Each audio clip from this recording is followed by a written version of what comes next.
Chapter 1. My girlfriend was turned gay at the beginning. Zhang Dongwen stood at the door of the hotel room, his fists clenched, and at this moment he wished he could set fire to the whole room and burn it to ashes. Just an hour ago, he suddenly received a text message on his mobile phone. Dear Platinum customer, the room number you booked tonight is room 606. 100% romantic couple hotel wishes you a happy night. The hotel sent this text message to him, which was actually a misunderstanding. When Zhang Dongwen and his girlfriend Qin Yubai stayed at this couple hotel called 100% Romantic, he used his mobile phone number to bind Qin Yubai's hotel membership card. So, after Qin Yubai accidentally used his membership card to book a room tonight, the text message from the hotel service system was accidentally transferred to his mobile phone. At this moment, the clock numbers of 2 o'clock in the morning were still flashing on Zhang Dongwen's mobile phone screensaver. Which man would Qin Yubai book a room in a hotel with? It was clear that in a few days, the two would graduate from college and made an appointment to go to Shanghai together to find jobs. Once my work becomes stable, I will consider getting married and having children. If you say you don't love him anymore, you can break up. Why are you treating him like this now? Zhang Dongwen was lost in thought on the way here and almost lost his mind when he wanted to buy a kitchen knife. But after thinking about it, the world is not worth it. He didn't want to kill someone and ruin his future. Now I just want to teach those bastards in there a lesson with my fists, then say goodbye and leave in style. After returning to reality, Zhang Dongwen took a deep breath and knocked on the door gently. The sweet voice of Qin Yubai, the girlfriend, came from the room, who was knocking on the door. Your takeaway is here. Zhang Dongwen pinched his nose slightly to change his voice. I don't think I ordered any takeout? Qin Yubai's voice through the door was a little doubtful. Room 606, was the cell phone number ending in 2663 the one that ordered this? Zhang Dongwen gave out the key information, enough to make Qin Yubai believe that he was really the delivery guy. After waiting for a while, the door slowly opened. Qin Yubai cautiously and curiously poked out half of his head. Zhang Dongwen seized the opportunity, pushed the door open, and stepped into the entrance hall. Qin Yubai was startled by the sudden noise and couldn't help but scream. When she looked closely and found that the person coming was her boyfriend Zhang Dongwen, the horror on her face instantly turned into incredible guilt. Qin Yubai was wearing a light and flowing silk nightgown at this moment.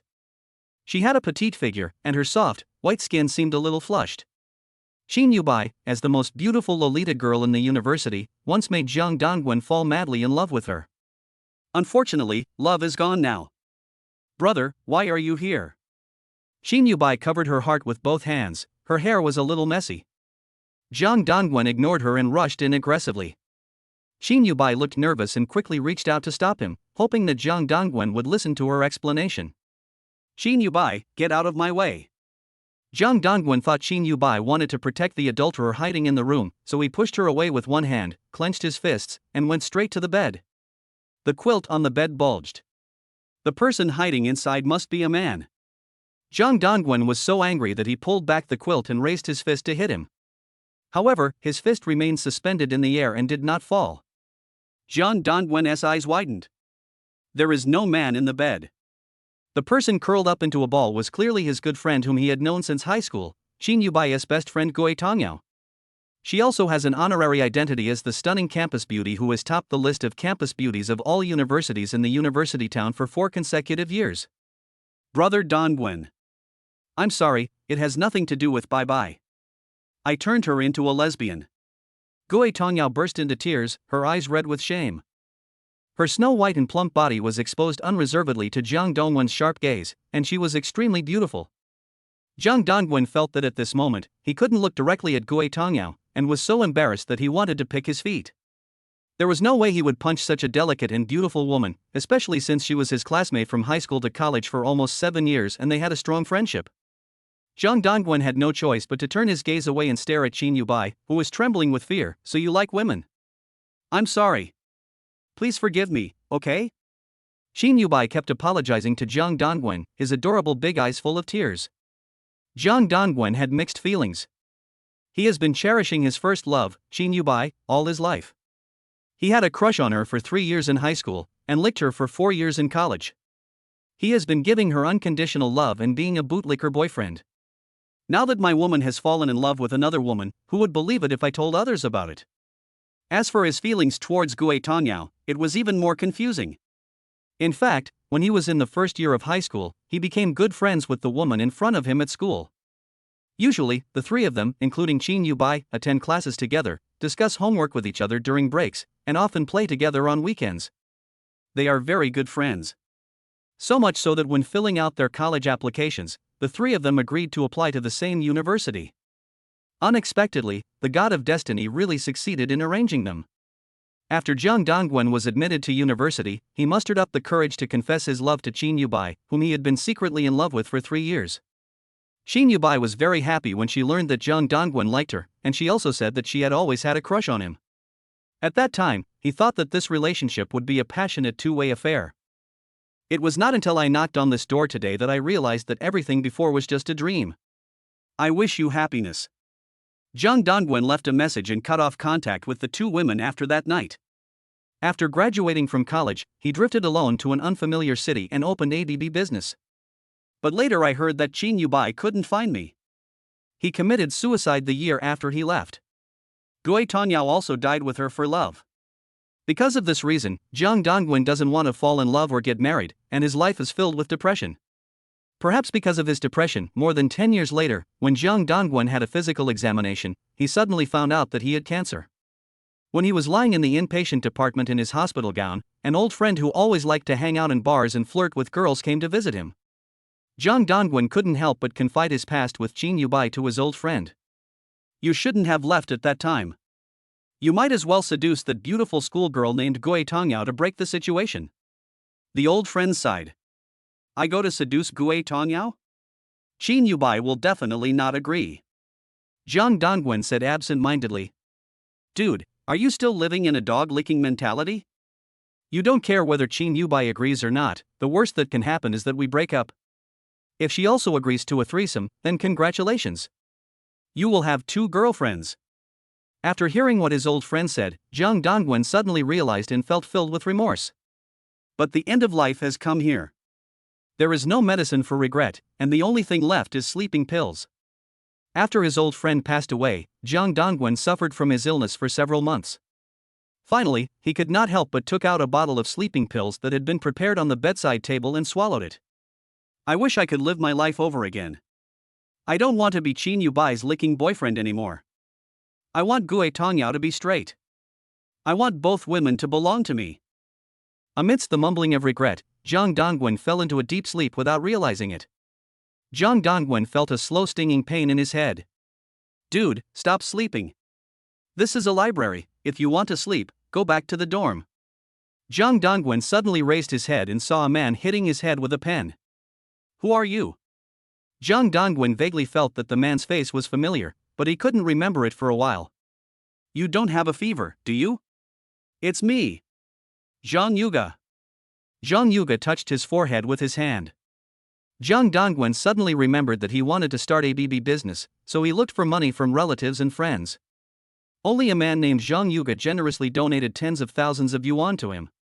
Unfortunately, Zhang Yuga was deceived into marriage by a woman in his previous life, and in the end both the betrothal gift and the wedding house were swindled away. Seeing Jiang Dongwen in a trance, Zhang Yuga reminded him, Are you confused after sleeping? Didn't you say you would bring me to the library to take a peek at the most beautiful schoolgirl, Gui Tongyao, and then leave? Jiang Dongwen looked in the direction of Zhang Yuga's finger. A beautiful girl is sorting books on the bookshelf in front. She has long hair like a waterfall and skin as white as jade. The simple and plain blue and white school uniform can't hide the coolness of that charming figure. The 5 big characters librarian can be clearly seen on the right arm badge. The memories in Jiang Dongwen's mind were gradually activated. Has he been reborn? Back to college. He felt ecstatic and quickly glanced at the textbooks on the desk. It's the textbook for the 2nd semester of freshman year. Zhang Yuga closed the book slowly with melancholy, staring at Gui Tongyao's delicate face infatuatedly. I heard that Gui Tongyao doesn't have a boyfriend now, right? Of course not, how could there be? Jiang Dongwen suppressed the ecstasy surging in his heart. Gui Tongyao likes Chin Yu-bai, how could she have a boyfriend? However, after so many years, Jiang Dongwen was still shocked when he saw Gui Tongyao's voice, appearance and smile. As the school belle, Gui Tongyao has an irresistible pure, sweet charm, whether in terms of facial features or figure. Countless men confessed their love to her during her 4 years in college. But a woman with such a perfect appearance and figure chose to compete with him for a woman. It still seems outrageous when I think about it now. But no matter what, now that he has been reborn, Zhang Dongwen does not intend to choose to escape. He is ready to face Qin Yubai and Gui Tongyao and make up for the regrets in his heart. Chapter 2. I Want to Steal Her Sweetheart.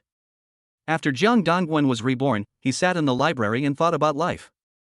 Although he was now 19 years old, he had the mind of a mature man from his previous life. First of all, let's analyze that the starting point of the difficulties between me and Qin Yubai in my previous life was due to Gui Tongyao's homosexuality. But if you can change Gui Tongyao's tendency to like women and make her like himself, what will be the ending? After all, humans have the possibility of two-way love. Be more straightforward. He wants to snatch Qin Yubai's sweetheart away. After Zhang Dongwen finalized the plan, he stood up resolutely and whispered to Zhang Yuga, "Brother, I'm going to pick up Gui Tongyao now." Zhang Yuga was startled. He grabbed Zhang Dongwen's sleeve and said, "Brother, you have a girlfriend as beautiful as Qin Yubai, and you are already too busy licking her every day. Why do you still want to flirt with Gui Tongyao?"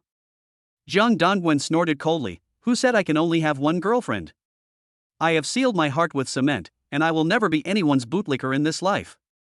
After he said that, he was thinking, facing Gui Tongyao, who was only interested in women, how can he change his orientation? Zhang Dongwen recalled his previous life and realized that he had never been in love again except for Qin Yubai. However, as a BB owner, I come into contact with all kinds of beautiful girls who stay at the hotel every day, and my experience in flirting with girls has increased a lot with my age. So, before attacking, he carefully analyzed the situation based on his past experience. First of all, Gui Tongyao and I are not strangers. But women have a strong sense of boundaries, especially beautiful women like Gui Tongyao who can be called school belle. Because they are flirted with every day, they are always wary of men around them. They have seen all kinds of flirting routines and have rich experience in counter-flirting. Based on the above situation, direct invitation and procedural dating may not be suitable for Gui Tongyao. Besides, the relationship between him and Gui Tongyao was not enough to allow them to have a private date directly. Zhang Yuga, who was sitting next to him, looked at Zhang Dongwen's thoughtful expression and said with a smile, "Brother, let me tell you, it's hard to pursue a beauty like Gui Xiaohua. It's a big problem to even start a conversation with her. Sai, I really don't know, in this cruel world of Earth who do the beauties end up marrying?" When Zhang Dongwen heard what Zhang Yuga said, he was reminded of a famous flirtation master who came to the BB before. His wife had fair skin and was extremely beautiful. At that time, the two had a great chat in the homestay and even made an appointment to have supper together in the evening to continue chatting. While having supper, the master of picking up girls talked about his rich emotional experience and told Zhang Dongwen that he used to be a sleazy man, but through packaging himself and training his speech, he managed to get a beautiful, wealthy, and white wife with an extremely good-looking appearance. Now, with the help of his father-in-law, he lives a life like a prince consort.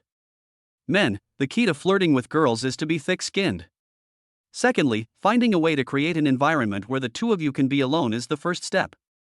The key to flirting with beautiful, rich, and white girls is to first enter her life, and then enter her, said the great god. When Zhang Dongwen recalled this, he suddenly realized that although he could not remember a lot of what the great master said, his words were still ringing in his ears. First of all, it's easy to say that men are thick-skinned, because they will just go for it without hesitation. But what about the second point, creating an environment for the two of you to be alone? Why not use Qin Yubai's name to organize a three-person outing? For example, he told Gui Tongyao that the three of them would get together to study on the weekend, and then said that Qin Yubai couldn't come because of something. Isn't this just being alone with Gui Tongyao? It is detected that the host loves to read cat novels, and is eligible for cashback lottery. According to the number of tickets the host gave to the author in the previous life, it will be converted into the number of draws. You can draw 981,237 times in total. The draw is proceeding automatically. Congratulations on winning the Super Love system. The Super Love option system has automatically bound the host. System description: the host can obtain points and fun and interesting props through the love option. Instructions for use: points can be exchanged for red tickets at a ratio of 1 to 100. Red tickets can only be used for romantic partners. Please read the instructions for use for the props. Currently available romantic partners, Gui Tongyao and Qin Yubai. Zhang Dongwen was suddenly delighted. Needless to say, he immediately bound Gui Tongyao.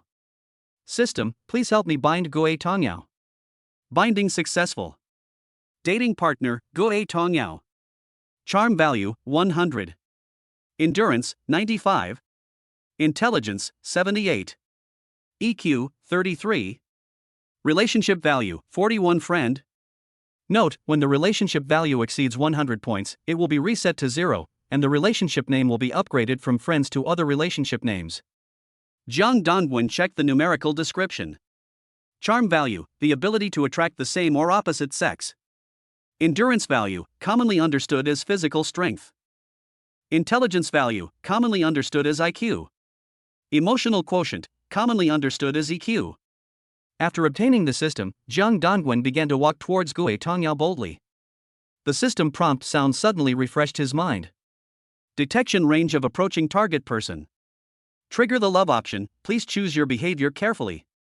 Option 1, you said, Xiaoyao, you smell so good, can I give you a kiss? Option 2, Xiaoyao, do you have any good books to recommend? Instructions for the first option, the host needs to execute the option content before obtaining points and item rewards. Jiang Dongwen fell into silence for a few seconds. If you choose 1, you will definitely be regarded as a gangster. You can only choose 2 and see what the result will be. At this moment, Gui Tongyao heard footsteps and looked up to see Jiang Dongwen approaching. A gentle smile appeared on her frosty face. Brother Dongwen, I didn't expect you to come to the library too. It was the first time in decades since Jiang Dongwen's rebirth that he looked at Gui Tongyao so closely. This stunning school beauty has black hair, a willow slender waist, plump and firm breasts, long and slender thighs, and a face with pure beauty from every angle. I'm here to borrow some books. Xiaoyao, do you have any recommendations? Jiang Dongwen was actually a little overwhelmed by what he was reading, so he had to look away and turn his gaze to the bookshelf.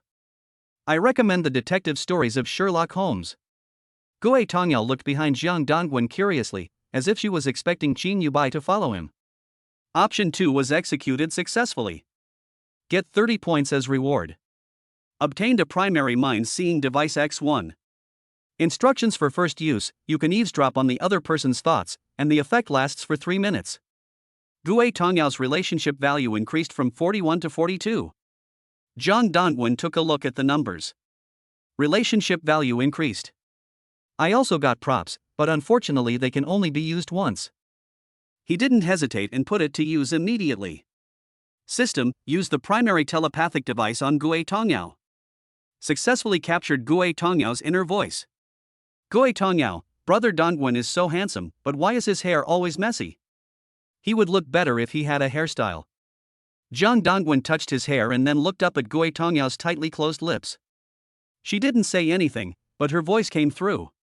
In order to verify the authenticity of the perspective device, Jiang Dongwen asked tentatively, Xiaoyao, is my hair messy? Brother Dongwen, your hair looks a little messy. Gui Tongyao's secrets were revealed and she smiled shyly with her head down. Gui Tongyao, huh? Did I let it slip? I was just thinking about it in my mind. Gui Tongyao, did I stare at his hair for too long? Gui Tongyao, to be honest, I also want to get a new hairstyle, but I'm so broke. Jiang Dongwen listened to Gui Tongyao's thoughts and smiled. How about tomorrow afternoon? I'll call Bai and the other two to get their hair done together. I have a 10% discount coupon for the Mac hair salon near the school. Gui Tongyao's eyebrows moved slightly after hearing this, and she couldn't help but open her pink and attractive little mouth. Oh my god. You didn't lie to me? Is it really so cheap at 10% off? Really, pearls aren't that real.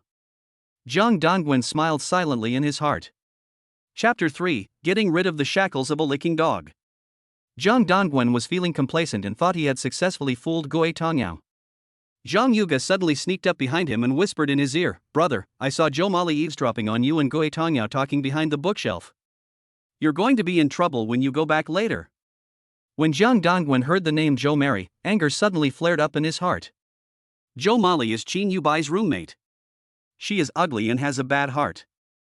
Her favorite immoral thing to do is to persuade Qin Yubai to break up with him. When she returns to the girls' dormitory later, she will definitely exaggerate the matter in front of Qin Yubai. Sure enough, Zhou Mali overheard Jiang Dongwen's flirting conversation with other girls and ran back to the girls' dormitory excitedly. She saw Qin Yubai sitting at the table putting on makeup, so she immediately walked over and started muttering. Yubai, I just saw Jiang Dongwen chatting up a pretty girl in the library. He even said he wanted to ask that pretty girl to do her hair. Jo Molly didn't know at this time that the beauty she was talking about was actually Qin Yubai's secret lover Gue Tongyao. Qin Yubai paused for a moment with the eyebrow pencil in his hand. His eyes reflected a chill in the mirror, but the corners of his mouth forced a confident smile. As the beauty of the literature department, she is petite and delicate, with delicate and lovely features. Especially when she smiles, two shallow dimples will appear on her face. This extremely cute and childish appearance often easily arouses men's desire to protect and conquer her. Since middle school, Jiang Dongwen has been unable to resist her charm. He is intoxicated by her cute and adorable voice every day and has become her always-on boyfriend. So after listening to Jo Molly's report, Qin Yubai did not take her words to heart. Instead, he first felt suspicious about the authenticity of the matter. Mary, Jiang Dongwen has been chasing me for 4 years from high school to college. Please stop talking nonsense, okay? He is obsessed with me. If I say east, he dare not go west. He is just my cute little dog. Jo Molly was anxious. She grabbed a stool and sat down next to Qin Yubai. I really saw it with my own eyes. If I lied to you, I would go to Mi Tiangong right away. Qin Yubai saw that Jo Mary had uttered a rare oath, and his brows furrowed. His originally confident tone gradually faded. Really? Mary, you can't play tricks on me about this. Why would I lie to you? Do I have the money? You can go directly to the boys' dormitory and confront him face to face. Jiang Dongwen will definitely reveal his true colors as a scumbag. Jo Molly said as she pointed her finger at the ceiling as if swearing. Qin Yubai was disturbed by Jo Molly's words. She hurriedly put down the eyeliner in her hand and ran straight to the boys' dormitory building opposite to find Jiang Dongwen to question him. On the way back to the dormitory, although Jiang Dongwen was mentally prepared to accept Qin Yubai's questioning, he didn't know that Qin Yubai had already been standing at the door of the boys' dormitory waiting for him. Elder brother. Qin Yubai seized the opportunity and took advantage of Jiang Dongwen's inattention to flash in front of him and cleverly block the way back to the dormitory. When she called her brother by his nickname, a sweet smile blossomed on her face. The corners of her mouth slightly raised, revealing 2 dimples. Her little finger gently twisted a strand of hair. Coupled with her sweet lowly voice like honey, she was simply a textbook template for a woman to act coquettishly. Jiang Dongwen's heart tightened, and he looked at the beautiful first love, by Yue Guang, in front of him, with mixed feelings in his heart. He had a crush on Qin Yubai since middle school. After they were admitted to the same university, Jiang Dongwen took the initiative to confess his love to her during the first semester of their freshman year. They fell in love with each other and successfully became a couple. During that time, he was a very traditional good man and rejected all women except Qin Yubai. He also fantasized countless times about the happy days of having many children with Qin Yubai after marriage, and planned to protect Qin Yubai for the rest of his life like Hachiko. However, precisely because Jiang Dongwen loves Qin Yubai so deeply and regards her as the most important person in his life, he has been giving without limits, even at the cost of himself. In the end, Jiang Dongwen became a suck-up with no bottom line. Give Qin Yubai expensive gifts during holidays. The living expenses saved every month are given to her as pocket money. In the end, he emptied his scholarship and had to work part-time to earn pocket money for Qin Yu. On the other hand, Qin Yubai became spoiled and gradually lost her previous cuteness and thoughtfulness. She became increasingly arrogant and domineering towards Jiang Dongwen, and would blame him in every way if he was not satisfied. Of course, Jiang Dongwen has completely changed now. After a person has really experienced something, his or her personality may change. His state of mind is no longer the same as before. Although he still liked Qin Yubai from the bottom of his heart, he no longer had that feeling that he couldn't live without her. Perhaps time has changed my heart. Maybe it's because I haven't talked for so long since the breakup that I feel like I've become a stranger to love. Just take life lightly and go with the flow. If she doesn't listen, the next sister will be better behaved. Brother, why don't you say anything? Are you angry because I scolded you for buying ugly roses for Valentine's Day? Who told you to buy such cheap roses? I want white roses. At this time, Qin Yubai wanted to question Jiang Dongwen about chatting with the beautiful girl in the library, but she found that her boyfriend's mood was not right, so she swallowed the words and decided to act cute and coquettish first to see what happened. No. I'm tired. Jiang Dongwen responded coldly, with an indescribable tiredness in his voice. Qin Yubai felt a sinking feeling in his heart when he heard such a perfunctory answer. After being in a relationship for so long, this was the first time she felt her boyfriend's unprecedented indifference. She couldn't tolerate this attitude for even a second. I think you are tired of looking at beauties. Shin Yubai snorted coldly, and finally couldn't help but burst into the temper of the little princess. I am mentally exhausted. Jiang Dongwen looked at Shin Yubai helplessly. That delicate and cute loli-like face was now staring at him angrily. If it were this moment in his previous life, he would have hugged her slender waist and begged for mercy in a low voice. But now, Jiang Dongwen has vowed not to be a bootlicker anymore. He walked around Shin Yubai and turned to leave. Shin Yubai thought Jiang Dongwen wanted to escape, so he grabbed his sleeve tightly and planned to punish him. You are not honest, so today I will punish you by making you not even think about sleeping and running around the girls' dormitory 10 times.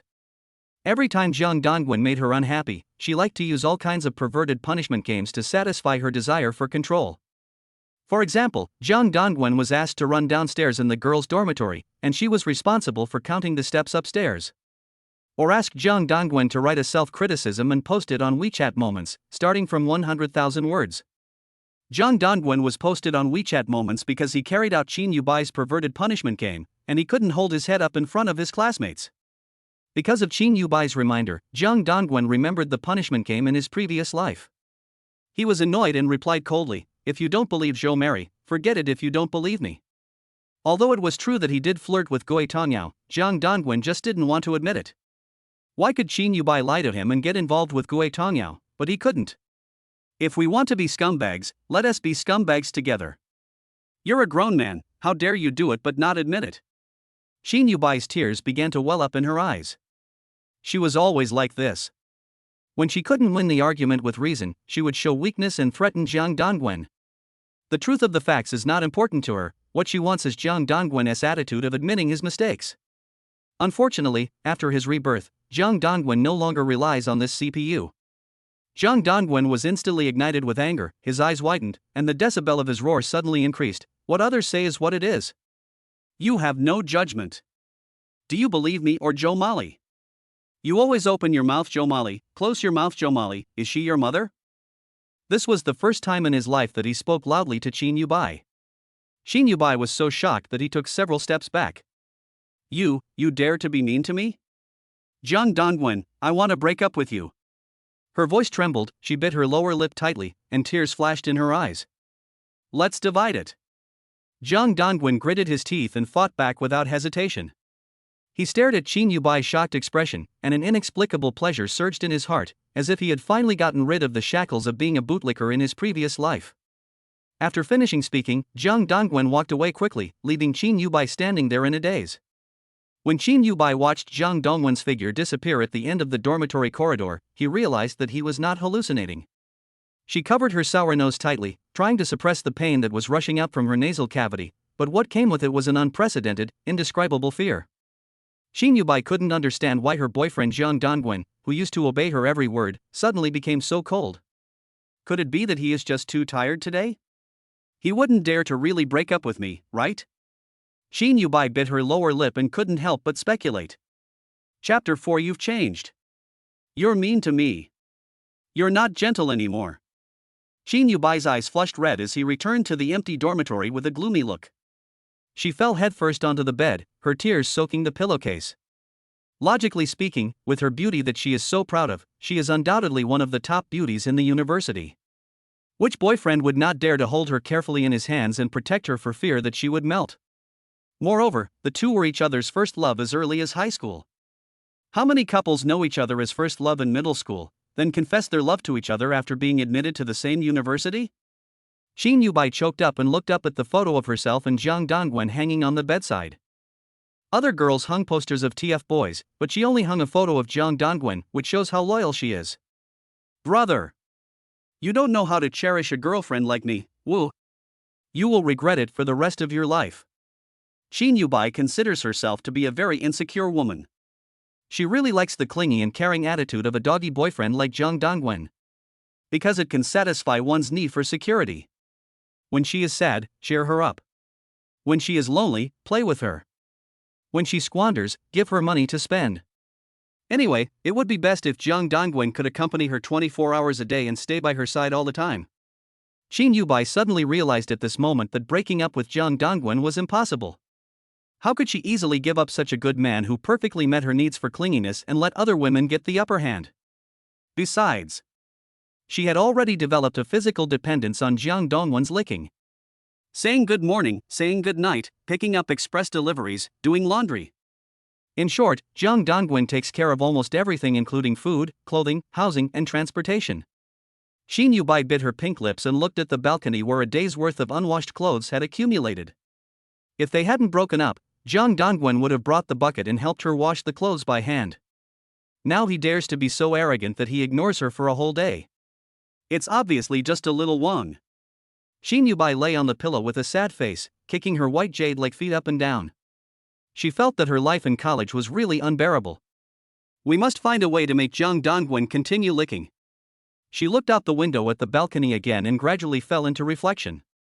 But what he reflected on was not his own problems, but the possible problems that might exist in Jiang Dongwen. What major problems did Jiang Dongwen have during this period? Speaking of which, I haven't been intimate with Jiang Dongwen for a long time in recent weeks because of my period and academic matters. Men are really creatures with lower bodies. They actually develop rebellious emotions because they are not satisfied with such a small thing. After Qin Yubai found the reason, a seductive smile appeared on his face. Anyway, according to the old rules, give brother a frog squat reward. She was going to send a coquettish voice message and ask Jiang Dongwen to go to the old place to hand in her homework. But when she looked at the WeChat chat records between herself and Jiang Dongwen, they were all filled with endless greetings from her boyfriend. Qin Yubai hesitated. Why did she take the initiative to send a message to apologize? It should have been Jiang Dongwen who apologized first. Putting aside the last time I scolded him for sending roses, today I just asked a few questions if he had chatted up any beautiful girls, but his attitude was so fierce. You have changed. You are fierce to me. You are not gentle anymore. If you want to let this matter go, you must apologize first. By the way, you will be fine to buy a gift. This time I must make you bleed heavily. Xin Yubai thought of this and confidently opened Taobao, wondering which gift to ask Jiang Dongwen to buy. Anyway, just be patient, it will only take 2 days at most. Jiang Dongwen will come over and beg for mercy humbly. Just then, Jo Mary, having eaten and drunk her fill, strolled back to the dormitory from the cafeteria. When she entered the room, she noticed Qin Yubai's red eyes and said with a gloating tone, "Yubai, you're crying? Did you predict that Jiang Dongwen cheated on you?" Qin Yubai felt unhappy when he heard this, but he refused to show weakness and said, "There is no evidence for the time being." She thought of how Jiang Dongwen had just blamed her for believing Jo Mali and everything, and she suddenly felt unhappy with Jo Mali. Jo Mali had no idea what Qin Yubai was thinking. She kept nagging, "Listen to me, someone has done an experiment and found that 99% of men who flirt with strange women are in love with someone else. That's not necessarily the case. Maybe he just happened to ask for directions." Qin Yubai snorted coldly and put on his Bluetooth headset, trying to shut up Jo Mali. When Jo Mali saw this, she was even more anxious than when her boyfriend cheated on her. She climbed up the ladder beside the bed, lifted Qin Yubai's quilt and advised, "Tomorrow afternoon, I will take you to that hair salon to stake out. I guarantee that you will run into that couple getting their hair done together. If you lie to me, I will punish you with lightning speed." Really? Qin Yubai saw that Jo Mali had sworn so much, and he began to hesitate. "Trust me. I'm not lying to you. If you tell a lie, I'll let the thunder god strike me right now." Jo Mali saw that Qin Yubai was wavering, and her tone became more firm. Qin Yubai had no choice but to nod silently. She actually also wanted to know whether Jiang Dongwen was having an affair with other women. At least, with the evidence in hand, he will be able to apologize and admit his mistake quickly. If no one washes your clothes, they will get smelly. The next afternoon, Jiang Dongwen and Gui Tongyao came to the Mac hair salon together. Gui Tongyao sat on a high chair with an elegant posture, and her long legs instantly attracted the attention of the men in the store. Her snow-white legs are long and straight, with smooth and tight lines, and her pores are so fine that there is no flaw to be seen. Jiang Dongwen couldn't help but look sideways, and after Gui Tongyao let go of her ponytail, her long black hair fell down like a waterfall, making her even more fascinating. At this time, Gui Tongyao noticed Jiang Dongwen's gaze and felt a little embarrassed to be stared at by him, so she turned her head and said with a slight smile, "Brother Dongwen, when will Bai arrive?" Jiang Dongwen came back to his senses and replied vaguely, "She will be here later. Let's do her hair first." "Is today's discount really 90%? "Certainly. Trigger the love option, please choose your behavior carefully. Option 1, tell Gui Tongyao, my sword is thirsty, don't leave after school tomorrow. Option 2, ask Gui Tongyao if she is free to come to your house after getting her hair done. Your cat can do a backflip. Option 3, give Gui Tongyao a VIP membership card of the MAC hair salon worth 1,000 new Taiwan dollars. Love option is here. The first option is too straightforward, so eliminate it. As for option 2, he couldn't help but cough twice, his eyes falling on Gui Tongyao's curvy body. The timing isn't right for a backflip, is it? Zhang Dongwen finally chose third. He wasn't stupid enough to use his own money to recharge the VIP membership card. System, help me redeem 10 points of love fund. The exchange ratio between points and love funds is 1 to 100. 10 points exchanged for 1,000 yuan successfully. 1,000 yuan has been deposited into your CITIC bank card with the last number 8910, please check. This amount can only be used for dating options and dating partners, otherwise it will be withdrawn within 3 working days. Zhang Dongwen used his points to redeem a 1,000 yuan love fund. Then he used the money to recharge his VIP membership card and handed the card to Gui Tongyao, who was getting her hair done next to him. Xiao Yao, let me give you a VIP card. I have 2, and this one is an extra one. Zhang Dongwen was full of confidence and thought that Gui Tongyao was overjoyed and immediately accepted his gift, and the relationship value increased significantly. After all, which woman in real life doesn't love money? But the next second, Gui Tongyao's eyes suddenly became extremely cold, and she said firmly, Brother Dongwen, you are too polite, I don't need it, thank you. Option 3 was executed successfully. Receive 100 points as reward, current total points are 120. Primary Attribute Free Point Edition Card X3. Permanent Attribute Sensor X1. Gui Tongyao's relationship value has decreased from 42 to 36. Zhang Dongwen was confused. What's going on when the relationship value drops? Obviously the option was executed successfully, and he even sent the card, but the relationship value was decreasing. Zhang Dongwen's heart was suddenly filled with doubts, and he chose to use the free adding props. After loading, his own properties panel appeared soon. Host, Zhang Dongwen. Charm value, 85. Endurance, 62. Intelligence, 79. EQ, 61. Currently there are 3 primary attribute free point adding cards, each card can enhance a certain attribute by 1 point. His own panel. Zhang Dongwen secretly sighed that his charm was still quite high. But why are his intelligence and EQ so low? Is his low EQ because he was a bootlicker in his previous life? After thinking for a few seconds, Zhang Dongwen added all the points to charm without hesitation. Charm value increased from 85 to 88. Consumed primary attribute free point card X3. Just when Zhang Dongwen finished adding attribute points, there was a noise coming from the corridor outside the hair salon. You can't come in without an appointment? We're here to look for someone. This shrewish cursing voice was undoubtedly Zhou Mali's voice. If he guessed correctly, Qin Yubai must be here too. Chapter 5. Is it your business if I do my hair with her? Zhou Mali's face was pressed against the transparent glass, her face and mouth were deformed, but her hand did not forget to point at Zhang Dongwen and Gui Tongyao, who were sitting opposite each other in the hair salon. Yubai, look. Zhang Dongwen is in there, and that woman is in there too. Zhou Mali's voice was filled with inexplicable excitement. But after waiting for more than 10 seconds, she did not get a reply from Qin Yubai. Zhou Mali turned around in confusion and saw Qin Yubai standing there in a daze, as if he had suffered a major blow. She became even more anxious and stepped forward to grab Qin Yubai and shouted, Yubai? What are you standing there for? Hurry up and catch this couple. Qin Yubai seemed to be awakened from the abyss. He moved his feet subconsciously, but every step seemed so heavy. A memory flashed into her mind like lightning. A few months ago, Gui Tongyao suddenly confessed to her. From that moment on, Qin Yubai couldn't calm down. She has always regarded Gui Tongyao as her best friend. I didn't expect my best friend to make a sincere confession to me. From then on, the relationship between Qin Yubai and Gui Tongyao went from being good friends to one of inexplicable ambiguity.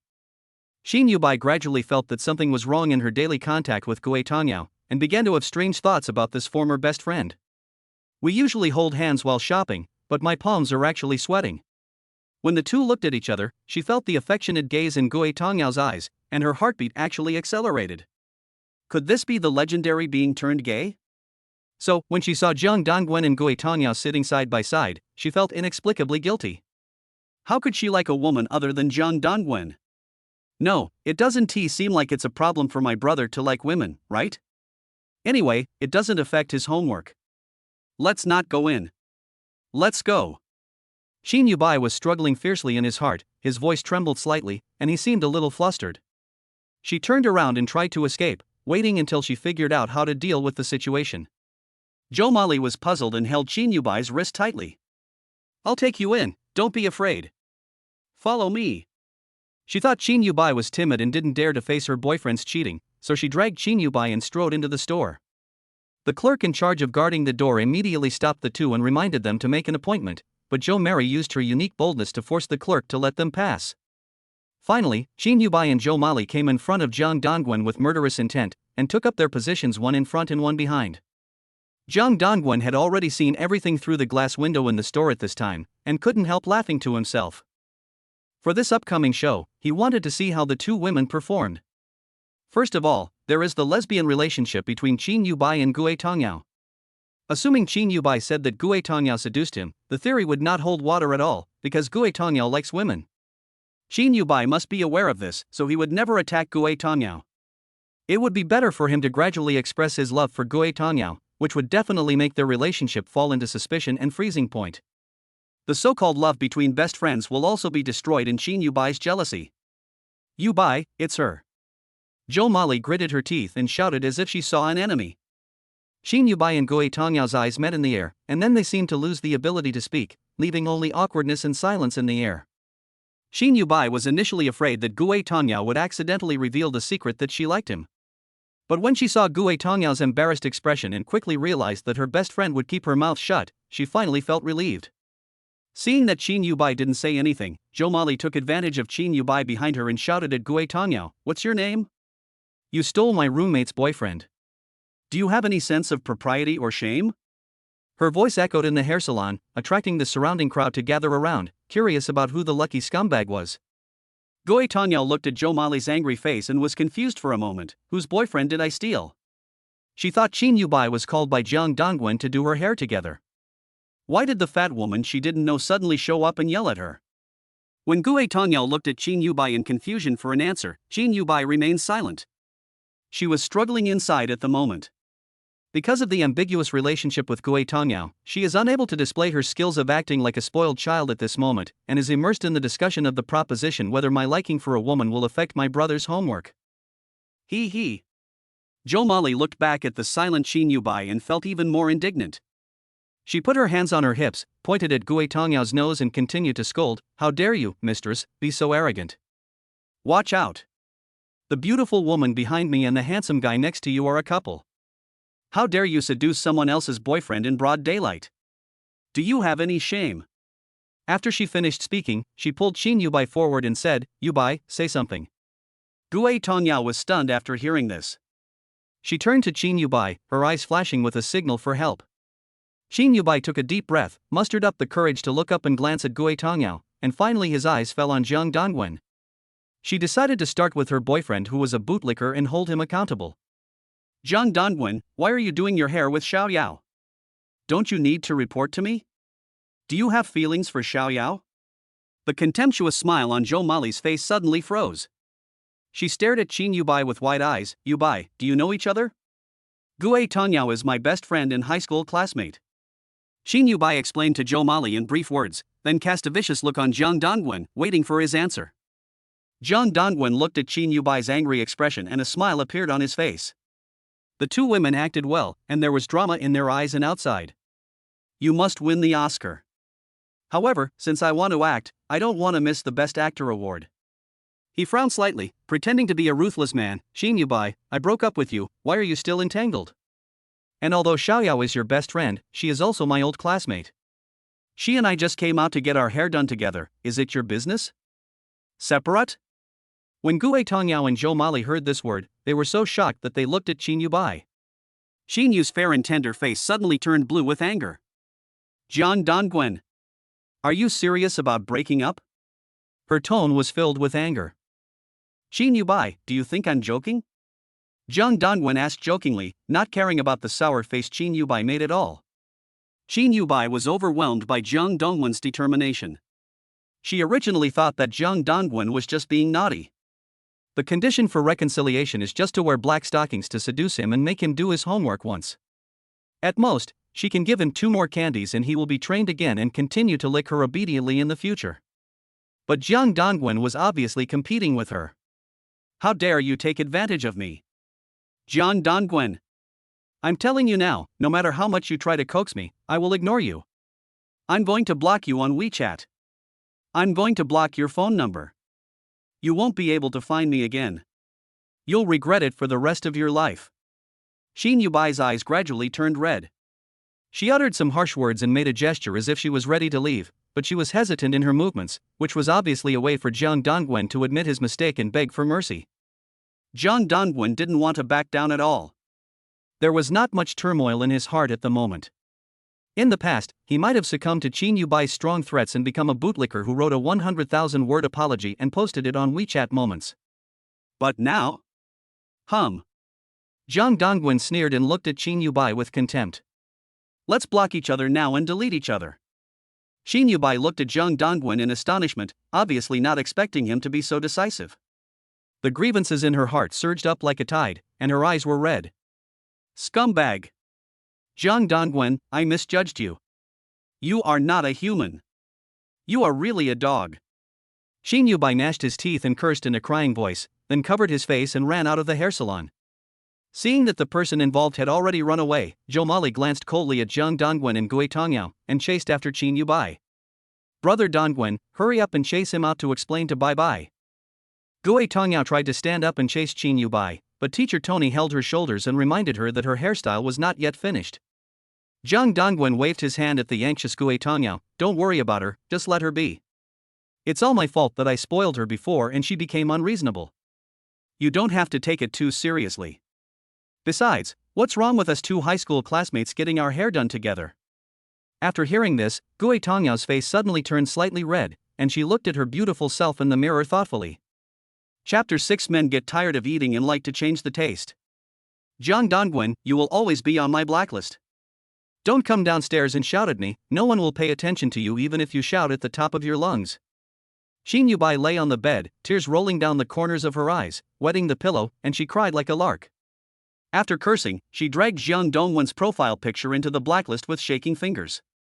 To make things worse, she also added Zhang Dongwen's mobile phone number to the caller blacklist from her mobile phone contacts. In this case, Zhang Dongwen couldn't find her no matter whether he called or sent WeChat messages. Unless Zhang Dongwen personally goes to the downstairs of the girls' dormitory, kneels on a durian, holds up a plaque that reads I love Qin Yubai, and kowtows 520 times on the ground to make amends. She wants to let Zhang Dongwen know the price of daring to disobey her. Ah, Bye-Bye, you are so gentle that it makes people feel distressed. If it were me just now, I would have slapped that scumbag to death. Zhou Mali followed Qin Yubai back to the dormitory. She tiptoed to close the dormitory door, a look of ecstasy flashing across her strange eyes. Zhang Dongwen, you heartless guy, do you want to rebel? Under Zhou Mali's instigation, Qin Yubai couldn't help but curse. Zhou Mali had a malicious snicker on her face, if you ask me, your best friend is a green tea. She wanted to seduce your boyfriend while you weren't paying attention. No, she probably doesn't have that idea. Qin Yubai immediately denied Zhou Mali's words. She knew very well that Gui Tongyao liked her and it was impossible for her to like Zhang Dongwen. As for Zhang Dongwen, did he have any bad intentions towards Gui Tongyao? However, looking back on the 3 years of high school, as Gui Tongyao's deskmate, Zhang Dongwen always stayed around her and treated her well. The relationship between Zhang Dongwen and Gui Tongyao always maintained a moderate distance between male and female classmates, and they never crossed the line. Besides, there were beautiful girls who confessed to Zhang Dongwen and were rejected in the past. He was able to stand the test and was not fooled by those slutty girls. Therefore, in Qin Yubai's heart, Zhang Dongwen is loyal in love and is her exclusive bootlicker. Thinking of this, Qin Yubai felt a dull pain in her heart. In the past, she was the one who proposed to break up, and Zhang Dongwen begged her not to break up and tried every way to coax her not to be angry. But now that they are breaking up, he readily agreed. Does he really like Gui Tongyao? Zhou Mali came over and interrupted Qin Yubai's thoughts. Yubai, you are too naive. There is a saying on the internet that you should beware of fire, theft, and best friends. Besides, your best friend is really pretty. To be honest, as a woman, you are a little inferior to her. Shin Yubai was angered by Jo Molly's blunt comments. She stood up and tightened her clothes with both hands, outlining a perfect S-shaped figure. I am thin where I should be thin, and fat where I should be fat. How can I not be as good as Gue Tongyao? Mary, please stop talking nonsense, okay? Jo Molly smiled and put her hand on Shin Yubai's slender waist and groped upwards. Yubai, you are a petite and cute lowly type, but in front of the charm of a mature woman, your cuteness seems a little insignificant. Men get tired of it and like to change the taste. I don't believe he'll get tired of it. Mary, you're just saying depressing things. I'm not going to pay any attention to you. Shin Yubai turned sideways, not wanting to hear Jo Molly's teasing anymore. However, a few minutes later, Shin Yubai's thoughts involuntarily drifted to Gue Tongyao's figure. After all, she had seen the real size of it when she was in the swimming pool changing room with Gue Tongyao. Even though they were both women, she was very envious. Who wouldn't want to be bigger? Jo Molly's teasing words really made her lose confidence. If Gue Tongyao really wanted to compete with her for Zhang Dongwen, she really would not be able to win in terms of body shape. But fortunately, she knew that Gue Tongyao liked women. But what if Zhang Dongwen falls in love with her? What if Gue Tongyao is the type that appeals to both men and women? Shin Yubai lay on the bed, biting her thin lips irritably, the quilt in her hands almost torn to pieces. After Shin Yubai left, Gue Tongyao's hairstyle was finally done. However, during the checkout process, Zhang Dongwen and Gue Tongyao had an argument.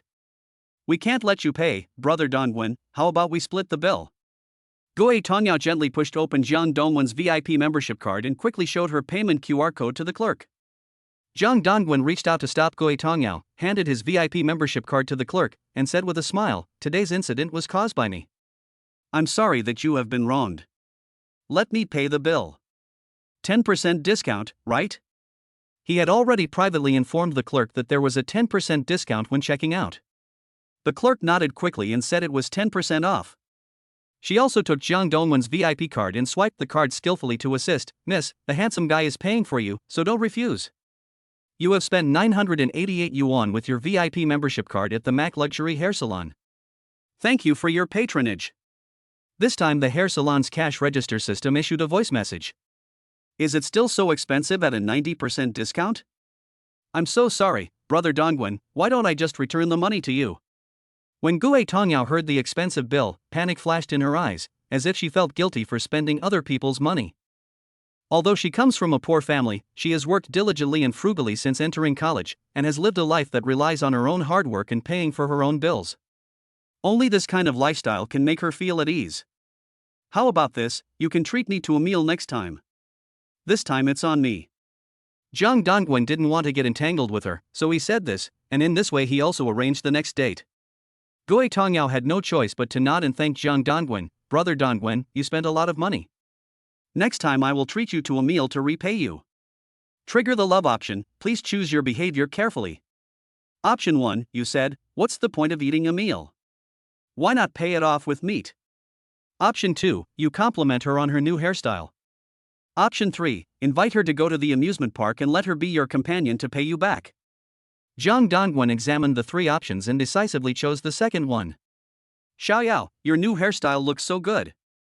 Zhang Dongwen pretended to stare at Gue Tongyao's new hairstyle. Gue Tongyao used to have long straight black hair that reached her waist. After using air cushion curling, the wavy curls between the hair made her facial features even sweeter. Her appearance is no worse than those of the lead dancers in girl groups selected by consortiums at great expense, and it can even be said that she is slightly better. Thank you, Dongwen. You are good at choosing hairstyles. I don't have much experience with hairstyles. Gue Tongyao seemed to notice Zhang Dongwen's gaze. She raised her head, gently lifted the hair that was covering her eyes, and gave him a sweet smile. This beautiful smile made Zhang Dongwen feel a little like an electric shock of love. Option 2 was executed successfully. Receive 50 points as reward, current total points are 170. Permanent attribute sensor X1. Primary psychic perspective device X1. Gue Tongyao's relationship value increased from 36 to 38. Despite some efforts, the relationship value did not increase much. Zhang Dongwen stared at Gue Tongyao's beautiful profile and couldn't help wondering, How can I quickly improve my relationship with her? At this time, he and Goe Tanya were still on their way back to the school dormitory from the hair salon. Jiang Dongwen suddenly remembered that the system reward had a permanent attribute sensor. I got one before and I got another one this time, but I haven't tried it yet to see if it works. Jiang Dongwen curiously clicked on it to check the instructions, hoping that the new props would bring him a surprise. Permanent attribute sensor senses the permanent attributes of a love object, which helps the host determine the direction of the date. Please use it on the love object. Jiang Dongwen used both props on Goe Tongyao. Dating partner, Goe Tongyao. Charm value, 100. Endurance, 95. Intelligence, 78. EQ, 33. Relationship value, 38 friends. Permanent attributes, solid as a rock, innocent fool. Solid as a rock? Pure fool? Jiang Dongwen couldn't help but be curious and checked the description of the permanent attributes. Chapter 7. This is the authentic silk stocking milk tea. Solid as a rock, no man can improve the relationship by directly giving valuable items, and it will greatly reduce the relationship. Jiang Dongwen saw this attribute description and understood why giving Goe Tongyao a VIP card actually reduced the relationship value.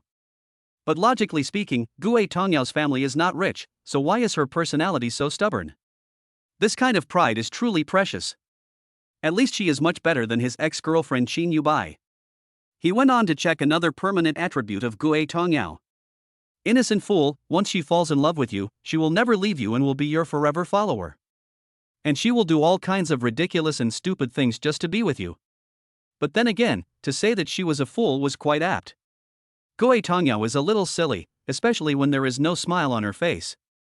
She is very lovable when she is in a daze, and she has completely lost the charm that can captivate people with just one smile.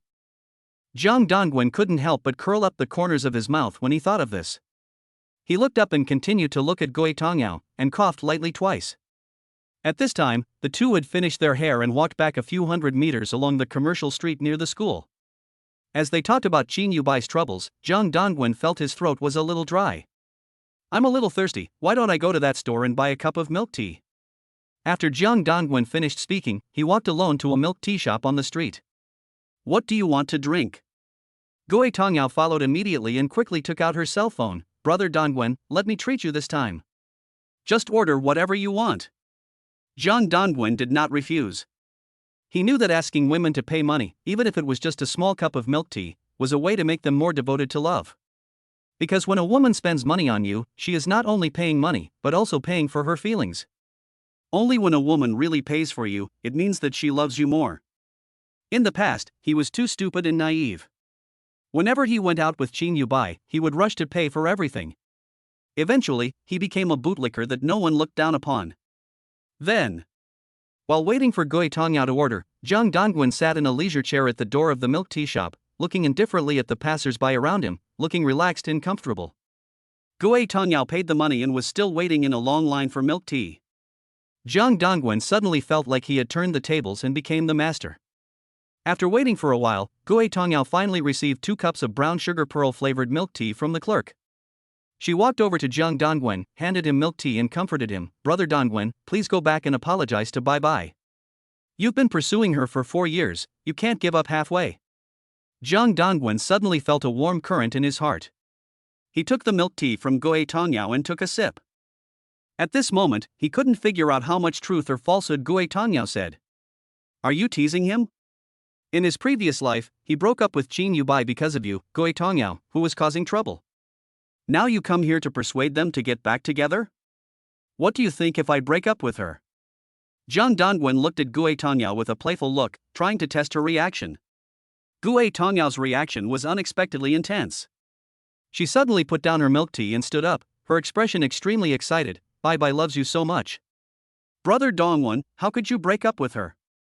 Jiang Dongwen almost couldn't catch his breath, staring at Goe Tongyao's serious expression with wide eyes. Love me? Goe Tongyao's words touched his soft spot, and he couldn't help but slowly tell her everything he had done for Qin Yubai, but he always suffered all kinds of pain. Goe Tongyao listened to Jiang Dongwen's complaints and comforted him softly. It's okay. As long as you two have a good chat, you can definitely make peace. Otherwise, I'll send you a text message to intercede. By the way, use your phone to send my voice message. As she spoke, she quickly took over Jiang Dongwen's phone, which was still unlocked and was watching a video, and opened WeChat. Jiang Dongwen's heart tightened when he saw this, and he quickly reached out to grab his phone back, repeatedly stopping her. "Don't send it. I don't want to send WeChat to her anymore." At this time, Gui Tongyao had already opened the WeChat dialog box. "No. The conflict in this matter was caused by me, and I must help you solve it." Gui Tongyao was very persistent, thinking that the conflict was caused by her, so she had the responsibility to help solve it. Moreover, she had just been treated by Jiang Dongwen in the hair salon, and she wanted to take this opportunity to repay him. So, despite Jiang Dongwen's obstruction, she wanted to continue editing the apology text message. Jiang Dongwen was forced into a corner and used force against Gui Tongyao. He held her delicate wrist with one hand and said impatiently, "Xiaoyao, I really don't want her to send a message to apologize. Hurry up and take my phone back. If you do this again, we will be friends forever." But just as the two were fighting over the phone, the plastic chair in the milk tea shop couldn't support Gui Tongyao's plump weight. The chair tilted backwards and a crack appeared on the old legs. Plop! Gui Tongyao, her cell phone, and the milk tea on the table all fell to the ground at the same time. The plastic-wrapped milk tea exploded onto the ground, and her whole body was covered with the smell of milk. "Xiaoyao, are you okay?" Jiang Dongwen was stunned. He didn't expect things to develop to this point. He quickly squatted down to help Gui Tongyao, full of apology. "It's okay." Gui Tongyao grimaced in pain, but still tried hard to force a smile. At this moment, she only felt the rich milk tea spreading on her flesh-colored stockings, soaking the thin stockings and leaving a large dark stain. Jiang Dongwen looked at Gui Tongyao's confused expression. He thought of Gui Tongyao's permanent attribute, innocent fool, and couldn't help laughing out loud. "You are really a fool. Brother Dongwen, your phone is broken. I'm really sorry." Gui Tongyao didn't care about the stains on her stockings. Instead, she was more worried about Jiang Dongwen's mobile phone because the screen of his mobile phone was already broken. "The tempered glass is broken. It's not worth much at just $12." Jiang Dongwen said lightly, then picked up the phone from the ground. Afterwards, he noticed that milk tea was still dripping down Gui Tongyao's thigh, so he immediately turned around and walked into the milk tea shop to ask for tissues. "Take off your socks and wipe them clean with a tissue before leaving, or you'll catch a cold." Jiang Dongwen handed over a tissue. "Good." Gui Tongyao blushed slightly and took the tissue. She leaned slightly to the side, gently inserted her fingers into the top of the stockings, and slowly pulled them down with graceful movements. Jiang Dongwen stood aside, quietly admiring Gui Tongyao's movements of taking off her socks and her slender legs, and joked, "This is the authentic silk stocking milk tea." "Don't joke, brother Dongwen." Gui Tongyao took the tissue and slowly wiped the water off her legs. She felt a sense of shyness she had never felt before as she wiped her body in front of Jiang Dongwen. "This is really my fault. So I want to help brother Dongwen persuade Bai not to be angry." Seeing that Jiang Dongwen was still staring at her, Gui Tongyao was too shy to help but break the silence. Jiang Dongwen laughed and said jokingly, "You want to use my phone to persuade Qin Yubai? The problem is that she is a jealous person, so it will only deepen the misunderstanding." Gui Tongyao woke up as if from a dream after hearing this, and shook her head in annoyance. "Oh, how could I forget that Bai is really super jealous?" Jiang Dongwen shook his head helplessly at Gui Tongyao's naivety. At this moment, his eyes inadvertently swept from Gui Tongyao's body to her small handbag that fell on the ground. The zipper of the small shoulder bag was unfastened. A pink object lay there quietly. Chapter 8. Her acting skills don't seem fake. There was an alarm buzzing in Jiang Dongwen's mind. "Pink, it can't be that. The vibrating toy you saw in the movie?" Gui Tongyao and Qin Yubai are playing with it in a lot of ways. As Qin Yubai's boyfriend, he didn't play so extravagantly. All the fun things were played by the two women themselves, and they didn't even take him with them. It was really abominable. Trigger the love option. Please choose your behavior carefully. Option 1, you just take the toy and ask her what it is in front of her. Option 2, you can just take the toy and invite her to play with you in the hotel across the street. Option 3, you just hold the toy and shout to the people around you, "Sell it for $1." Jiang Dongwen saw the options and smiled evilly. This time, he chooses one. Jiang Dongwen picked up the small black bag on the ground without hesitation, took out the pink gadget, put it in his palm and said to Gui Tongyao with a wry smile, "Xiaoyao, this little thing is so cute. What kind of novelty is it?"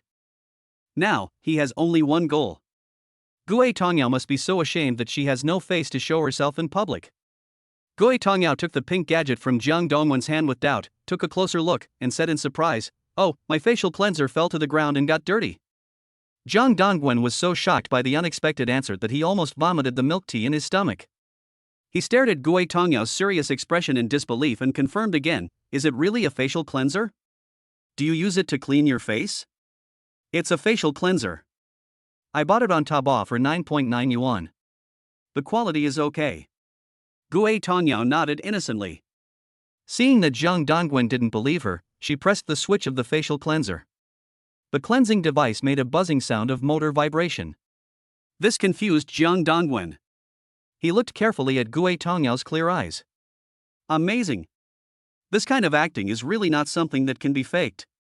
Does she really think that this toy with a motor can only be used as a facial cleanser?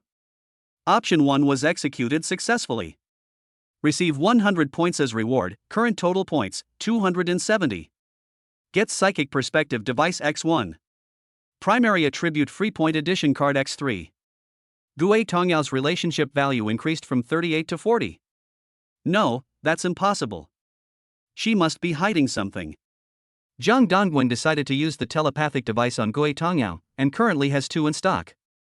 System, use the telepathic device on Gue Tongyao. Gue Tongyao, why is Dongwen always staring at my facial cleanser?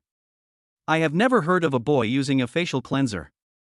Gue Tongyao, actually, this isn't expensive.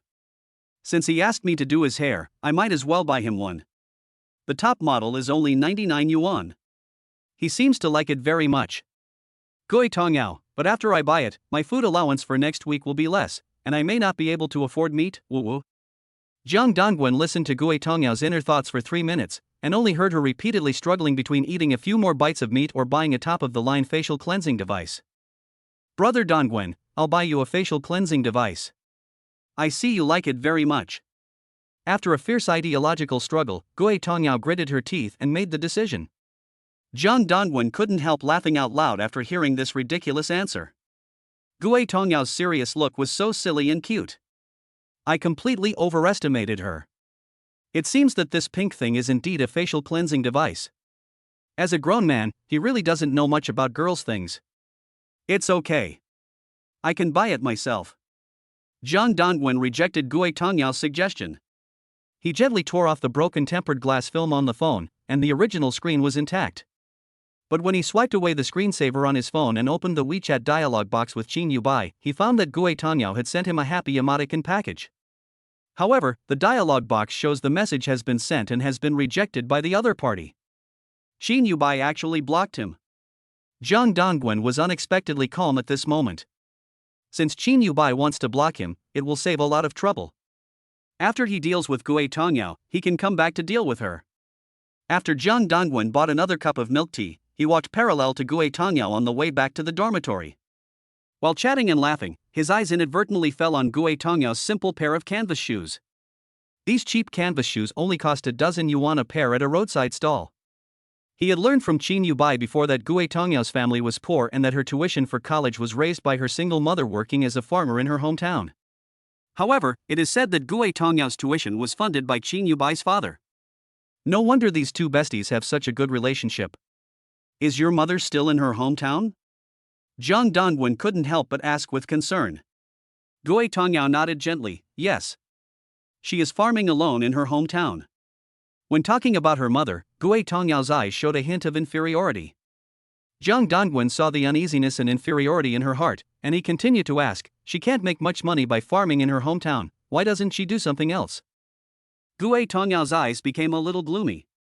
After a moment of silence, she slowly explained, my mother doesn't know any skills, so she came to the city to work in a factory. But if she stayed in her hometown, she could work on the farm while finding some daily pay jobs in a nearby town. This way, she would have income from both farming and daily pay jobs, and she would have more freedom. I see. Have you ever thought about opening ABB? Your house is close to a scenic spot. Jiang Dongwen recalled his experience of running ABB in his previous life. With his dedicated research, he made a lot of money running the BB and became a well-known BB owner in the local area. If it weren't for Qin Yubai, his previous life should have been very happy. Gui Tongyao couldn't help but laugh when she heard what he said. We don't have much business sense. Besides, it takes a lot of money to open ABB, and my family doesn't have the money. Zhang Dongwen nodded, and then said, how about I invest in your family to open ABB, and we'll split the profits 50-50. Gui Tongyao shook her head, thinking that Zhang Dongwen was just joking. While chatting, Zhang Dongwen casually opened Gui Tongyao's circle of friends. In the video she posted, there was a stream winding past her doorstep, with verdant mountains behind it. It was as beautiful as a landscape painting, and it was not far from the current Suicheng. Occasionally there are a few selfies of Gui Tongyao and her mother, also standing in the fields. It must be said that her mother is also very beautiful and doesn't look like someone who often does farm work. I remember your mother's surname is also Gui? Zhang Dongwen said as he looked at Gui Tongyao's circle of friends. Yeah. I have my mother's last name because my father is. Gui Tongyao stopped talking halfway. She saw Zhang Dongwen scrolling through his moments in front of her, and her cheeks flushed. Brother Dongwen, do you often check my moments? We are friends. I often give you likes. The scenery of your home is really beautiful. He thought Gui Tongyao's question was a bit strange. As old classmates, wasn't it normal for them to browse each other's moments? But according to Gui Tongyao's few friends, the only people who liked her post were Qin Yubai, her mother, and Zhang Dongwen. The scenery at my house is quite beautiful. If Brother Dongwen likes it, you can come and stay for a few days when you have time. Gui Tongyao unintentionally said a few polite words, but she immediately imagined that she would be living in the same house with Zhang Dongwen, and she could see him in pajamas showing his strong muscles when she was brushing her teeth, and she couldn't help feeling nervous. She had never been so close to a boy since she was a child. They even chatted alone for such a long time. Having said that, I didn't resist Zhang Dongwen's approach. Was it because he was Bai Bai's boyfriend? Gui Tongyao was thinking while chatting, staring at Zhang Dongwen's handsome face from time to time, and gradually felt some indescribable throbbing in her heart. Time passed by unknowingly, and the two of them walked all the way to the downstairs of the girls' dormitory. At this moment, many surprised girls upstairs gradually focused their attention on the two people, and they were especially curious about the handsome Zhang Dongwen. As we all know, Gui Tongyao has always been known for her reserved and cold image, and she doesn't like to be alone with boys. However, today the girls upstairs saw each other for the first time in history. Chapter 9. He is just too considerate to his girlfriend. The dormitory building was crowded with curious girls. They all leaned over and whispered to each other, "Hey, look, who is that handsome guy? He is flirting with the school beauty? Oh, I know him. He's Zhang Dongwen, the bootleaker boyfriend of Qin Yubai, the beauty in the Department of Literature." A woman shouted. What? Is he a super bootlicker who posted a 100,000-word apology on WeChat Moments in order to win back his girlfriend? How could he possibly be worthy of our school beauty Gui? Zhang Dongwen vaguely heard a few words of the girls' noisy discussions, but at this moment he didn't care about the gossip. Zhang Dongwen's purpose of accompanying Gui Tongyao back to the girls' dormitory was to assert his sovereignty and give others the illusion that Gui Tongyao was his girlfriend in advance, so that other opponents would give up. Even in the animal world, male lions must first defeat their competitors before they can win the love of a female lion. Now he only needs to stand alone with Gui Tongyao at the door of the girls' dormitory, which is already a symbolic announcement to the world. This woman has been conquered by him. Brother Dongwen, you should go back first. Gui Tongyao heard the girls in the dormitory building making a fuss. Her face flushed as she said this and walked quickly towards the girls' dormitory building. However, when she was halfway there, she turned around and waved to Zhang Dongwen, her voice a little shy, "Bye, Brother Dongwen." Such a sweet and innocent farewell speech made Zhang Dongwen embarrassed. What a foolish fellow. Zhang Dongwen shook his head and laughed. When he saw Gui Tongyao's innocent look, he couldn't help but recall the feeling of his first date with Qin Yubai. It is a kind of immaturity between young men and women, like taking a bite of a green apple, with the mixed taste of sweetness and astringency flooding into your heart. After Gui Tongyao and Zhang Dongwen parted, her heart was pounding. She covered her restless heart with her hand and hurried back to the dormitory. As soon as she entered the door, her three roommates surrounded her as if they had discovered a new continent. The girl named Meng Xiaodong, who was sleeping on the bed opposite Gui Tongyao, grabbed Gui Tongyao's wrist. "Oh, our school beauty has finally blossomed today? That boy is so handsome. Which department is he from? Tell us quickly, the sisters can't wait to see the news." Gui Tongyao's face was as red as the clouds in the sunset. She gently broke free from Meng Xiaodong's hand, placed her bag steadily on the table, lowered her head and said in an unnatural trembling voice, "I just chatted with him for a few minutes as an old classmate." "Oh. We are old high school classmates again. It turns out that our old love has rekindled." Meng Xiaodong stretched out his voice and looked at Gue Tongyao meaningfully.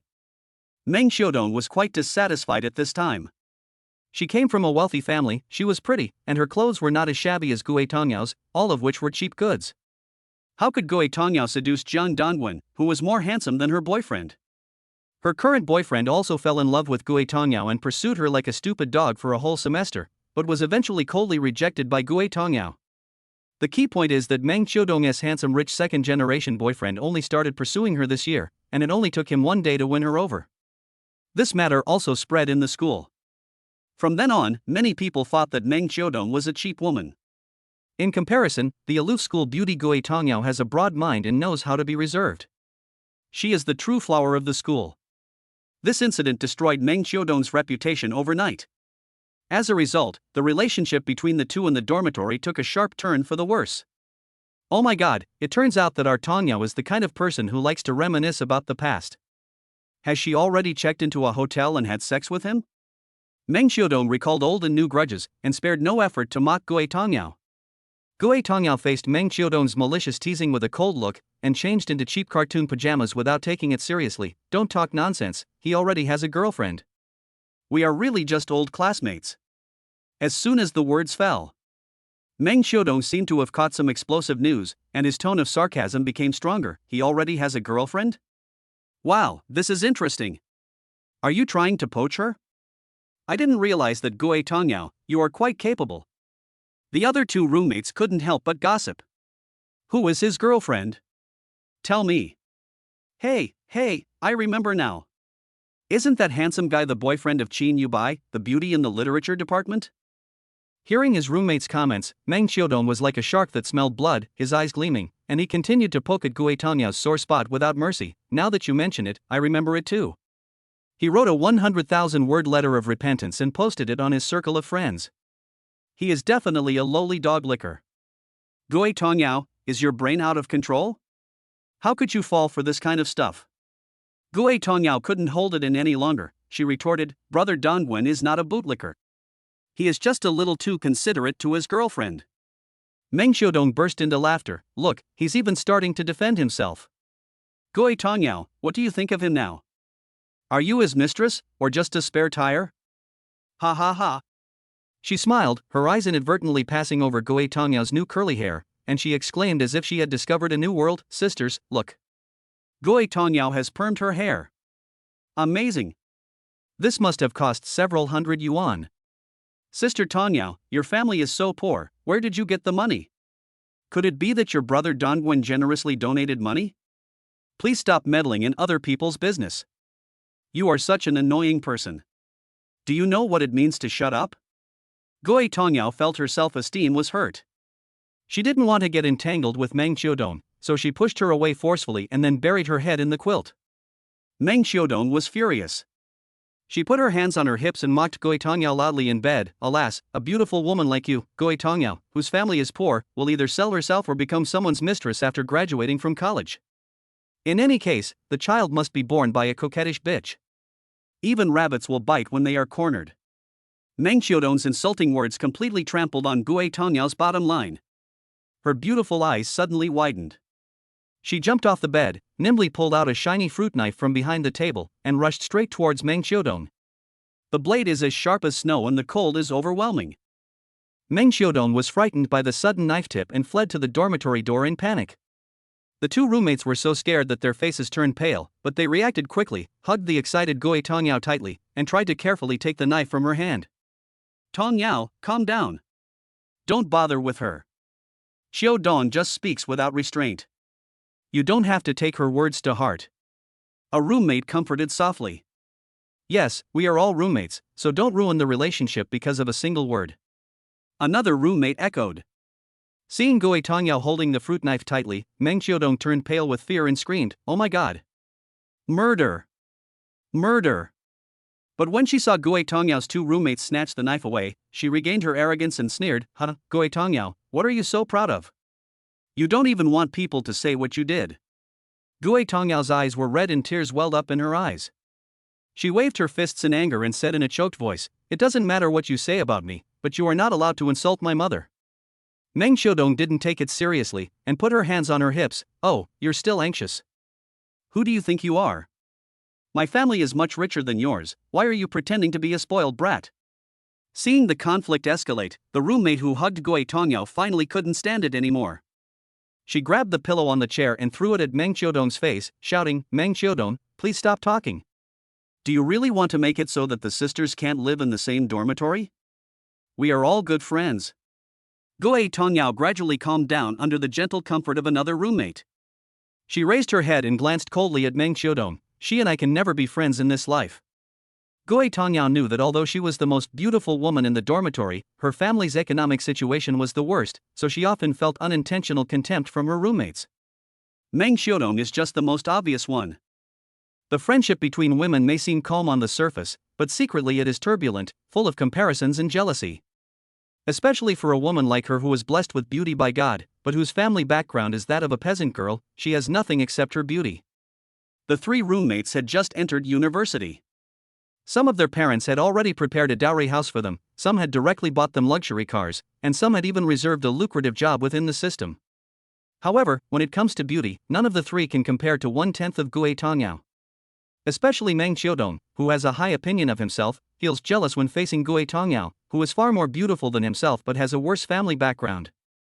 She speculated that Gue Tongyao could only change her fate as a poor man by becoming the mistress of a wealthy man or falling into prostitution. "Tomorrow, I will ask the teacher to change my dormitory." Gue Tongyao said this, pushed open the door of the dormitory and walked out. Chapter 10. Do you like men too? The next day, Zhang Dongwen lay on the bed, his face full of fatigue. He stared at the ceiling with empty eyes, thinking about life. "Brother, have you really broken up with Qin Yubai?" His roommate, Zhang Yuga, who was playing Honor of Kings nearby, asked nonchalantly. Zhang Dongwen took a deep breath, spread his mouth into a big character, and exhaled slowly, "Break up. Don't mention her anymore." Zhang Yuga looked up in surprise and stared at Zhang Dongwen in confusion. "Fuck. You are too ungrateful for a woman as beautiful as Qin Yubai."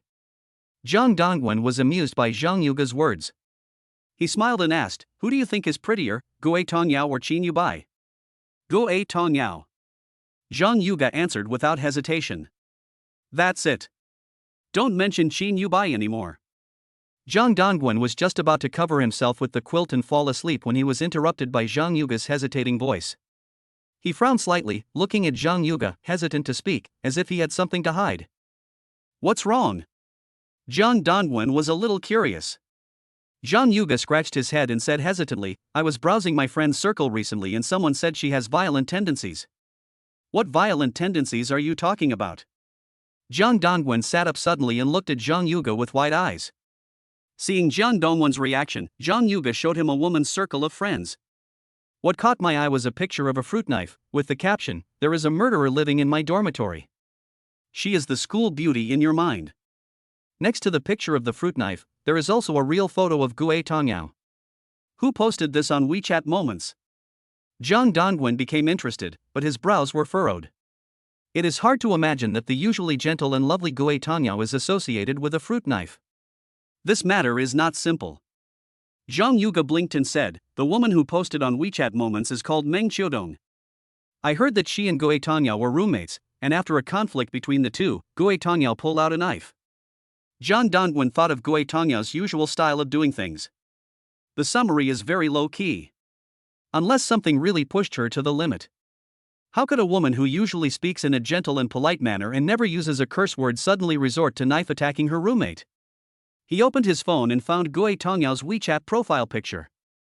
Gue Tongyao's WeChat avatar is unique, as other beautiful college girls' avatars are all selfies. She just posted a photo of the rural scenery of her hometown. If she had added a nickname piece as a blessing, Zhang Dongwen would have thought it was the WeChat account of some auntie who dances in the square. "Zhang Dongwen, did something happen?" A tentative message was sent, but Gue Tongyao did not reply for a long time. Zhang Dongwen didn't care. If she didn't want to reply, then she didn't have to. Anyway, he was not the stubborn bootlicker he used to be. The time had come, so he should do what he had to do. Afterwards, Zhang Dongwen took a shower, lay on the bed and started playing games happily, and then prepared to sleep until he woke up naturally tomorrow. It was already 1 o'clock in the morning. Gui Tongyao suddenly replied, and the chat box interrupted Zhang Dongwen's game screen. Gui Tongyao, I don't want to talk. I feel very uncomfortable. Zhang Dongwen glanced at the message, quickly swiped away the dialog box, then thought about it and stopped the game on his phone. At this moment, curiosity took over. He did not try to hide it and asked Gui Tongyao directly, "Why did you show your knife to others?" Gui Tongyao was silent for a few minutes, as if hesitating whether to reply to Zhang Dongwen. But in the end, she still replied, "It's fine if she just scolds me. She also scolds my mother." After talking for a long time, Zhang Dongwen finally understood the whole story. "Next time, don't be so impulsive, okay?" Zhang Dongwen advised. "Okay." Gui Tongyao reluctantly replied with an aggrieved expression, just like the helplessness of a child after being scolded by an adult. "Next time you should slap her 100 times. Slap her until her face turns red like a monkey's butt. It would be too easy for her to be stabbed to death." Zhang Dongwen was dissatisfied with Gui Tongyao's weak feedback attitude and immediately sent another message. Gui Tongyao sent back a smiling expression. "What a silly woman, even this can make people laugh." Zhang Dongwen thought that his chat with Gui Tongyao was over today, but he received another message from Gui Tongyao. "Brother Dongwen, a famous professor from Peking University and Tsinghua University will come to our school to give a lecture tomorrow. Are you interested in attending?" "Lecture?" Zhang Dongwen frowned slightly. If it was before, he would definitely refuse without hesitation, but now Gui Tongyao actually took the initiative to invite him, which means that she has opened the window to him. "Okay. Send me the classroom number and time, and see you at the door of the classroom." The next day, Zhang Dongwen arrived at the lecture hall location given to him by Gui Tongyao on time as agreed. There were crowds of people outside the classroom, and it was very lively. People had to queue up to register for admission, which showed that there were many people who wanted to attend the lecture. "Brother Dongwen." A greeting as sweet as spring water rang in Zhang Dongwen's ears. He turned around and looked. Gui Tongyao stood stiffly in front of him, with her hands behind her back, looking shy. "Why are you standing there like an idiot? Come and line up." Zhang Dongwen pointed to the end of the line and motioned Gui Tongyao to follow him. "Okay." Gui Tongyao responded, but her steps seemed a little hesitant. It was then that Zhang Dongwen noticed that her permed hair was tied into a ponytail with an elastic band, completely losing the sweet, pure, and flowing feeling she had when she came out of the hair salon. "Why is your hair tied up again? It doesn't look good." After Zhang Dongwen made a brief comment, he thought that if Gui Tongyao tied up all her permed hair, wouldn't his 10 points be wasted? Hearing this, Gui Tongyao looked up at Zhang Dongwen, put her hands to her mouth, clenched them into a tube, and whispered, "I feel like having my hair down is too ostentatious, so it's easier to take care of it this way." Zhang Dongwen raised his head and looked around. Many boys had already cast admiring glances at Gui Tongyao. Even though Gui Tongyao used low-quality rubber bands that cost 10 for 1 yuan, it still couldn't stop these veterans from marking the beautiful woman's papers. "It's okay. While you're young, be a little arrogant." Zhang Dongwen raised the corner of his mouth and strode to Gui Tongyao. He untied the rubber band on her head and hung it on his wrist, looking like a real boyfriend. This made many peeping boys want to angrily send in good luck emoticon. The moment the rubber band was untied, Gui Tongyao's long hair fell on her shoulders like a waterfall. She instantly became dignified and beautiful, no longer the shy school beauty with a student-like temperament. "It still looks beautiful like this." Zhang Dongwen nodded with satisfaction and praised sincerely. Maybe because of his memories from his past life, he currently has quite a good understanding of women's aesthetic tastes. When Gui Tongyao heard Zhang Dongwen's praise, her face turned red and her movements became slow. Zhang Dongwen felt strange when he saw her being shy. Why does Gui Tongyao get shy after just a few words? Is she actually into men, so she has feelings for him? Could she really be the legendary bisexual? At this moment, a tall and handsome boy walked up to Gui Tongyao and said with a confident smile, "Hello classmate, can you add me on WeChat? Didn't you see I was standing next to her? I'm her boyfriend." Zhang Dongwen stood in front of Gui Tongyao with a sharp look in his eyes. The boy who approached her was stunned. He couldn't believe that Zhang Dongwen, who was dressed so casually, was the boyfriend of the super sweet girl next to him. His own clothes and shoes were all branded, which couldn't compare to Jiang Dongwen's shabby clothes. "Excuse me, beautiful lady, is this true?" Gue Tongyao blushed. She didn't want to pay attention to this boy, but she also didn't want to follow Jiang Dongwen's wishes and admit that she was his girlfriend. But after a few seconds of pausing, she blushed slightly and hummed softly, in order to save face for her old classmate Jiang Dongwen. The handsome guy's face was full of embarrassment and disappointment. He said vaguely sorry for disturbing you and turned and ran away. "I accidentally became a flower protector, you don't have to thank me." Jiang Dongwen looked at the handsome guy's dejected back with a sly smile on his face. Seeing that Jiang Dongwen was taking advantage of her and acting like a good boy, Gue Tongyao could only stick out her tongue and make a face to complain about him. Behind the two of them, Qin Yubai's trembling voice suddenly came. "You guys are here too?" Chapter 11. Let her go. "I don't want to serve her anymore." At some point, Qin Yubai and Zhou Mali quietly appeared in the bustling crowd. Jiang Dongwen turned around and his eyes met theirs. Qin Yubai's pupils dilated as he stared at Jiang Dongwen and Gue Tongyao in disbelief. Zhou Mali quickly came to her senses and whispered to Qin Yubai, "I didn't lie to you, did I? After Jiang Dongwen dumped you, he got together with Gue Tongyao again."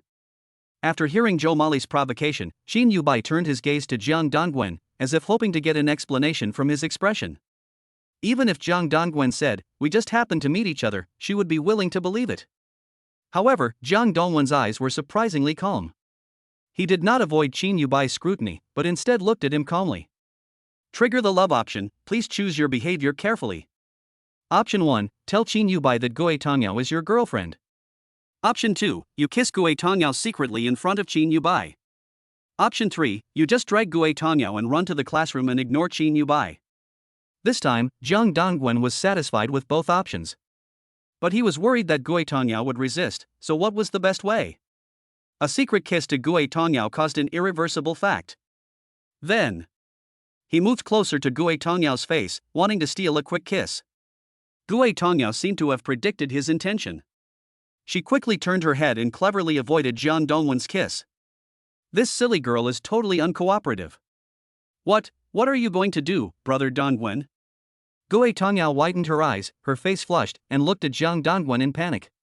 Qin Yubai also saw such a bizarre scene. She was stunned for a moment, then she rushed forward in anger and grabbed Jiang Dongwen by the collar. "What are you doing? Hooligan! How dare you kiss my best friend?" Jiang Dongwen then realized that he had made the wrong choice. In fact, he should have pulled Gue Tongyao directly into the classroom, so that Qin Yubai would be pissed off to death. He just didn't expect that the cute and silly Gue Tongyao was so agile. "I've broken up with you. I'm with Xiaoyao now. What do you want to do?" Since he couldn't cause any misunderstanding, Jiang Dongwen simply laid his cards on the table and acted like a scumbag. Before he finished speaking, Qin Yubai's slap was already in the air. However, Jiang Dongwen was quick-witted and grabbed Qin Yubai's palm, staring at her cute little face. "What do you want to do?" "You. That's too much." Qin Yubai's eyes turned red and he began to sob. Zhou Mali stepped forward and pulled Qin Yubai back. "Ha! Men, look. Yubai, I was right. He is just a scumbag who falls in love with every woman he meets. You better keep your eyes open in the future." As more and more people gathered around, Qin Yubai was worried that she would be discussed and become a hot topic, so she rubbed her red eyes and turned to enter the lecture hall. Zhou Mali rolled her eyes at Jiang Dongwen and followed her in. "Brother Dongwen, what are you trying to do? We can't wash ourselves clean even if we jump into the Yellow River," Gue Tongyao said anxiously. She instinctively wanted to chase after him to explain, but Jiang Dongwen held her wrist tightly. "Ignore her. Let her go. I don't want to serve her anymore." Jiang Dongwen's tone was full of fatigue. "But, you love each other so deeply, don't let it be due to a momentary misunderstanding." Gue Tongyao tried to persuade them, with reluctance flashing in her eyes. "Why were you avoiding me just now?" Jiang Dongwen interrupted her, looking straight at her with a meaningful tone. Gue Tongyao met Jiang Dongwen's deep gaze, her pretty dimples full of shyness. "You suddenly kissed me, how could I not hide?" Jiang Dongwen chuckled. "I just played the boyfriend and helped you chase away the guy who was trying to flirt with you, but you refused to help me play the girlfriend? This is inappropriate." Gue Tongyao argued in a low voice, "But, the two things are different." She looked up at Jiang Dongwen's lips and thought to herself, "If I had really been kissed just now, my first kiss would have been taken away by brother Dongwen. However, she didn't seem to reject him in her heart, so why did she have this indescribable strange feeling? Let's go. Let's go in and listen to the lecture. Xiaoyao, please continue to play my girlfriend and help me cure Qin Yubai's bad temper. Seeing that Gui Tongyao was silent, Zhang Dongwen took her hand and walked into the classroom without hesitation. A blush spread across Gui Tongyao's cheeks, and she struggled with shame as if she was burning in flames. However, under the grip of Zhang Dongwen's warm big hands, she compromised somehow. At this moment, Zhang Dongwen felt like he was really a devil walking on earth. A twisted pleasure gradually spread to every corner of Zhang Dongwen's body. He contentedly pulled Gui Tongyao to sit down on the seat. Not far behind him were Qin Yubai and Zhou Mali. He had chosen this position on purpose so that Qin Yubai could see everything he and Gui Tongyao did. After sitting down, Zhang Dongwen remembered the system reward for the option he had just chosen. Received 100 points as reward, current total points, 370. Basic skill card X1. Gui Tongyao's relationship value increased from 40 to 55. Although Gui Tongyao said that she didn't want to play the role of his girlfriend, their relationship still improved significantly. What a hypocritical woman. Zhang Dongwen now has reason to suspect that Gui Tongyao has feelings for him. At least it proves that the orientation can be male. Zhang Dongwen gradually felt that Gui Tongyao's liking for women was becoming a little confusing. Before he had time to think about it, a well-mannered professor wearing glasses walked in from outside the door, followed by two beautiful female teaching assistants. The professors from Peking University and Tsinghua University are indeed extraordinary in their pomp and circumstance. Classmates. Hello, I am Sun Huakai from Peking University and Tsinghua University. Today, I will lead you to explore the mysteries of sociology in depth. I believe this topic will be of great benefit to you. Professor Sun Huakai hadn't finished speaking yet. Qin Yubai sat in the back row, but he was panicking. She had naively believed that Zhang Dongwen's proposal to break up was just a momentary impulse, and that once both parties had calmed down, he would come back and coax her humbly. But today, when she saw Zhang Dongwen and Gui Tongyao sitting side by side, her heart felt as if it was cut by a knife. Qin Yubai couldn't help but open his circle of friends and look at the sweet time he had spent with Zhang Dongwen in the past. Her circle of friends is full of photos of her and Zhang Dongwen checking in at various attractions in this city. Their smiles look so happy and sweet. Qin Yubai closed his eyes and dared not look anymore. His heart ached badly. But she couldn't bear to delete all her friends' circles. She still has love for Zhang Dongwen in her heart. She knew she had to stay calm. Although she could not control her temper, she overturned the table, rushed to Zhang Dongwen and slapped him hard. For now, she still believes that Gui Tongyao will not like Zhang Dongwen. Zhang Dongwen was just angry and did not fall in love with someone else, Gui Tongyao. But for Qin Yubai, being with Gui Tongyao was just a novelty of the lesbian relationship. Zhang Dongwen is her only true love. Only when she holds Zhang Dongwen in her arms can she feel that her life is completely filled with love, which is something Gui Tongyao can never give her. But now, love and desire, everything has disappeared. The man she loved most was sitting next to the woman who loved her most. Yubai, that scumbag Zhang Dongwen is whispering with his mistress in front. Hurry up and post a message on your moments to curse them. Zhou Mali leaned over to Qin Yubai's ear and pointed at Zhang Dongwen in the distance. Class is about to start, shut up. Qin Yubai gritted his teeth and said angrily. Chapter 12. If a man stops pursuing someone halfway, he is either a scumbag or something else. Professor Sun Huakai from Peking University and Tsinghua University started his lecture. The title of the PPT courseware is, Why Are Boys Nowadays Unwilling to Pursue Girls? As soon as this title appeared, it immediately aroused heated discussion among students. Because I paid tuition fees, I got emotionally involved, and I failed miserably. The heart is sealed with cement. Not pursuing is the only way to be clear-headed. Who dares to chase version T0? Why don't girls chase boys? For a 300,000 yuan betrothal gift, I would rather choose a BMW. Professor Sun Huakai saw that the students in the audience were very active and enthusiastic, so he smiled gently and waved his hand to signal everyone to be patient. Then he pointed to a boy with anxious eyes not far away and motioned him to stand up and speak. The professor asked, Excuse me, student, how old are you this year? 21 years old. The boy replied. Why do you think boys don't chase girls anymore? The boy took the microphone from the teaching assistant, cleared his throat, squinted his eyes, and spoke with anger. Girls nowadays must be 1.8 meters tall, have 8-pack abs, own a car and a house, and look as handsome as a celebrity. Who would dare to pursue such a girl? As soon as the words fell, a girl stood up suddenly and raised her arms high. Seeing this, Sun Huakai nodded and asked her to stand up and speak. The girl was tall and pretty. She glared at the boy who was speaking and sneered disdainfully, "I'm confused. Why don't you men know how to look for the reason in yourselves? We women want to have abdominal muscles, own a house and a car, and be handsome. What's wrong with that? Don't you men always ask us women to be beautiful, considerate, and gentle, and be able to both be in the living room and in the kitchen? Over the years, have you men really improved yourselves? Have your wages increased? Have you worked hard?" Her words were like a huge rock thrown into a calm lake, causing the girls present to cheer and applaud. Now it was the boy's turn to get restless. A sturdy boy stood up, walked to the side of the first boy who spoke, and grabbed the microphone. That female classmate said it so easily.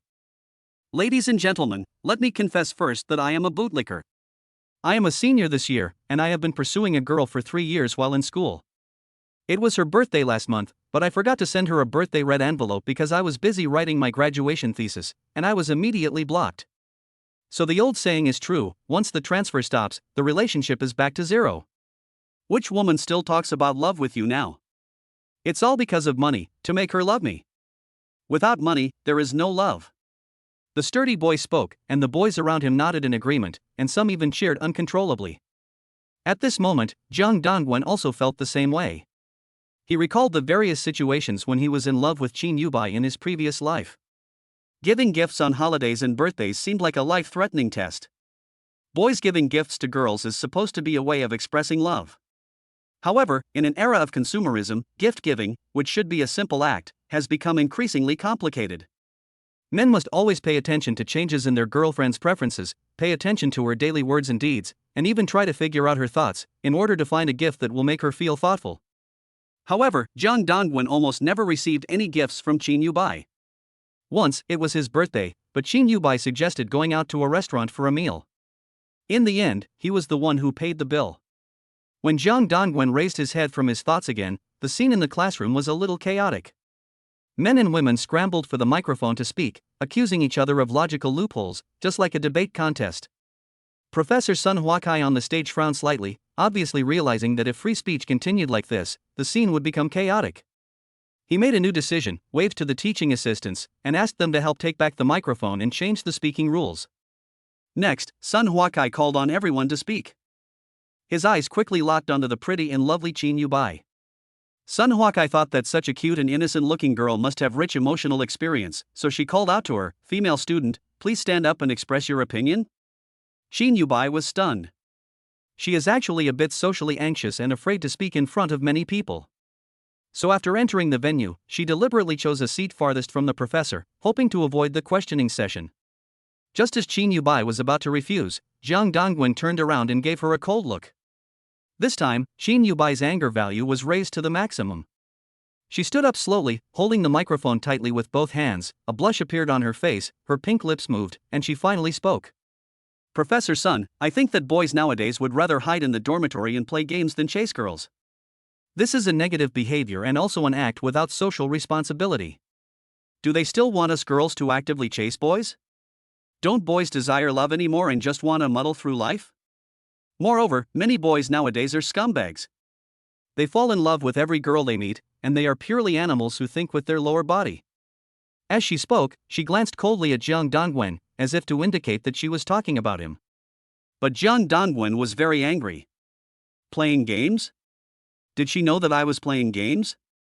Oh, and did she delete my QQ friends? Maybe she found out when I was playing King of Glory with my QQ account. What a scheming woman. Even though we broke up, she is still checking on him to see if he is playing games. This can give her an excuse to blame. Jiang Dongwen felt that his head was about to explode at this moment. "Qin Yubai, you cheated on Lily Huanma with great righteousness. I said a few words to other women and played a game. I had to write a 100,000-word self-criticism and post it on WeChat Moments. I can't stand it anymore. I won't stand it anymore." Jiang Dongwen stretched out his hand and signaled to Professor Sun that he wanted to speak. Seeing Zhang Dongwen's anxious expression, Sun Huakai asked the female assistant to hand him the microphone. Zhang Dongwen took the microphone, turned around and taunted Qin Yubai, taking the initiative is humble, being affectionate is a dog licker. We are tired of being dogs. Now you girls spend men's money on dates, and you girls think it's natural to spend our money. If it's love, why don't you go AA? Before Zhang Dongwen could finish, Qin Yubai gripped the microphone tightly and angrily retorted, "You don't pay, so do you want to get something for nothing? Isn't it normal for boys to spend money on girls?" Zhang Dongwen didn't tolerate her bad temper and said directly, "We guys have a hard time getting 3 meals a day, and we have to save our living expenses for love expenses. But you guys enjoy everything with peace of mind. If you are not satisfied, you will nitpick. You said we are animals who think with our lower body, but aren't you animals who are obsessed with money?" Zhang Dongwen's speech caused all the boys to cheer and some even raised their phones to take pictures of him. Sun Huakai on the podium smiled slightly at this time.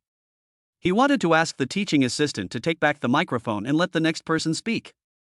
However, Qin Yubai was so angry that she was not willing to return the microphone. Her palms holding the microphone were already slightly sweaty. When you love someone, shouldn't you give your all? Those who give up halfway through pursuing someone are scumbags. And especially those who have already possessed someone's body and let go easily in the end are complete scumbags. This time, the whole audience sighed. Finally, someone with a curious mind recognized the relationship between the two. Isn't this the beauty from the literature department, Qin Yubai, and her licking boyfriend, Zhang Dongwen? Oh, there's something interesting to watch. Hurry up and record the video. Chapter 13. Is it true that the newcomers are better than the old ones? Zhang Dongwen took a breath.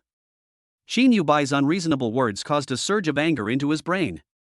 The heart is beating faster and faster, and the blood vessels throughout the body are churning. Zhang Dongwen suddenly realized that his behavior was a bit reckless. He actually argued with Qin Yubai in public. Wasn't this making a fool of himself? But on second thought, the purpose of his rebirth was to teach Qin Yubai a lesson.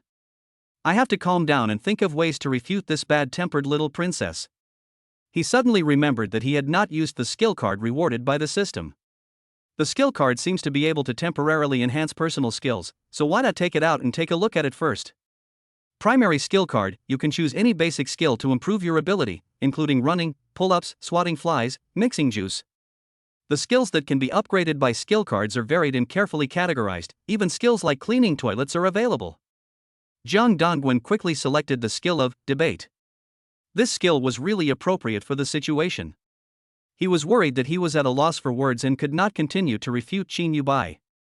Debate can enhance the host's debating ability, lasts for 30 minutes. After Zhang Dongwen improved his debating skills, a steady stream of sentences emerged in his mind. Just when everyone thought Zhang Dongwen had nothing to say and the female assistant was about to take back his microphone, Zhang Dongwen took a deep breath, held the microphone tightly, looked directly at Qin Yubai, his eyes were sharp, and his tone was steady. Being unconditionally good to someone will eventually be regarded as a clinging dog. Why do boys have to wag their tails and beg for mercy in front of women? Isn't a man's body a body? Isn't a man's youth? Why do you always pretend to be a vulnerable group? Haven't we boys been hurt? Why have our wounds never been seen by you? Zhang Dongwen's words were as impeccable as the logic of the debate. The boys in the classroom were deeply moved by his words. They applauded and cheered for Zhang Dongwen's debating skills. Qin Yubai was shocked. She never thought that Zhang Dongwen, her bootlicker boyfriend, actually thought she was hurt. Didn't he always enjoy it? Isn't it because Zhang Dongwen was so persistent in licking her that she gradually accepted this superior subordinate relationship between master and licker? Now, it becomes her fault? Qin Yubai picked up the microphone angrily and refuted Zhang Dongwen fiercely, "I'm not after your wealth, I just want you to be kind to me." Is that wrong? You don't even have the patience to be my licking dog. What else can I expect you to do when you become my husband in the future? Jomali also echoed, "Yes. Be a good bootlicker. It's not like they don't want you anymore. They are just testing you." Zhang Dongwen curled his lips into a sneer, and an idea for how to deal with the situation quickly came to his mind. If it weren't for the help of skill cards, he might not be able to beat version T0. She can even say with such a clear conscience that she lets her boyfriend be a bootlicker. I'm afraid what she says next will contain all kinds of bizarre double standards. Jang Dongwon coughed lightly to moisten his throat, stared at Qin Yubai, and said slowly, "The premise is that girls can be loyal to their feelings. The reality is that there are always some girls who have fish in their ponds, with all kinds of fish, but they ask men to be their consistent licking dogs? Is this a double standard, Qin?" When Jiang Dongwen called out the three-word student Qin Yubai was stunned again, and couldn't find any reason to refute for a moment. Indeed, there is a delicate relationship between her and Gue Tongyao. Although they have never crossed the line, the ambiguity in their hearts has long surpassed the scope of friendship. She thought that as long as they loved each other, it was enough. Why did Jiang Dongwen always keep holding her bad temper and saying that he didn't want to be a bootlicker? How many men want to lick her feet through the screen of their mobile phones but can't even do so? Besides, Jiang Dongwen actually dared to call her classmate Qin in such a strange way. In the past, people always called her little cutie, Xiaobai, or at worst Xiao Yubai. Is it true that the newcomers are better than the old ones now? Qin Yubai couldn't help but glare at Gue Tongyao beside Jiang Dongwen. The two looked at each other for a moment, and Gue Tongyao keenly noticed Qin Yubai's gaze. She realized that their relationship had changed. Gue Tongyao was confused and wanted to stand up at this moment, walk to Qin Yubai and explain to her. Because ever since the hairdo incident, she had sent a WeChat message to Qin Yubai, but Qin Yubai hadn't replied to a single message. But now there were so many people staring at her, Gue Tongyao didn't dare to move, so she had to continue sitting next to Jiang Dongwen, watching in amazement as the two people continued to play the PK match. Sun Huakai, who was standing on the podium, was also quite surprised at this time. The confrontation between Qin Yubai and Jiang Dongwen made his heart, which had been silent for a long time, feel excited about teaching. When he saw that Qin Yubai was speechless, he quickly waved his hand to signal her to sit down. After Sun Huakai took the microphone, she began the introduction of the lecture. Just now, we had a meaningful dialogue between the sexes. It is not difficult for us to find a phenomenon. This is because in modern society, the importance of individual values is emphasized. For example, the dog licker mentioned by the male student just now is actually a giving personality. The lecture continues. Jiang Dongwen gradually understood the wrong behaviors in his previous life from Sun Huatsai's lecture. If someone had pointed him in the right direction at that time, he would not have fallen into the dilemma of being a bootlicker in his relationship with Qin Yubai. Pity. It's too late to say anything now. He spread his hands, leaned back in his chair, and sighed. At this time, Sun Huatsai's lecture was about to enter the next game session. The PPT displayed the words Lightning Blind Date Conference in large letters. Classmates, let's continue to do an interesting social practice. Let's ask a few students to come on stage and put forward your requirements for your other half. As soon as Professor Sun Huakai finished speaking, the students in the lecture hall became as lively as boiling water, discussing with each other. Gue Tongyao slowly leaned towards Jiang Dongwen and whispered to him, "Brother Dongwen, why don't you take this opportunity to go on stage and apologize to Bai Bai in front of everyone?" Jiang Dongwen glared at Gue Tongyao coldly, and after confirming that her brain was not short-circuited, he said slowly, "Actually, instead of apologizing to Qin Yubai, I want to know what your blind date conditions are?" When Gue Tongyao heard this, her cheeks turned red as if dyed by the sunset. She widened her eyes and muttered, "What are you talking about, Brother Dongwen? Why would I go on a blind date? Stop kidding." Jiang Dongwen looked at her shy and angry expression, pointed at the 6 big words Lightning Dating Conference on the PPT, and said with a smile, "How about you go up and play the professor's game too?" Chapter 14. I want to get closer but I am more afraid of being rejected. Jiang Dongwen didn't know whether Gue Tongyao heard the hidden meaning. If she goes on a blind date, is it with a woman or a man? Sure enough, after hearing Jiang Dongwen's words, Gue Tongyao glanced at Jiang Dongwen's face and said softly, "If we're talking about blind dates, I think a guy like you, Brother Dongwen, is pretty good." Jiang Dongwen's heart skipped a beat. Was Gue Tongyao still flirting with him, or was she just being polite? Seeing Jiang Dongwen's expression was a little off guard, Gue Tongyao smiled a little incoherently. "Well, I just said that Brother Dongwen is a very reliable and considerate man. She also told me that you are a very good boyfriend. Trigger the love option, please choose your behavior carefully. Option 1, you joke to Gue Tongyao, since you think I'm good, then you can be my girlfriend. Option 2, stand up in front of everyone and say I like girls like you too. Option 3, pull Gue Tongyao to Qin Yubai and ask her to repeat what she just said. Since you think I'm good, then you can be my girlfriend." Jiang Dongwen chose the first one. He smiled and teased Gue Tongyao in a real and fake way. Until now. Jiang Dongwen's plan was to take down Gue Tongyao and feed Qin Yubai cuckold dog food. Of course, he was also trying to test whether Gue Tongyao's orientation had changed when he said this. Received 100 points as reward, current total points 470. Primary attribute bonus card X3. Gue Tongyao's relationship value increased from 55 to 90. When Gue Tongyao heard Jiang Dongwen's sudden confession, her eyes became stiff, her heart beat like a drum, and her breathing became rapid and strong. After holding her breath for a long time, she mustered up the courage to look at Jiang Dongwen and responded with a trembling voice. No. You are Bai Bai's boyfriend, how can I steal her boyfriend? Seeing that Gue Tongyao was actually thinking seriously, Jiang Dongwen finally couldn't hold back the smile on his face. I was just kidding. You took it seriously. Are you kidding? Gue Tongyao widened her eyes, feeling an inexplicable sense of loss in her heart. She then glared at him angrily. Please don't joke about confession, okay? Jiang Dongwen looked at Gue Tongyao's interesting expression and the smile on his face grew. It felt great to have a campus beauty being played around by him. Besides, he didn't expect Gue Tongyao to respond to his confession. Jiang Dongwen now has the experience of living for most of his life in his previous life. His mental maturity in dealing with feelings has given him a unique calmness and sophistication compared to other male college students of the same age. A man like him who is mature and stable inside can maintain a sense of boundaries with young women, and at the same time, after taking the initiative, he can maintain a strong desire to restrain himself, making women dizzy and completely under his control. This is a natural scumbag quality, and he doesn't need to learn any tricks to pick up girls. At the age of 19, Gue Tongyao is still in the ignorant period of youth. But she can inexplicably feel the strong attraction of Jiang Dongwen as a mature man. She is a little obsessed with this indescribable feeling, but her reason is knocking on her nerves. That's Qin Yubai's boyfriend. Gue Tongyao swallowed nervously, then stared at Jiang Dongwen and said, Brother Dongwen, I really think you should reconcile with Bai Bai as soon as possible.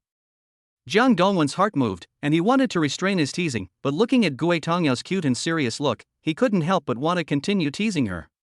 He deliberately adjusted his expression and put on a serious look. Xiaoyao, if I had confessed to you instead of Qin Yubai, would you accept me? Gue Tongyao's eyes widened, and she blurted out, Brother Dongwen, how could you like me? Jiang Dongwen responded with a nonchalant smile, how is it impossible? You are the school beauty. You are so beautiful, which man doesn't like beautiful women? Gue Tongyao was a little disappointed and asked back, do you like her just because she's pretty? Jiang Dongwen was stunned. In his communication with Gue Tongyao, Jiang Dongwen could always feel her extraordinary seriousness and her willingness to understand every word of others as the truth. But I don't know if I'm really naive or just too stupid.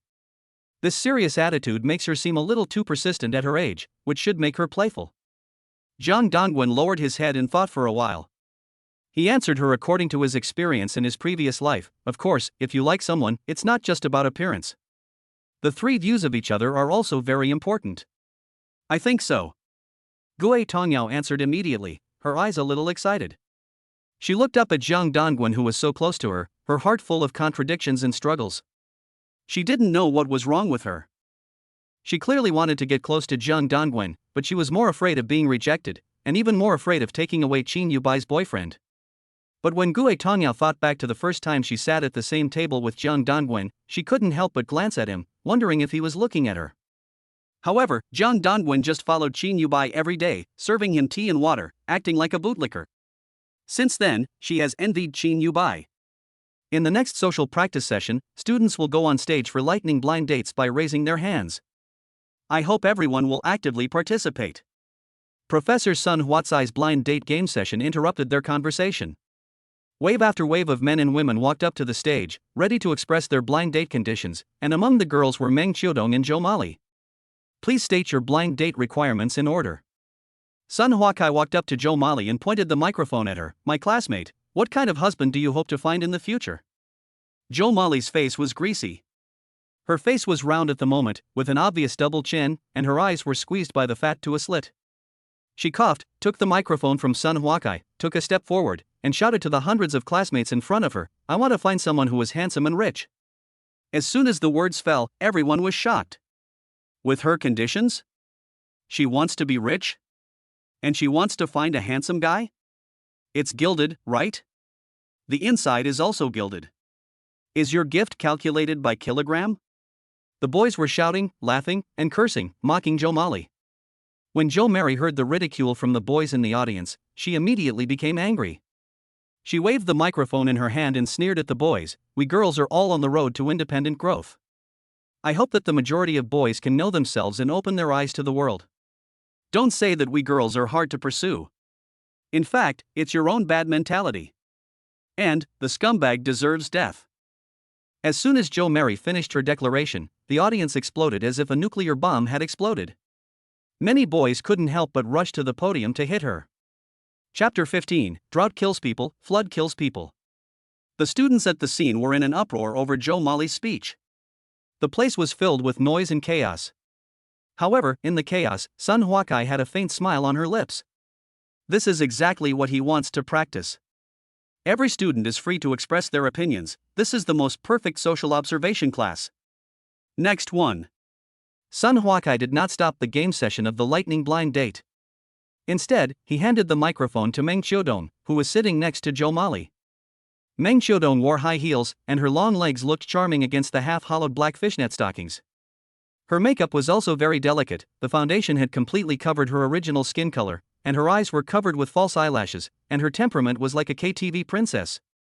Sun Hwakai took a look at Meng Chiodong's outfit and didn't say much. After all, college students don't have too many clothes to wear.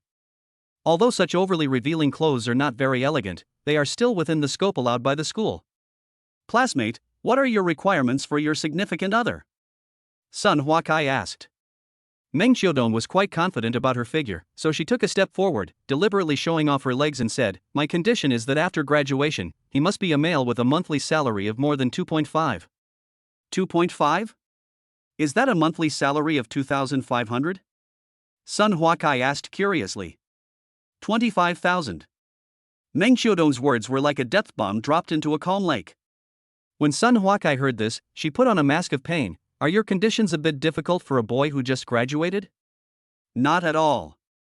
Meng Chiodong smiled and shook his head. "Because 25,000 yuan a month is the most basic income. My family is well off, so I don't want to help the poor. I just want to find a man with a stable income, and the betrothal gift must be enough." "How much is your bride price requirement?" Sun Hwakai couldn't help but ask again. 380,000, not a cent less. My conditions are so good that all the men chasing after me are lining up at the school gate. Also, my emotions are unstable, so my husband must be emotionally stable in the future." Meng Chiodong's words once again inspired the boys in the audience to scream. Someone stood on the table and yelled at her. Some people used their mobile phones to focus directly on her face to take photos and post them on WeChat Moments. There was a constant stream of curses. "Beauty, there's no mirror in your dorm, but how can you not pee? Good luck to those who can earn 25,000 yuan a month after graduating from college. That's your black silk wife." Offstage, a man with glasses who was a few steps away from Meng Chiodong pointed at her with disdain and shouted, "This is a blind date game, not a wish-making game for you fairies. If you don't know how to play, get off the stage." Hearing this, Meng Chiodong became furious. She responded bluntly, "You said I was making a wish? Humph, even if all the men in the world died and only a bespectacled frog like you was left, I wouldn't even look at you." The man with glasses got furious when he heard that. He immediately stood up and retorted, "Okay. Please don't give in and harm others. I know a woman from a nearby village. She was picky until she was over 80 years old, but she still didn't find the right one. For years after she died, she met a stray dog in the village in the cemetery. Now, she has been reincarnated as a female dog." As soon as he finished speaking, there was a burst of laughter at the scene. When Meng Chiodong heard the glasses man's mockery, her face turned pale instantly. The laughter around her seemed like needles piercing her heart, making her feel unprecedented humiliation. Finally, she couldn't bear it anymore and stepped forward and scolded, "You are the real dog." Sun Hwakai, who was standing nearby, saw that the situation was not going well, so he called the teaching assistant to separate the two people, raised the microphone, and called out, "Classmates, this is a dating game. I hope everyone can stay rational, express their opinions, and not make personal attacks." As the girls on the stage finished speaking, most of the blind date conditions they mentioned were ambiguous. Sun Hwakai looked around, trying to find a girl who was very different from the girl just now to compare with. After all, the girls who came on stage were of average looks, and he wanted to find a pretty girl who could easily be liked by boys at first glance. After a careful search, he finally found Gue Tongyao hiding in the corner. Sun Huakai felt that this girl had a beauty as fresh and refined as a lotus emerging from water, and she was a natural beauty without any heavy makeup. He was satisfied but couldn't help but wonder, would such a beautiful girl have the same views as the previous girls? Please ask that girl to come up to the stage and share your blind date conditions. Sun Huakai raised the corner of her mouth, pointed at Gue Tongyao, and called out loudly. As soon as the words fell, everyone's attention was immediately focused on Gue Tongyao. Gue Tongyao pointed at herself in disbelief, then looked at Zhang Dongwen beside her. Zhang Dongwen also thought it was quite interesting, so he urged her with a smile, hurry up and go up. Didn't I just ask you to go and play too? I don't want to go. I'm shy. Don't be shy, just go. At Zhang Dongwen's urging, Gue Tongyao was pushed to stand up and walked onto the stage. Gue Tongyao was wearing a clean white dress with the hem fluttering gently, which perfectly outlined her graceful figure. Obviously, her bare legs are not wearing any stockings, but they are more sexy and attractive than Meng Qiudong's legs in black stockings. If she meets the listless men queuing up at the men's clinic, Gue Tongyao's beauty will be more effective than the medicine prescribed by the doctors. It can boost their vigor and make them energetic. As a result, the boys in the audience couldn't help but praise.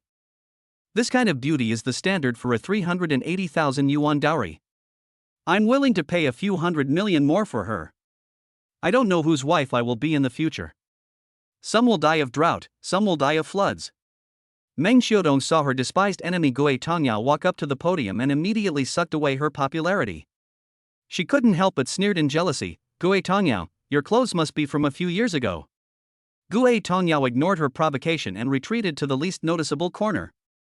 When Zhou Mali saw Gue Tongyao come on stage, she couldn't help but cover her mouth and giggle. She leaned close to Meng Qiudong's ear and whispered, she stole my roommate's boyfriend. She's a super green tea. Meng Qiudong was stunned. I thought I was the only one who knew about this, but it turns out her scandal has spread everywhere. That's right. She just has a better figure and is prettier, a green tea bitch. Zhou Mali pouted with disdain. Gue Tongyao listened silently to the sarcasm of the two people, but just chose to endure it silently. Being a school belle, life is actually not as easy as people imagine.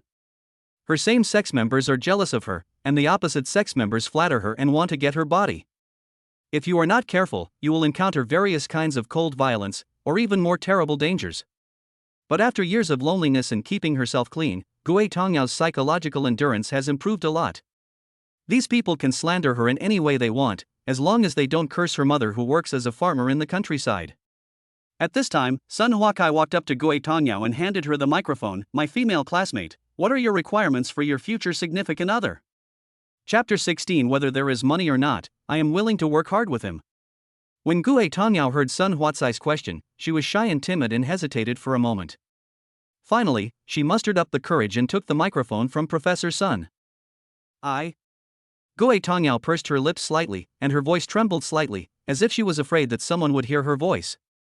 But her sweet voice, her slightly pursed red lips, and her shy look of wanting to say something but stopping herself made the boys secretly go crazy and shout, she's so beautiful. Speak louder. The classmates can't hear you. Professor Sun encouraged with a smile. Gue Tongyao finally mustered up the courage, gently smoothed the hair that was scattered on her eyebrows, and said in a clear voice, I like boys with positive values. It doesn't matter whether he has money or a house or a car. I am willing to work hard with him.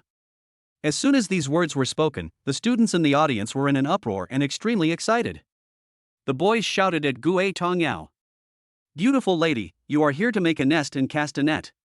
Fuck, because of you, my brother's self-confidence has suddenly swelled.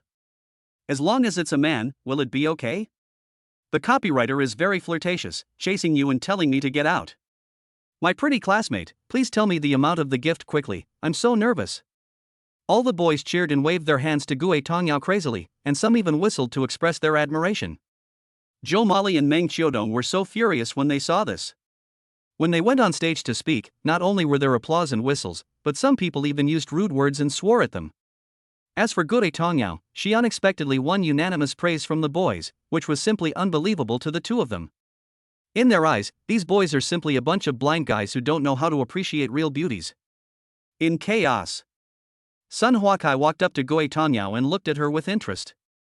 From his professional point of view, a beautiful girl of this level should be full of confidence, and her personality should even be a little arrogant. But the facts were completely contrary to his guess. Gui Tanyao speaks in a low-key manner, and one can even feel a sense of inferiority deep in her bones. Sun Huakai even wondered if this beautiful girl had suffered domestic violence or some major change since childhood, which caused her to become extremely introverted despite her beauty that could have made her overconfident. "Everyone, please be quiet." Sun Huakai waved her hand, and after a long while, the whole audience gradually quieted down. "Now it's the boys' turn. Please come up and show us your blind date conditions." At this moment, the whole audience fell into silence. With the previous experience, everyone seemed to feel that no matter what they said, they would be criticized. Meng Xiaodong glanced disdainfully at the bespectacled man lying leisurely in the audience, and a mocking smile appeared on the corner of his mouth. "Hey, handsome boy, weren't you very arrogant just now? Why is it that now that it's the boy's turn to speak, you are like a turtle, not daring to come up and make a speech?" Hearing this, the man with glasses was furious. He took off his glasses suddenly and stood up with a somersault. "Damn it! You said I don't dare? I'll do it." But after a long time, the man with glasses was the only one there. Seeing this, Sun Huakai frowned and planned to select the challenger himself. His eyes scanned the audience and suddenly stopped on a boy who was hiding in the corner of a table, concentrating on playing games with his head down. Sun Huakai was unhappy. He had designed such an elaborate lecture, but there were people playing games in class? "That boy, please come up and speak." The boy who was called was stunned for a moment and looked up quickly. He was none other than Zhang Dongwen's good roommate Zhang Yuga. "What kind of luck is this? It's so unlucky. I was ready to go to the high ground." Zhang Yuga muttered with a bitter face, still thinking about the unfinished King's Rank promotion match. He walked onto the stage reluctantly and hesitantly. One more missing. In Sun Huatsai's mind, the boy who debated with Qin Yubai was quite eloquent. If he could invite him to the stage, he might be able to create some sparks in the blind date game and add some fresh cases to his teaching. "Ah! That male classmate. I finally found you, please come up." After Sun Huakai looked around at the male students, he finally found Zhang Dongwen. Fortunately, his handsome and delicate face stood out among the boys. Zhang Dongwen was surprised when Professor Sun called him. Although he didn't understand why, he still had a good impression of Professor Sun and didn't intend to refuse. So he slowly walked up to the podium. When Zhang Yuga saw Zhang Dongwen coming up, he was startled. "Brother, you are here too? I've been here the whole time. I was just debating with Qin Yubai. I was playing the promotion game the whole time without even looking up." The two good roommates were having a great conversation when Professor Sun came over and gently interrupted them. "Who will go first?" The man with glasses standing behind the two of them had already been eager to try, and at this moment he couldn't wait to say, "Professor, I was here first." "Okay. You go first." Sun Huakai handed the microphone to the man with glasses with a smile. The man with glasses glared at Meng Xiaodong fiercely, patted his strong chest muscles confidently, and announced loudly, "Let me talk about my conditions first. My name is Lin Ziming. I'm a local, my family is in business, I have a house and a car. During my college years, I had a monthly allowance of 20,000. I have 3 basic requirements for my future wife. First, women who often hang out in nightclubs and have tattoos are out of the question. Second, women who are competitive and show off luxury goods on their friends' circle are out of the question. Third, I despise ordinary women the most. Women who easily ask for a monthly salary of 25,000 from men are out of the question." After Lin Ziming finished speaking, he turned his gaze to Meng Xiaodong with obvious provocation. The boys in the audience were excited and gave unanimous support. "Brother, are you still in need of brothers?" "He's not some kind of brother, he's obviously my foster father. Foster father, please accept my son's greetings." Meng Xiaodong was furious. She took a step forward towards Lin Ziming.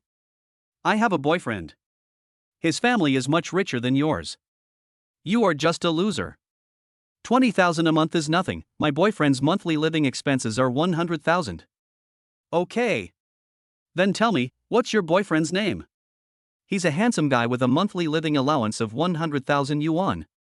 I must know him in this school." "Call him out and show him to me." Meng Xiaodong sneered and pointed at a seat in the distance. "My boyfriend is right here. Xiao Xingyu, come up quickly."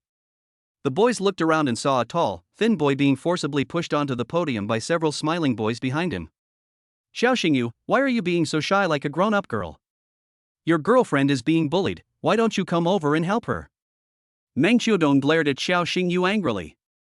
Then she put her hands on her hips and scolded Lin Ziming, my boyfriend not only makes 100,000 a month, but also owns a Lamborghini. At this time, Zhang Dongwen, who had been standing silently by the side, suddenly recognized the woman in front of him named Meng Qiudong. Didn't she bully Gui Tongyao and post a fruit knife in her circle of friends and say that Gui Tongyao was a murderer? When she bullied Gui Tongyao just now, she was the most arrogant. Zhang Dongwen silently glanced at Xiao Xingyu, who was hesitating behind Meng Qiudong. This guy had a monthly living allowance of 100,000 yuan and a Lamborghini? He immediately became interested. Can the primary telepathic device be used on people other than lovers?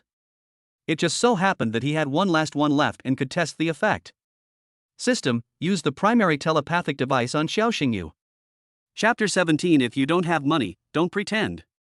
Used successfully. 10 extra points will be spent on non-romantic objects. Do you agree? Agree. Although Zhang Dongwen felt a little sorry for the points, he was more curious about what Xiao Xingyu was thinking. How could Meng Qiudong find a boyfriend who was a rich second generation with a monthly living allowance of 100,000 yuan with her flat chest? After using the props, Xiao Xingyu's thoughts appeared in Zhang Dongwen's mind. Xiao Xingyu, Meng Qiudong, are you stupid? If I have 100,000 yuan a month for living expenses, why would I look for someone like you? Wouldn't it be better for me to look for Gui Tongyao, the school beauty next door to you? Xiao Xingyu, alas, it's a pity that even if I rented a Lamborghini, Gui Tongyao still couldn't fall in love with me. It seems that I have to buy some fake luxury goods to deceive her next time. Xiao Xingyu, Gui Tongyao is so beautiful just by looking at her. I like her so much. She is so much better than that bitch Meng Qiudong. The feeling of hugging Gui Tongyao is definitely much better than hugging Meng Qiudong's breasts. Sooner or later, I will win Gui Tongyao. Xiao Xingyu, the Lamborghini has one more day left to rent.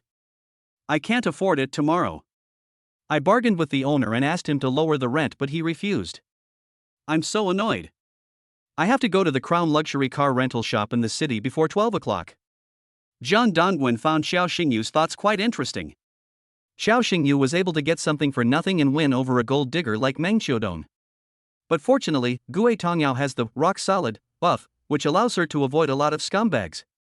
While Zhang Dongwen was still sighing, Lin Ziming looked at Meng Qiudong with disdain, and then pointed his finger at Xiao Xingyu. Your monthly living expenses are 100,000? Great. Show me the transfer records.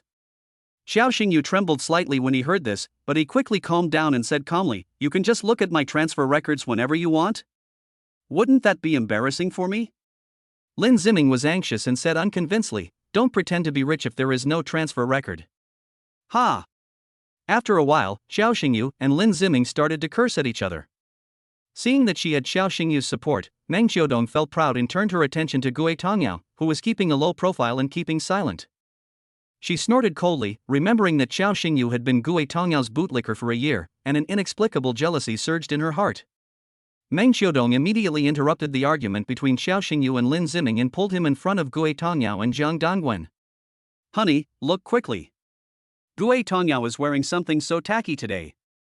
Do you think I look better? Are you glad that you chose me as your girlfriend instead of her? Xiao Xingyu was caught off guard by Meng Qiudong's actions. He never expected that Meng Qiudong would point the finger at Gui Tongyao, whom he had always loved. But he had only one choice before him, to help his girlfriend Meng Qiudong and to break up with the beautiful school belle Gui Tongyao. Of course, you are the best, my little Dongdong. Other women can't compare to you. In the end, Xiao Xingyu chose to help Meng Qiudong for the sake of face. He spoke sweet words, but his eyes were staring longingly at Gui Tongyao's plump and slender legs. His gaze explored the folds between her knees, and he hated that he couldn't get Gui Tongyao's body.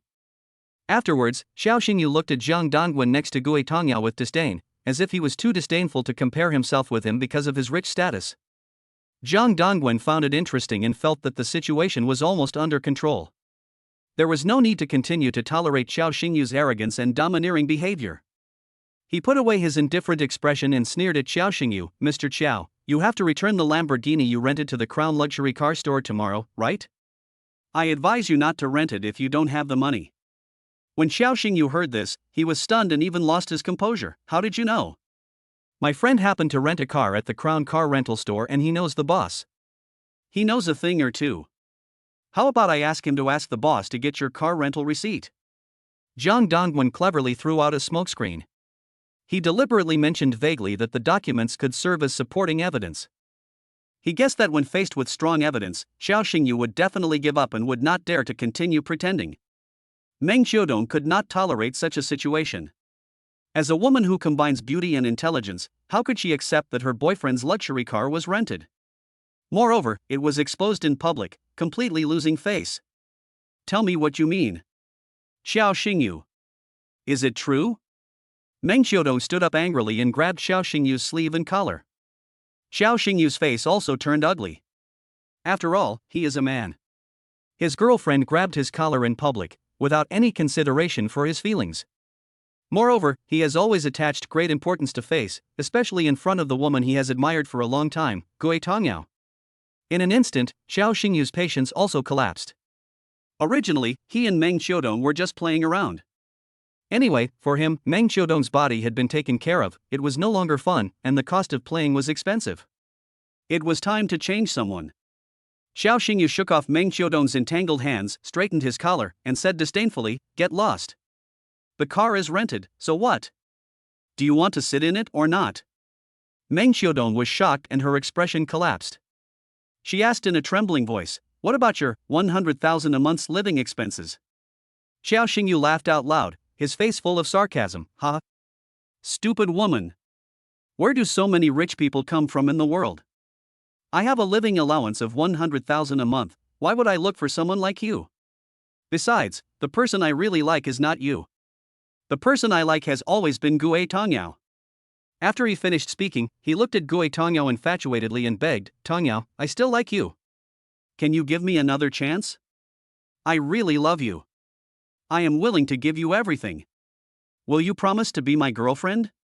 Gui Tongyao glared at Xiao Xingyu with contempt and fear, as if she saw the hazardous waste in the non-recyclable trash can transformed into a human form and talking to her. She refused without hesitation, "I'm sorry, we are not suitable." Xiao Xingyu was struck by lightning when he heard this and became dejected. Meng Xiaodong was devastated when he saw this scene. He angrily yelled, "Xiao Xingyu, you bastard! You said you would love me forever, but now you're chasing after that little bitch Gui Tongyao? You scumbag!" Xiao Xingyu was rejected by Gui Tongyao again. How could he be in a good mood? So he turned to Meng Xiaodong and scolded him, "Meng Xiaodong, you are a bitch. You only love me for my luxury car, and you only say you love me when you spend my money. Although Gui Tongyao rejected me, she rejected me cleanly. She didn't hook me or ask for my money. There are too few kind women like this nowadays. Break up. You scumbag." Meng Xiaodong was so angry that she reached out to hit Xiao Xingyu. At this time, Sun Huakai saw that something was wrong and quickly called for help to stop the quarrel between the two. At this time, Xiao Xingyu was rejected and walked off the stage dejectedly. Sun Huakai continued to pass the microphone to Zhang Yuga. Zhang Yuga was confused by the bizarre scene just now. He timidly put forward his blind date request, "Actually, my requirements are not high. As long as it's a woman, it's fine." Jo Molly, who was standing opposite him, snorted disdainfully when she heard this, "What are you dreaming about? You are a dead otaku and you dare to be picky. It's good enough that there is a woman willing to marry you." Zhang Yuga was furious and said to Jo Molly, "You are the only woman left on earth, and I will not marry a woman like you." The two quarreled, completely disrupting Sun Huatsai's plan. He had no choice but to ask two beautiful teaching assistants to pull the two apart. Sun Huakai said seriously, "Students, we are all intellectuals. If you have something to say, you must speak in a polite manner and be a cultured person." After Sun Huakai finished speaking, she glanced at Jiang Dongwen and handed the microphone to him. "Male student, it's your turn. Please tell me your opinion on choosing a partner." Chapter 18, Solve the quantity problem first, then the quality problem. Jiang Dongwen picked up the microphone and thought for a moment. He looked at a non-existent wall of air and said slowly, "In fact, most men don't have high requirements for women. What we really hope for is to find a normal woman who is willing to spend the rest of our lives with us. In addition, men always hope that their efforts can be rewarded, rather than being kept on suspense like a dog." Jiang Dongwen had just finished speaking. Gue Tongyao was shocked when she heard this, and felt that Zhang Dongwen was talking about her. And the other side. Qin Yubai also heard the second half of the licking dog, and she also felt that Zhang Dongwen was talking about her. Zhang Dongwen, don't you really want to be my bootlicker? Qin Yubai fell into deep confusion. She began to think again about the relationship between them. Indeed, she had been overly dependent on Zhang Dongwen, always capriciously ordering him to do this and that. But that is also because of extreme trust. Is this endless trust in my boyfriend wrong? On the podium, Sun Huakai was signaling the teaching assistant to continue playing the PPT, then turned to face the crowd. This boy said it very well. Next is our lightning blind date pairing session. If we let the 3 boys and 3 girls on the stage vote on the spot, who will they choose? Then he handed the microphone to Lin Ziming and said to him, please make your choice. Lin Ziming walked up to Gue Tongyao without hesitation and nodded to her. I like girls who look clean and pure. After hearing this, Gue Tongyao turned her head slightly, seeming a little embarrassed. Okay, next one. Zhang Yuga smiled and glanced at Zhang Dongwen. Can I vote for my sister-in-law? You vote. Zhang Dongwen couldn't help but laugh. Zhang Yuga walked up to Gue Tongyao and lowered his head, not daring to look at her. I choose Gue Tongyao, Professor. Seeing that no one voted for him twice, Meng Xiaodong became anxious and his eyes fell on Zhang Dongwen. In order to get Zhang Dongwen to choose her, Meng Xiaodong deliberately blinked her eyes to show her goodwill and exposed her beautiful legs in black stockings. Faced with these ridiculous little actions, Zhang Dongwen just smiled. He raised the microphone and said, sorry, I'm not picking anyone. After this sentence was said, everyone in the audience was stunned. Sun Huakai looked at Zhang Dongwen in confusion. Why don't you choose? Zhang Dongwen smiled calmly. If I choose, won't I only have one girlfriend? I think boys should solve the problem of quantity first, and then the problem of quality. Such outrageous remarks. Even Lin Ziming was stunned. He called himself the local nightclub prince, the spokesperson for the second-generation rich scumbag, who went out with women, talking about black stockings and beautiful legs, but today he was overwhelmed by Zhang Dongwen, and he completely lost the aura of the scumbag king. Sun Huakai was stunned at first, then smiled and said, that won't work. You have to choose. Zhang Dongwen smiled and said, then let the girls choose first. After they have chosen, I will go both ways. His words shocked the whole audience again. Zhang Dongwen resolved the pressure from the professor without fear and kicked the ball back directly. Sun Huakai was also amused by Zhang Dongwen's proposal. A hint of appreciation flashed in his eyes and he nodded slightly in agreement. Then, Sun Huakai handed the microphone to Zhou Mali and asked her to make a choice. Zhou Mali chose Lin Ziming without hesitation. Can you tell me why you chose him? Sun Huakai asked. Zhou Mari said with a frank look in her eyes, of course he is handsome. The boy I like never cares what color his Lamborghini is. After listening to this, Sun Huakai smiled and shook her head, then passed the microphone to the next person, Meng Xiaodong. Meng Xiaodong quickly took the microphone. She had just broken up with Qiao Xingyu and really regretted it. Unexpectedly, after fishing for thousands of times, she was actually deceived by a fake rich second generation, and the real rich second generation was right in front of her. I choose the handsome Lin Ziming. His looks completely meet my needs, and in fact, 20,000 yuan a month for living expenses can fully meet my needs. After hearing Meng Xiaodong's pledge of allegiance, Lin Ziming couldn't help but snort. He didn't want to watch Meng Xiaodong flattering him at all. Okay, next one. Gue Tongyao carefully took the microphone handed to her by Sun Huakai. She looked at Zhang Dongwen a little nervously, and then looked at Qin Yubai in the audience. This moment was simply a torture for her. Next to her is her best friend. Next to him is an old classmate who is best to him. Don't let down either end. Speak up. Girls should be bolder. Sun Huakai encouraged. He also wanted to know what such a beautiful girl with outstanding looks would choose in the end. Lin Ziming stared at Gue Tongyao and was lost in thought. Although he was nominally the little prince of the nightclub, his ex-girlfriends were either tattooed spirited girls or drunken biochemical mothers whose bodies he picked up. Therefore, he has always wanted to find a clean, beautiful and outstanding girl with whom he can love without any scruples. Gue Tongyao, who is not wearing any makeup but is as beautiful as a fairy, fits Lin Ziming's stereotype of a natural beauty.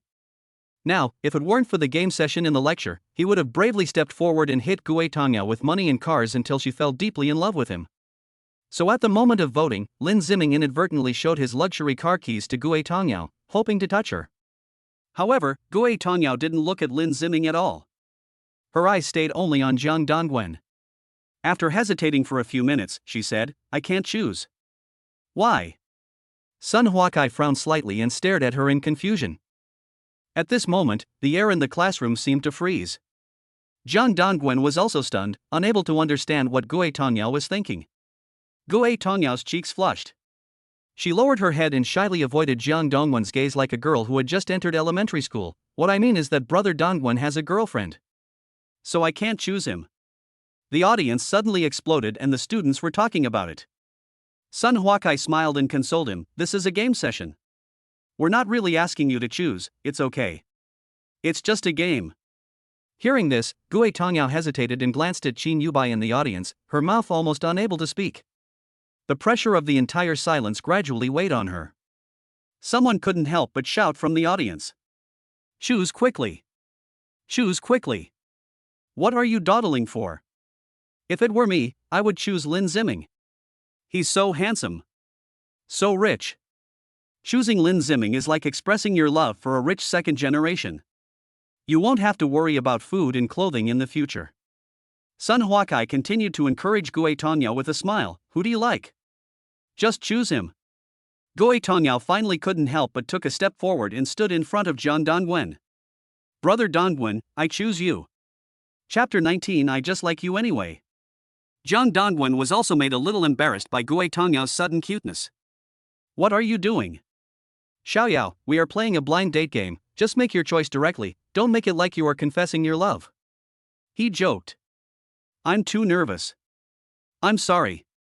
Gue Tongyao's face flushed red, like the fiery clouds in the sunset. If the distance was not too far, everyone might really mistakenly think that Gue Tongyao was confessing her feelings through the game.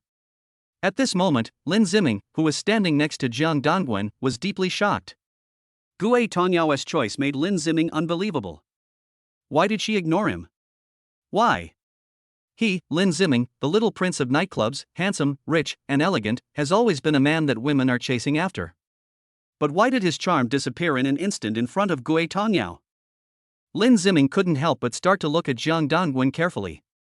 Jiang Dongwen does have an indescribable masculine charm, with deep eyes and a hint of barely perceptible melancholy. Perhaps it is this mysterious temperament that makes women love him so much.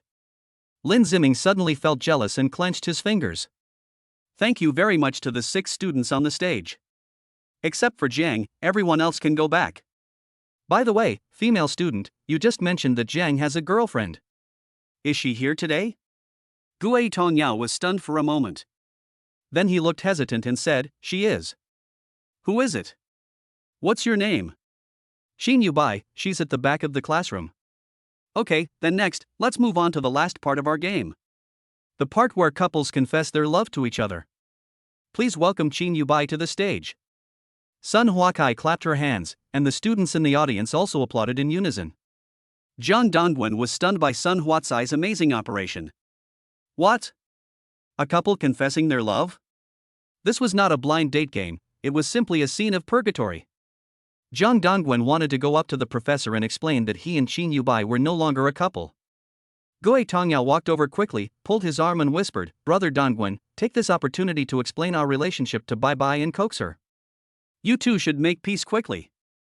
After she finished speaking, she smiled at Jiang Dongwen and walked down the podium. Qin Yubai was sitting quietly in the audience, but when she heard Sun Huakai calling her, she felt as if struck by lightning.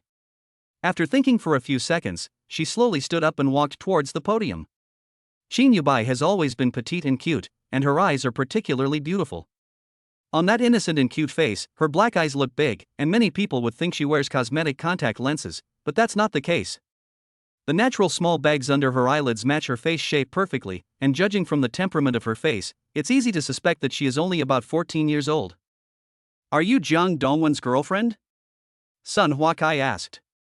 "Yes." Qin Yubai hesitated for a while. In her confusion, she also wanted to take this opportunity to reconcile with Jiang Dongwen. Jiang Dongwen did not indulge Qin Yubai at all, and said directly, "Not anymore.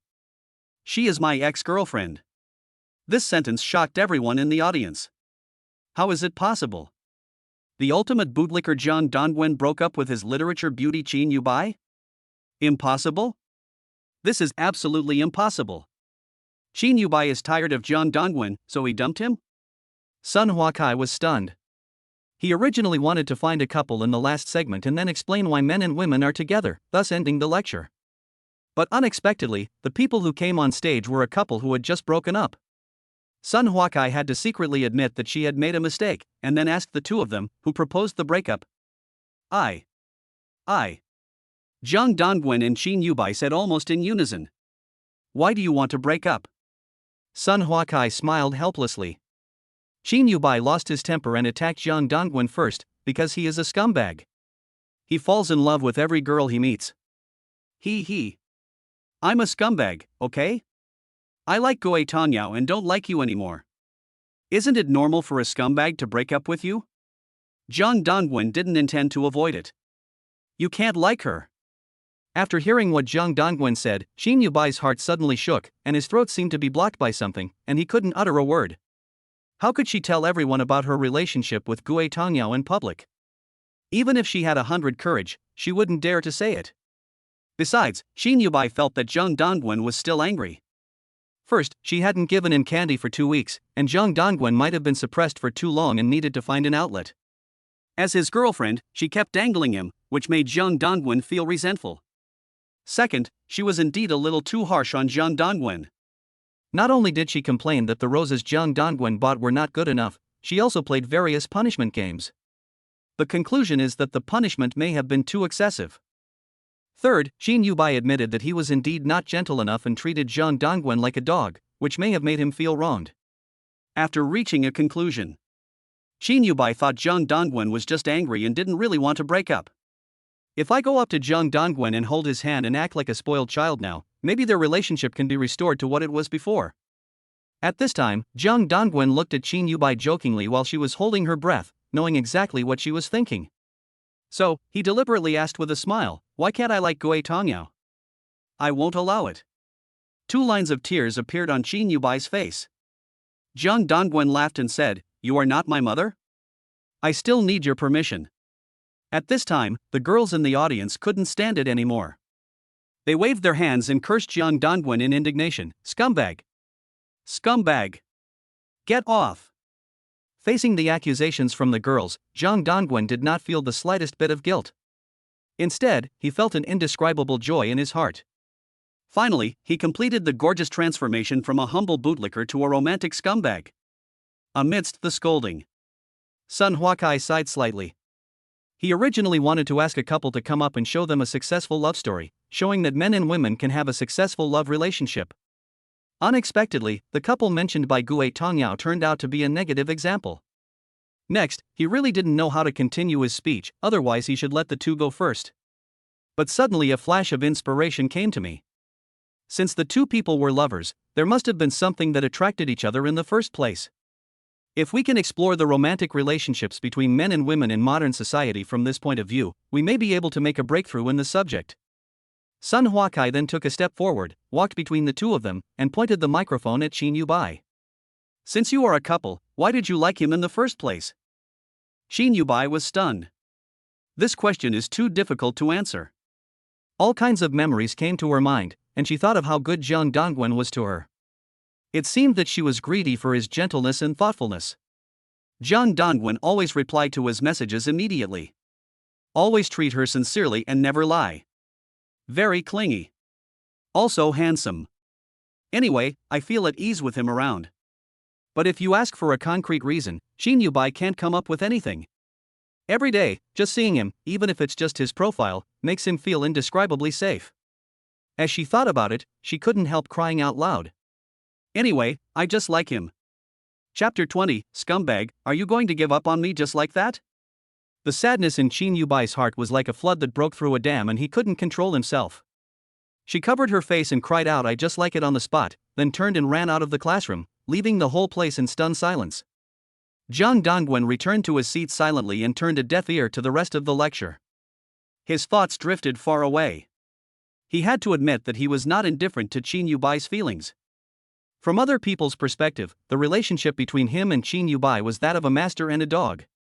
But looking back calmly, Shin Yubai was actually like a pet cat that he had, the kind that would only lose its temper at him, demand endlessly, and change its face very easily. The higher the sunk cost a person invests in love, the stronger the feeling of gaining love. When Jiang Dongwen saw Shin Yubai running away crying because of him, he felt guilty. Suddenly I had an urge to forgive Shin Yubai. But to forgive someone, you don't just forgive him her once, but forgive him her every time you think of him her. In the previous life, Jiang Dongwen and Shin Yubai left without saying goodbye, and the breakup was very painful. He had no idea how he managed to get through the year after the breakup. I always can't help but recall the sweetness of their love together. The memories of being in love are sweet, but after breaking up, they become bitter. After Sun Huatsai's sociology lecture ended, Shin Yubai had already been walking on the school road. She rejected Gue Tongyao's voice call request many times. Although there were light pink flowers on both sides of the school road, they seemed black and white in her visual picture. Shin Yubai felt lonely and helpless, and returned to the girls' dormitory quietly. She pushed open the door of the dormitory and walked in gently. The room was empty except for her own bed with the quilt piled up in a mess. She sat silently by the bed, feeling an indescribable sense of loneliness in her heart. She recalled the conversation she had just had with Jiang Dongwen in her mind, and her expression looked like she had lost her soul. Suddenly, Shin Yubai smelled an unpleasant odor. She looked down at the clothes she had worn for 2 days, which seemed to have given off some strange smell. At this moment, I remembered that I hadn't taken a shower for 2 days. So I decided to take a shower and change into clean clothes. But when she opened the wardrobe, she found that the clothes were empty. Shin Yubai turned her gaze to the balcony of the dormitory, where there were 2 large barrels filled with clothes she had changed out of over the past week. She walked closer and saw that the clothes had piled up like a mountain, emitting a foul odor.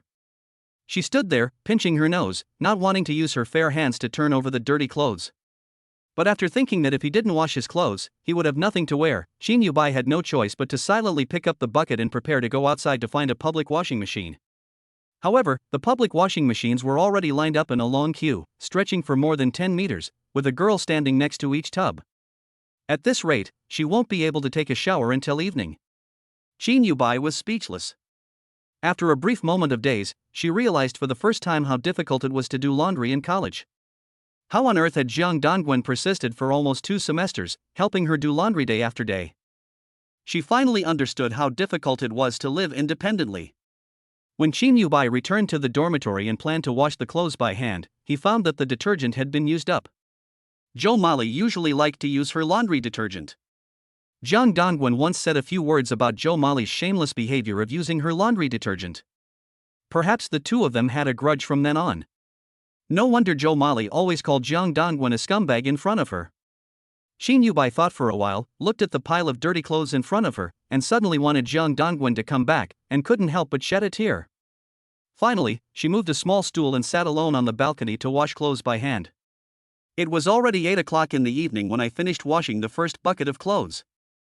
I didn't have dinner yet and my stomach was growling with hunger.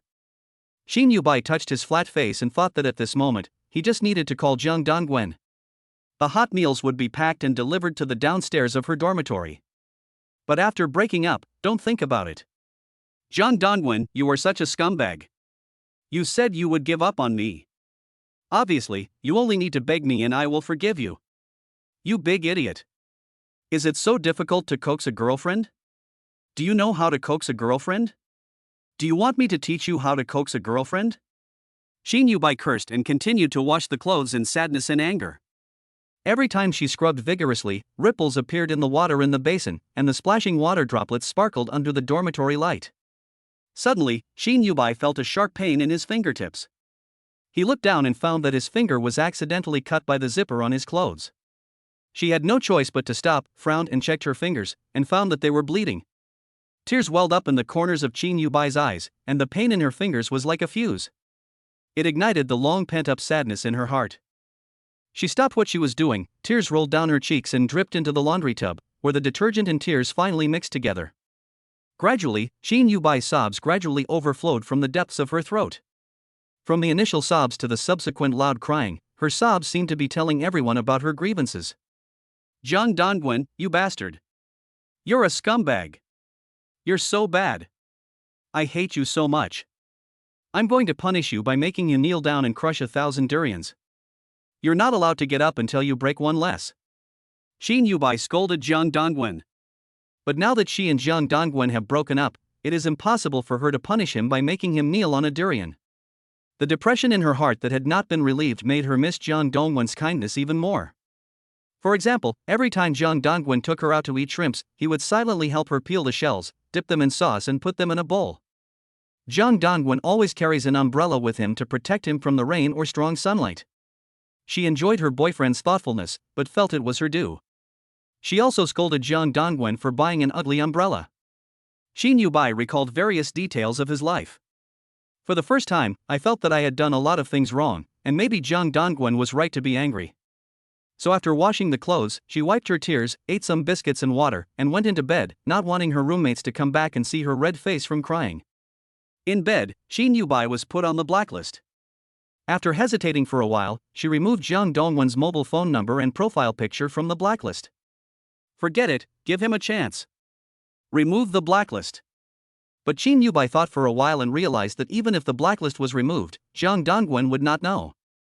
She had no choice but to bite the bullet and write a paragraph to send to Jiang Dongwen to remind him. I have removed the blacklist. How is it? Are you surprised or shocked? But the next second, she hesitated and didn't dare to send the message, thinking that sending it would make her look stupid. After repeated struggles, it was 4 o'clock in the morning. Shin Yubai was overwhelmed by sleepiness and couldn't help but send a short message to Jiang Dongwen. I've been unblacklisted. This sentence is her pardon. As long as Jiang Dongwen agrees to come back to her and listen to her. Then she can let bygones be bygones regarding the incident of doing Gue Tongyao's hair. However, the text in the system reminder completely stunned Shin Yubai. The other party has turned on friend verification. It turns out that Jiang Dongwen really deleted her WeChat friends.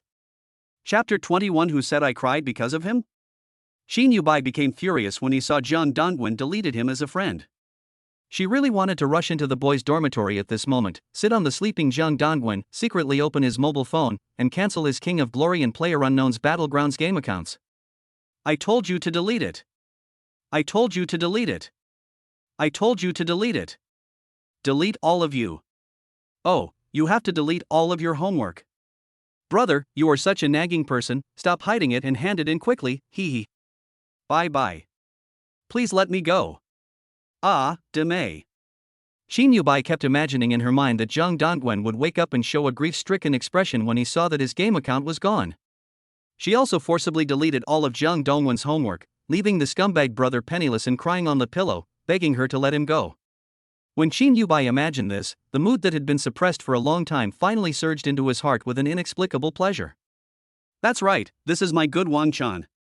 She looked at her wet fingers blankly, recalling the Cold War she had with Jiang Dongwen, which lasted for no more than a week. Every time the Cold War came to an end, Jiang Dongwen would take the initiative to buy gifts to make her happy and admit her mistakes, and then things would be over. This quarrel has lasted for more than a week. Jiang Dongwen also deleted all his WeChat friends unprecedentedly. Is he serious about breaking up this time? Shin Yubai felt a little scared and couldn't sit still. Absolutely not, she couldn't bear her college life without Jiang Dongwen licking her. So how can we get back together? Shin Yubai flipped through her phone and opened Baidu to search for the keyword how to win back my boyfriend's affection. The results came out quickly. The strategy to get your boyfriend back is to proactively communicate. Do I really have to beg Jiang Dongwen to change his mind? Shin Yubai put down his phone in frustration, a feeling of failure running through his body. She bit her lip and rolled and crossed on the bed like a pancake more than 10 times. Finally, she made up her mind and clicked on Jiang Dongwen's WeChat profile picture. To add a friend again, you need to send a text message for friend verification. She thought about it, wrote a few sentences, deleted and wrote again, wrote and deleted again, and finally wrote only one sentence. As a grown man, please don't get too serious with girls. After she finished sending the message, she felt very sleepy and lay down on her side and fell asleep. The school's big clock tower points to 12 noon. Shin Yubai was half asleep and brushed her teeth and washed her face mechanically. Because I only had some biscuits and water last night and didn't eat anything in the morning, I'm so hungry now. She didn't care about maintaining the noble image of a little princess in front of her roommates. He took out the instant noodles that Jiang Dongwen had bought before and started eating them. Jo Molly came back from the canteen and saw the usually proud beauty eating instant noodles without caring about her image. A smile flashed across her lips. Bai, why are you eating instant noodles? Eating instant noodles will still cause hair loss. She teased, pretending to snatch the instant noodles from Bai's hand, but Bai nervously protected the bowl and said, Mary, I haven't eaten anything since last night. Do you want to starve me to death? Why did you have to resort to eating instant noodles for a scumbag? Your eyes are swollen from crying. Jo Molly widened her eyes and pretended to be regretful. Who said I cried because of him? Bai turned her head away, her tone revealing a hint of stubbornness. Her eyes and nose began to turn red, but her slightly trembling crying voice betrayed her. Jo Molly gently held Bai's hand inside. Hey, listen to my advice, Bai. A scumbag like Jung Dongwen is not worth your nostalgia. What's the use of being handsome? There are so many handsome and rich men. How about I introduce a few to you? All men are scumbags. Liars. I don't want anyone anymore. I want to be single for the rest of my life. Bai's mouth was filled with tears, and the noodle she swallowed became bitter. At this moment, Bai simply disdained the rich man introduced by Jo Mary. Because she is the invisible rich woman in the school, the New Year's money she has saved in her bank card alone is about 5 million, and she has a talented and billionaire father at home. In a word, Bai is a woman who is not short of money.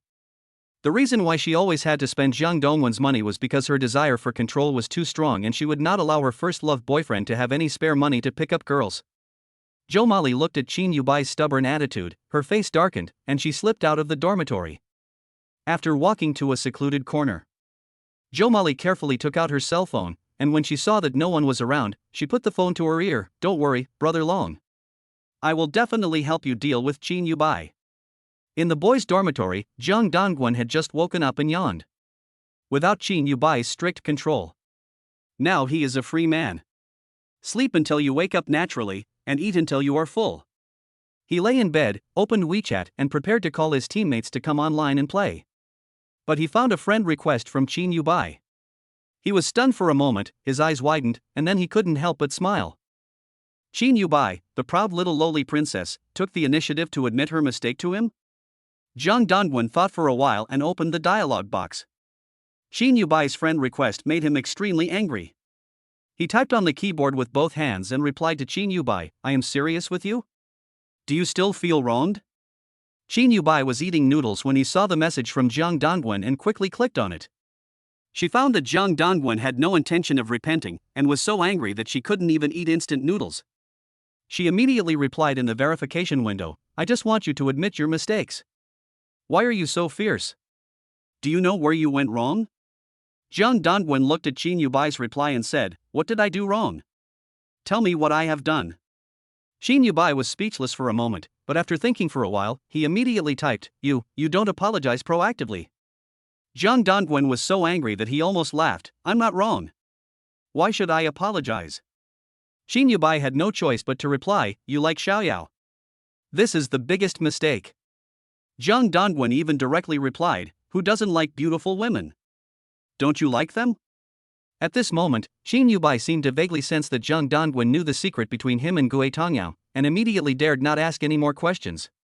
After thinking about it for a while, she finally came up with a different approach. So do you still want to get back together? But people are just so strange. Often, the heart is as clear as a mirror, and what one wants to say becomes hurtful to each other when it comes to one's mouth. Although Jung Dongwen had expectations for Bai in his heart, he still had to resist the urge to reconcile. We're broken up, why are you talking about this? Don't come to me again in the future. He closed his phone, looked at the ceiling silently and sighed. After hearing Jung Dongwen's heartless words, Bai rolled over on the bed, trembling in pain and curled up into a ball, then slowly put on the Bluetooth headset. I pretended the past didn't matter, but I found I couldn't. I said goodbye, only to find that I would never see you again. I can't lose your smile like this. Bai listened to Jay Chao songs and cried for several hours. Finally, she touched the corners of her red eyes and finally saw her true heart clearly. She cannot lose Jung Dongwen's love, otherwise she will not be able to live like this. Must get back together. Chapter 22 Even the most docile woman has a temper. Gue Tongyao felt uneasy. She felt a little guilty since attending Sun Huatsai's lecture.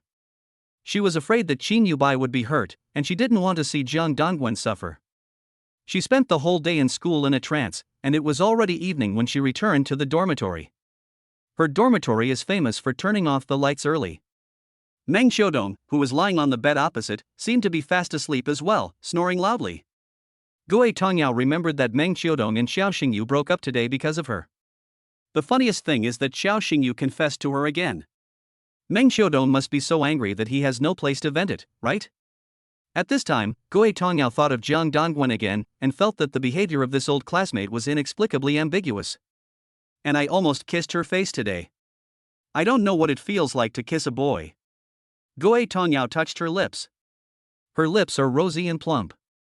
Would it feel comfortable if Jiang Dongwen kissed her? But he is Bai Bai's boyfriend. If Bai Bai finds out that she is kissing Jiang Dongwen, will he be very angry and ignore her from now on? But then again, she and Jiang Dongwen went to high school together for 3 years. But we have never had such close contact before, not even touching hands. Although Qin Yubai often dates Jiang Dongwen, he also invites her to go play with him. For example, watching movies, outdoor barbecues, and checking in at popular spots. But I have always been the background wall between Qin Yubai and Jiang Dongwen. Jiang Dongwen is also very well behaved.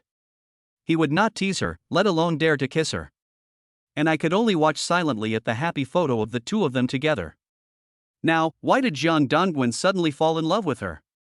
Could it be that Jiang Dongwen has always been secretly in love with her? Gue Tongyao fantasized about a girlish plot for a long time. She felt something was wrong with her body and her mind, and she even kept craving Jiang Dongwen to really kiss her, even if it was just for a few seconds. Her body gradually became hot and she felt indescribable discomfort. What was going on? In order to clear my swollen brain and avoid falling into crazy fantasies, she decided to brush her teeth and go to bed. But when I walked to the bed, before I lay down, Gue Tongyao smelled a foul odor coming from the quilt. The smell, like a strange mixture of rotten eggs and wet soil, rushed straight into her nose and was almost nauseating.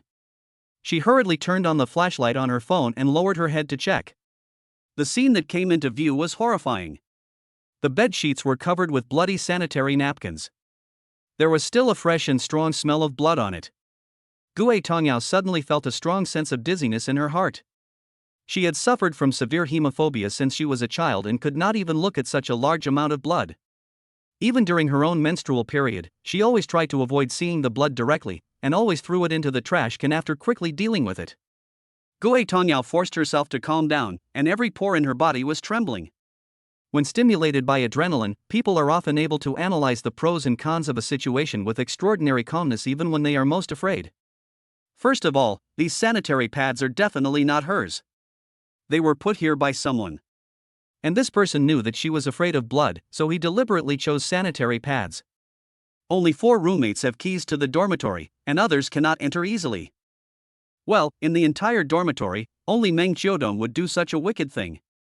All of this was Meng Xiaodong's revenge on her after she offended Meng Xiaodong. This guy didn't dare to do it openly, he just dared to throw the menstrual blood bag into her bed in the middle of the night, which was disgusting. No matter how gentle Gue Tongyao usually was, she couldn't hold back her anger at this moment. She turned on the dormitory light with a click, and the dazzling light instantly illuminated the dormitory as bright as day.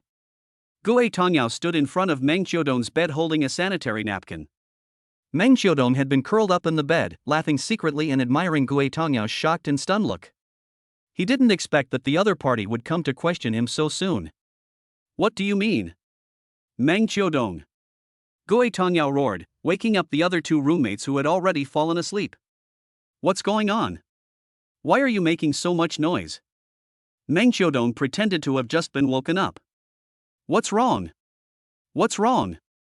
The 2 roommates also rubbed their eyes in confusion. What are you crazy about, Gue Tongyao? Do you think it's fun to wake up other people in the middle of the night? Meng Xiaodong looked angry and decided to take the initiative, pointing at Gue Tongyao and cursing. Gue Tongyao didn't expect that the other party would dare to file a complaint first. I really wanted to rush up and stab Meng Xiaodong with a knife. What is this? Gue Tongyao showed a sanitary napkin to Meng Xiaodong through several tissues. Wow! Gue Tongyao, why don't you play something else but play with sanitary napkins? You are so disgusting. Meng Xiaodong covered his mouth and nose and looked at Gue Tongyao with disgust. The other two roommates were woken up and looked at Gue Tongyao with dissatisfied expressions.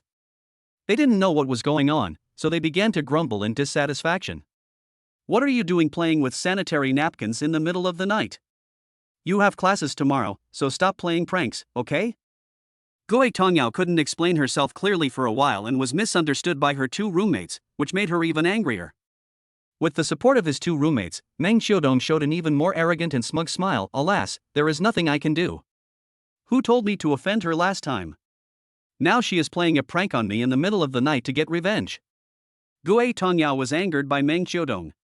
She took a step closer and said sternly, Meng Xiaodong, you threw this on my bed. Meng Xiaodong had an aggrieved expression. You are framing me. I am not having my period, so where did the sanitary pads come from? Woo woo woo. You are wrongly accusing me. After saying this, she pretended to be wronged and covered her face with her hands while pretending to cry. Seeing this, the other two roommates also sympathized with Meng Xiaodong and stood on her side. Gue Tongyao, it's late at night, can you please not do something so scary? Yeah. Sanitary pads are not fun, they are very dirty. Last time, you and Meng Xiaodong were both at fault, and everyone has forgiven each other, right? We are still good sisters in the same dormitory. Gue Tongyao was so angry that she couldn't defend herself. She suddenly realized a terrible problem. Since Meng Xiaodong dared to say that the sanitary napkin was not hers. Where did the sanitary napkin come from? It could be a hospital, a bar, a dance hall, a nightclub. If there is any infectious disease on it, the consequences will be disastrous. Thinking of this, Gue Tongyao was so scared that she threw her sanitary napkin on the ground and hurried to the wash basin on the balcony to squeeze out detergent and wash her hands frantically.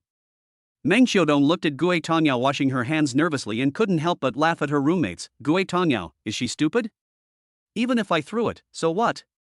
Does she really dare to kill me with a knife? Who does she think she is? But unexpectedly, Gue Tongyao heard Meng Xiaodong's voice through the crack in the door, and her anger was so strong that she could no longer bear it. She walked straight back to the dormitory and threw the sanitary napkin on the bed onto Meng Xiaodong's face. When Meng Xiaodong smelled the choking smell of blood, he vomited out the food he had eaten that night. Help!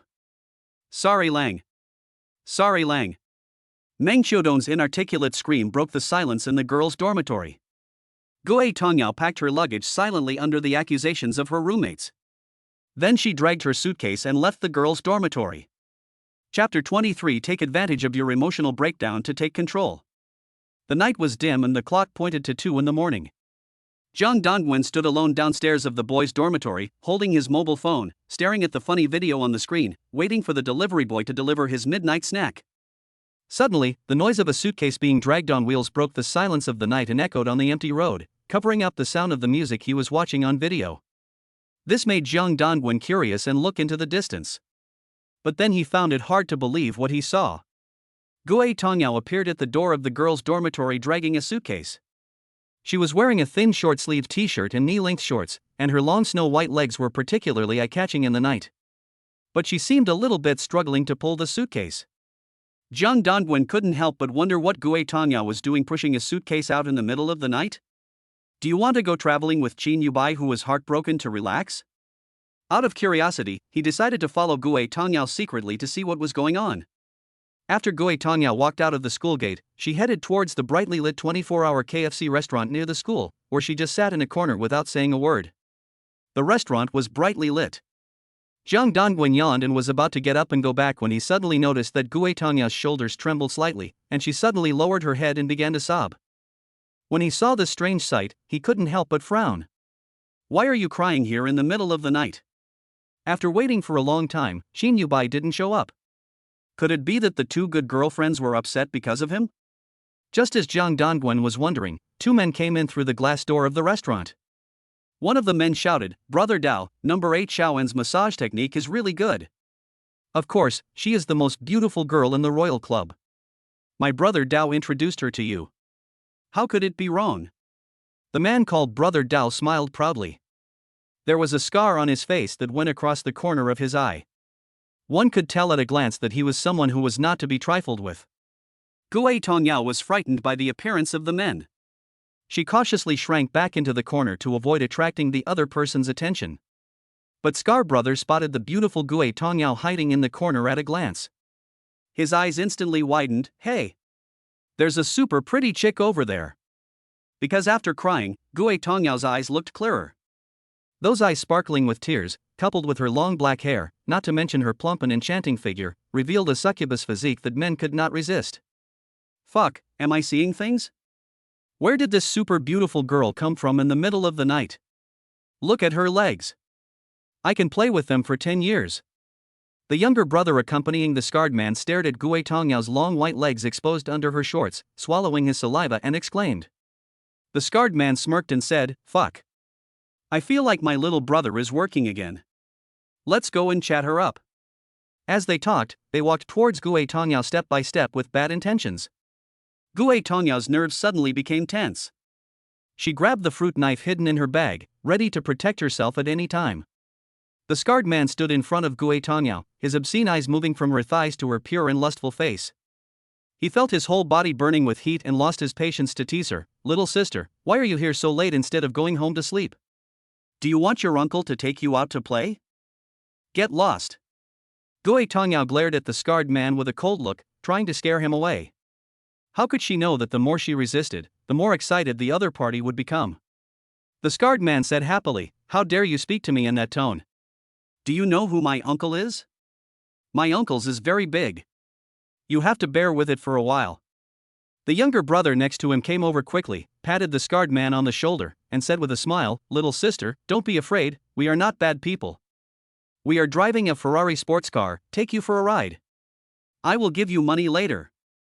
Gue Tongyao remained unmoved and looked frightened. She curled up her body, stepped back, and used the suitcase as a partition, secretly holding the knife and defending the line. Get away.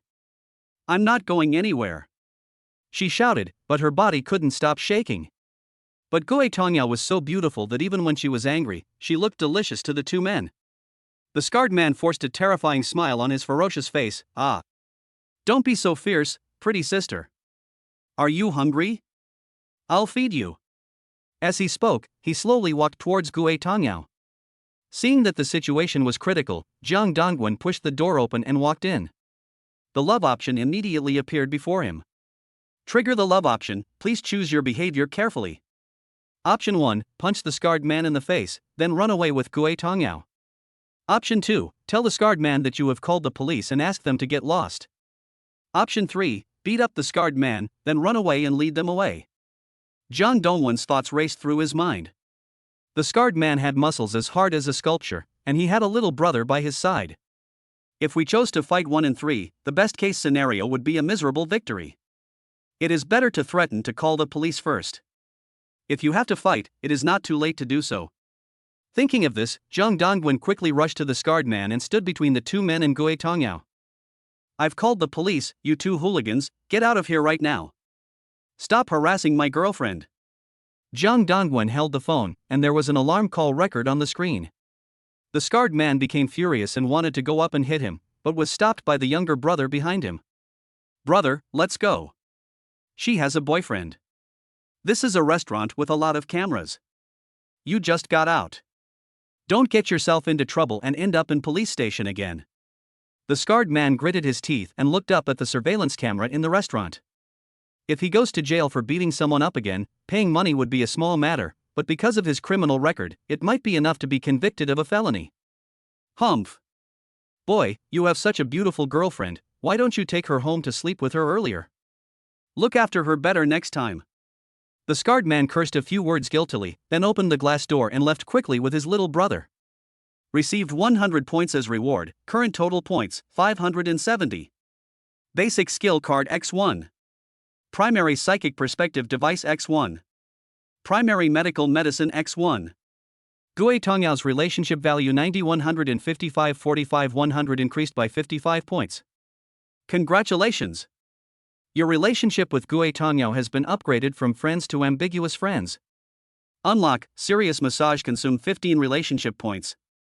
After Jiang Dongwen saw the relationship noun upgraded, he discovered an important piece of information. After the relationship value exceeds the upper limit of 100 points, the old relationship of friend with Gue Tongyao will be automatically upgraded to a new relationship such as ambiguous girlfriend. Moreover, during the upgrade process, the system did not deduct his 45 relationship points, and any overflow could be added to the new relationship value progress bar, which is very user-friendly. Although Zhang Dongwen doesn't understand the purpose of upgrading to ambiguous friend for the time being, perhaps it can trigger special rewards in the future. Anyway, it's a good thing. As he was thinking, he watched the scarred man disappear completely, then he turned around and faced Gue Tongyao. However, when Zhang Dongwen looked at Gue Tongyao, what caught his eye was that beautiful face with tears in her eyes. Gue Tongyao's eyes were red and swollen from crying, and crystal tears kept sliding down from the corners of her eyes, flowing down her cheeks, and dripping onto her fair little hands. The sight of her sobbing silently made Zhang Dongwen feel pity for her. Zhang Dongwen asked the waiter for some napkins, then handed them to Gue Tongyao and gently advised, "Don't cry, Xiaoyao." The moment Gue Tongyao took the tissue, she threw herself towards Zhang Dongwen in a complete breakdown. She buried her head in Zhang Dongwen's arms, her pretty face full of tear marks. "Brother Dongwen, thank you." She called Zhang Dongwen's name, and her plump breasts rose and fell due to her intense breathing, pressing down hard on Zhang Dongwen's heart, almost causing his heart to stop beating. Next, because their bodies were too close, Zhang Dongwen's male instinct was instantly aroused.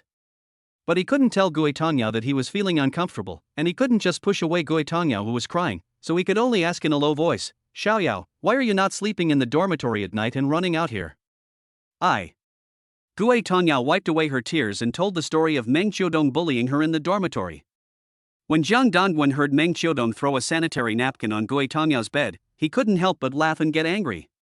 If it's between men, the winner must be decided with fists. He didn't expect that conflicts among women could be resolved by throwing sanitary napkins at each other. Zhang Dongwen couldn't help but feel sympathy for such a pure and beautiful school beauty when he saw her crying. "Come with me." He patted Gue Tongyao's shoulder, picked up her suitcase, and stood up.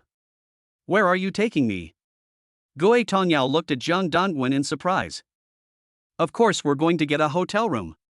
Where else would you sleep tonight?" Zhang Dongwen smiled. "We must take advantage of Gue Tongyao's emotional breakdown and grasp her weakness." Chapter 24. What does it feel like to be in love with him? When Gue Tongyao heard Zhang Dongwen say the word "get a room," her cheeks instantly turned red. She hurriedly grabbed Zhang Dongwen's sleeve, trying to take back her suitcase. Zhang Dongwen looked at her movements with a puzzled look in his eyes, and turned around and asked, "Are you going back to the dormitory to sleep?"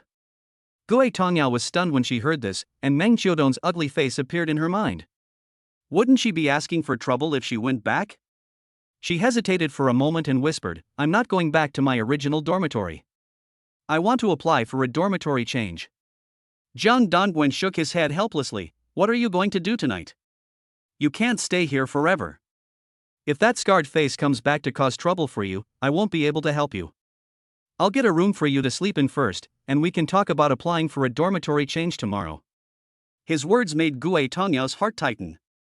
Gue Tongyao knew that she had no choice now and could only rely on Zhang Dongwen in front of her. After all, he was her classmate from high school for 3 years and had just saved her from Scarface.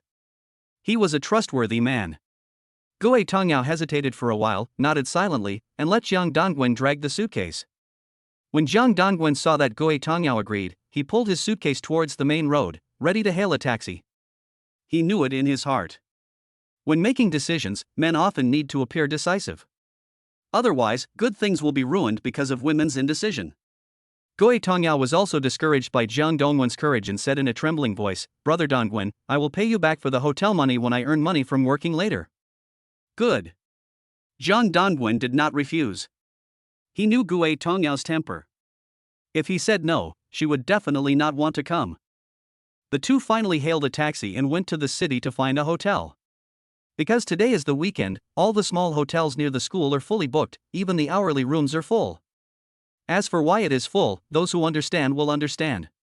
When they arrived at the door of a star-rated hotel, the two walked to the hotel front desk one after the other. Zhang Dongwen took out his ID card and then asked Gue Tongyao for her ID card. "What do you need an ID card for?" Gue Tongyao was puzzled. She followed Zhang Dongwen a little timidly. She had only seen such a luxurious hotel in movies and TV shows, so she felt a little at a loss when she came here. Zhang Dongwen's eyes were dazed for a moment, and he suddenly remembered Gue Tongyao when he was a freshman. He and Xin Yubai only had an ambiguous relationship, and it did not escalate to the level of checking into a hotel. This shows that she is still a pure girl to some extent. Jang Dongwon thought of this and couldn't help but smile. Register. At this moment, Lin Ziming, who had just come out of the bar, walked into the hotel with a charming beauty in black stockings. The last time he confessed his love to Gui Tongyao, he failed and was depressed, so he went to the bar for a few days and looked for many beautiful women to relieve his boredom. However, no matter who he looked for, he could not get the feeling that Gui Tongyao had. But unexpectedly, Lin Ziming saw Jang Dongwen and Gui Tongyao standing together at the door to check into a room. Lin Ziming saw with his own eyes that Gui Tongyao obediently handed her ID card to Jang Dongwen. Suddenly, a strong feeling of unwillingness, shame, and anger filled his heart. Why is he so rich but can't get Gui Tongyao? Lin Ziming really wanted to rush up to stop the two of them from checking into a room and replace Jang Dongwen. Handsome guy, please get a better room. However, the beautiful woman next to Lin Ziming suddenly put her arms around his waist, and he suddenly realized that the beautiful woman who he paid for to spend the night with him was a bit of a hindrance. If Gui Tongyao saw her, he would be completely doomed. So, he had to grit his teeth and pull the beautiful woman in black stockings back and hide, planning to wait for Jang Dongwen to finish the formalities and leave before going to the front desk to check in.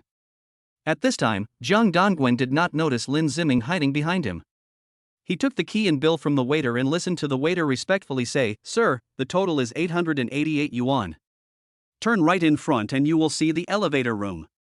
It's so expensive. Why don't we just forget it and go to a cheaper hotel?" Gui Tongyao became anxious when she heard this and pulled Jang Dongwen to walk out. Jang Dongwen shook his head in dissatisfaction. It's late at night on the weekend, and many hotels are out of rooms. Let's just sleep here. After saying that, he pulled Gui Tongyao's suitcase and walked towards the elevator. Gui Tongyao stood at the elevator entrance, looking nervous, but this sleep cost me half a month's income from odd jobs. Don't worry, I can pay you back after you graduate from college and find a job. Why are you in such a hurry? Jang Dongwen smiled and took advantage of Gui Tongyao's unpreparedness to pull her into the elevator. As the elevator continues to climb, Gui Tongyao couldn't help but look at Jang Dongwen beside her with extreme nervousness. This was her first time to go out to a hotel with a man. If her mother knew about this, she would definitely scold her for not obeying the curfew. Later, if Jang Dongwen enters the room and kisses her secretly, what should she do? Same as in the last lecture. Gui Tongyao began to imagine the scene of Jang Dongwen pressing her against the wall.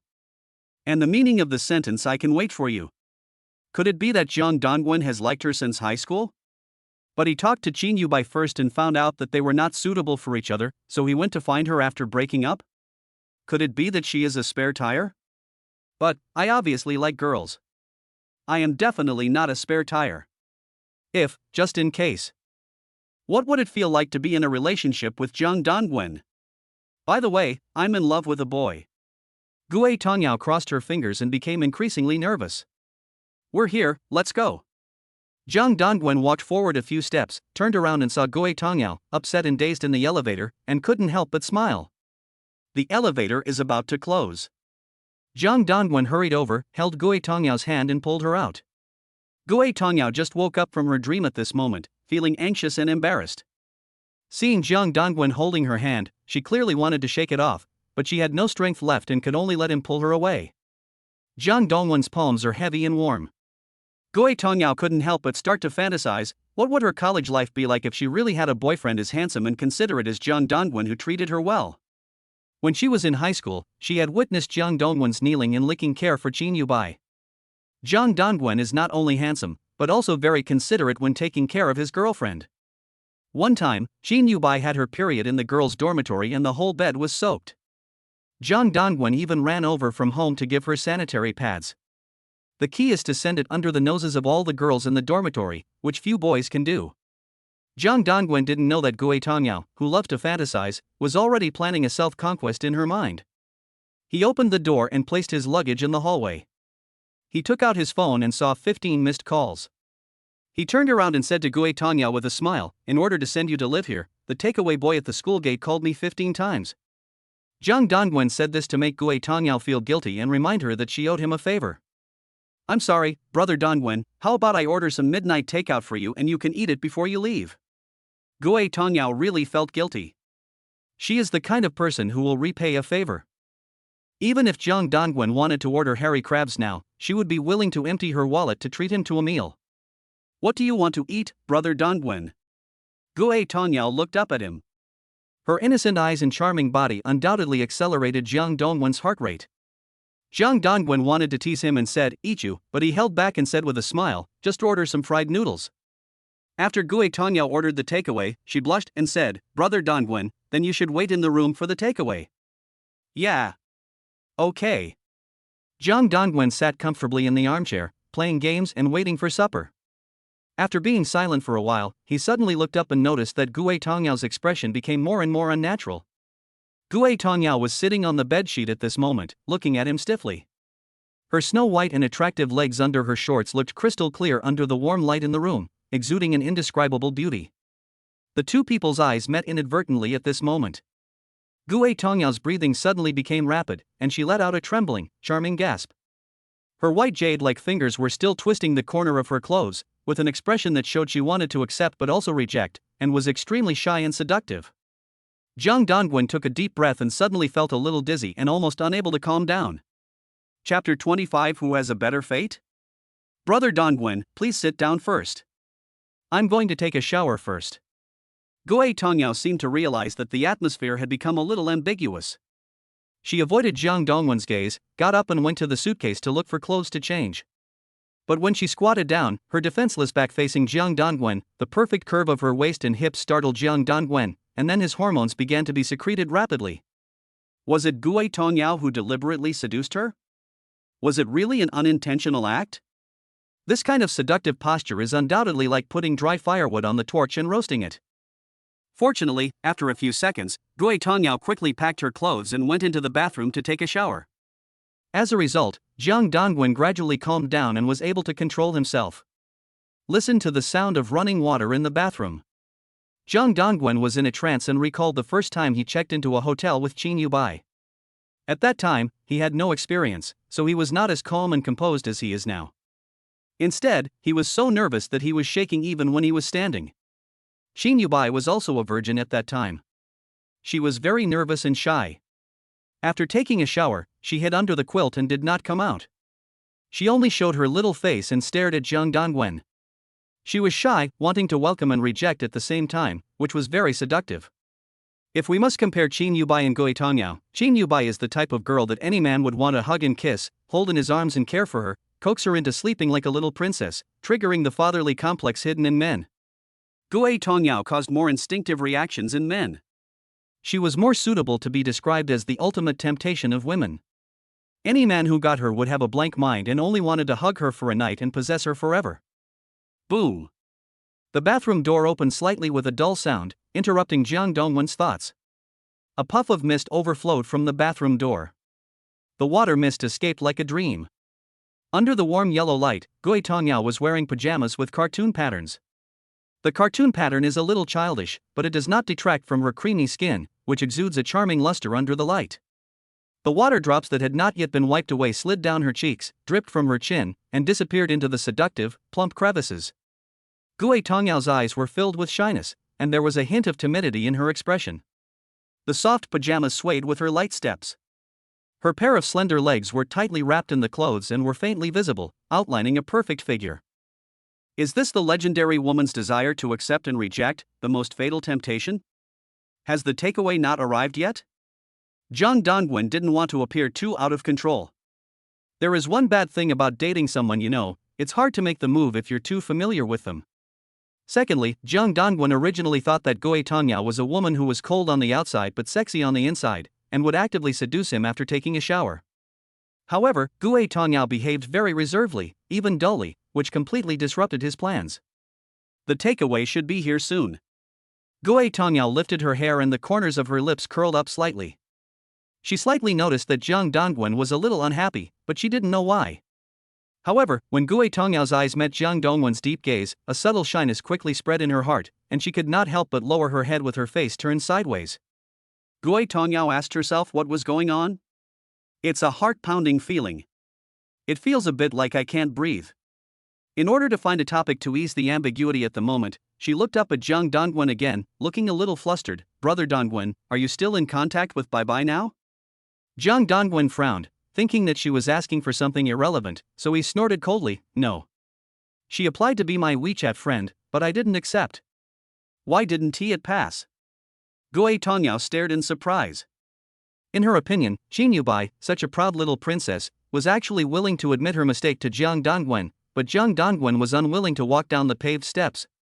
What is the difference between winning a 100 million yuan welfare lottery and not claiming the prize? Why should I pass it? Jiang Dongwen looked at Gui Tongyao curiously and thought her idea was silly and a little ridiculous. She was indeed a person with low emotional intelligence. "I've talked to you for so long, don't you like her anymore?" Gui Tongyao was anxious, and she didn't understand what Jiang Dongwen said. She moved forward and leaned forward, with two white bulges swaying at the neckline, which was thrilling. Jiang Dongwen admired Gui Tongyao's fatal temptation thoughtfully, but he didn't want to continue the conversation. He frowned and said, "Qin Yubai's desire to control me is very strong. I can't stand it. Please don't talk about her anymore." "Doesn't a strong desire for control prove that she loves you very much?" Gui Tongyao asked puzzledly. When Jiang Dongwen heard Gui Tongyao's words, he remembered that Qin Yubai asked him to write a 100,000-word self-criticism and post it on WeChat Moments. This kind of punitive love is too tiring and suffocating. Jiang Dongwen was silent for a while, then confessed again, "I'm really tired of dating her, and I've already told her we're breaking up, so what's there to be nostalgic about now?" Gui Tongyao was anxious and stood up and sat on the chair next to him. What a cute little white and pink mouth. "If I were her boyfriend, I would hug her to sleep every day." "Do you think Qin Yubai is cute?" Jiang Dongwen blinked curiously, his eyes falling on Gui Tongyao's tall and straight figure. He was a little suspicious that Gui Tongyao's love for Qin Yubai was not that of a same-sex love at all, but rather a maternal love? That's a wrong love. And from a certain perspective it also proves his logic. Because of Gui Tongyao's plump figure, she naturally exudes maternal charm. Qin Yubai's mother passed away a long time ago. For Qin Yubai, who has been deprived of maternal love since childhood, liking Gui Tongyao may be a kind of psychological compensation need. After hearing what Jiang Dongwen said, Gui Tongyao fell into deep thought. Of course Qin Yubai is very cute, is there any need to ask? Recalling that her impulse to confess her love to Qin Yubai was due to reading a lesbian novel. It writes about the love between women, that kind of beautiful and pure love that Gui Tongyao longs for. During her 3 years in middle school, when she kept reading Yuri novels, she always imagined Qin Yubai as the character. Finally, I fell hopelessly in love with her. And because her mother often told her that she must never play with male classmates, because many of them were scumbags like her father, and if she wanted to get married in the future she had to be carefully selected by her mother. So she has been very averse to men since she was a child. And Jiang Dongwen, his relationship with him was purely accidental. Gui Tongyao thought for a long time, and finally looked at Jiang Dongwen firmly and replied, "I think Bai Bai is very cute when she acts like a spoiled child." Didn't the internet say that women who act like a spoiled child have the best luck? If you are with Bai Bai, your life will also be better in the future. Jiang Dongwen almost burst out laughing when he heard such nonsensical logic. He glanced at Gui Tongyao innocent eyes and teased her, "Why don't you act a little coquettishly with me, Xiaoyao? I want to hear who has a better life, you or Bai Bai." Chapter 26. Is it so difficult to call me brother? Gui Tongyao's face quickly turned red. Facing Jiang Dongwen's ambiguous teasing, she stammered shyly, I'm not good at acting like a spoiled child. In fact, to be more precise, she has never acted like a spoiled child with a man. She is very passive in relationships and has no idea how to attack. I once mustered up the courage to confess my feelings to Qin Yubai, but it was just a rash move, a desperate rush for love. Jiang Dongwen stared at Gui Tongyao's shy face and became interested. How about this? Just imitate Qin Yubai and call me brother. Gui Tongyao was a shy little girl and could not stand such teasing. Her face seemed to be on fire, and even her ears were burning. I'm not shouting. You're trying to take advantage of me. Gui Tongyao wanted to pretend to be angry, but her heart was actually a mess. Jiang Dongwen really likes Gui Tongyao's shy look, as she wants to laugh but doesn't dare to, and wants to be angry but is too embarrassed to be angry. Just looking at the current state, you can do 100 push-ups in a row. Trigger the love option, please choose your behavior carefully. Option 1, you offer Gui Tongyao a temptation if she acts like a spoiled child and calls you brother, you promise to consider reconciling with Qin Yubai in the future. Option 2, you tell Gui Tongyao, if you call me brother, I 1T have to pay for the hotel room. Option 3, you go up to Gue Tongyao and push her against the wall, then touch her all over and take her down in one fell swoop.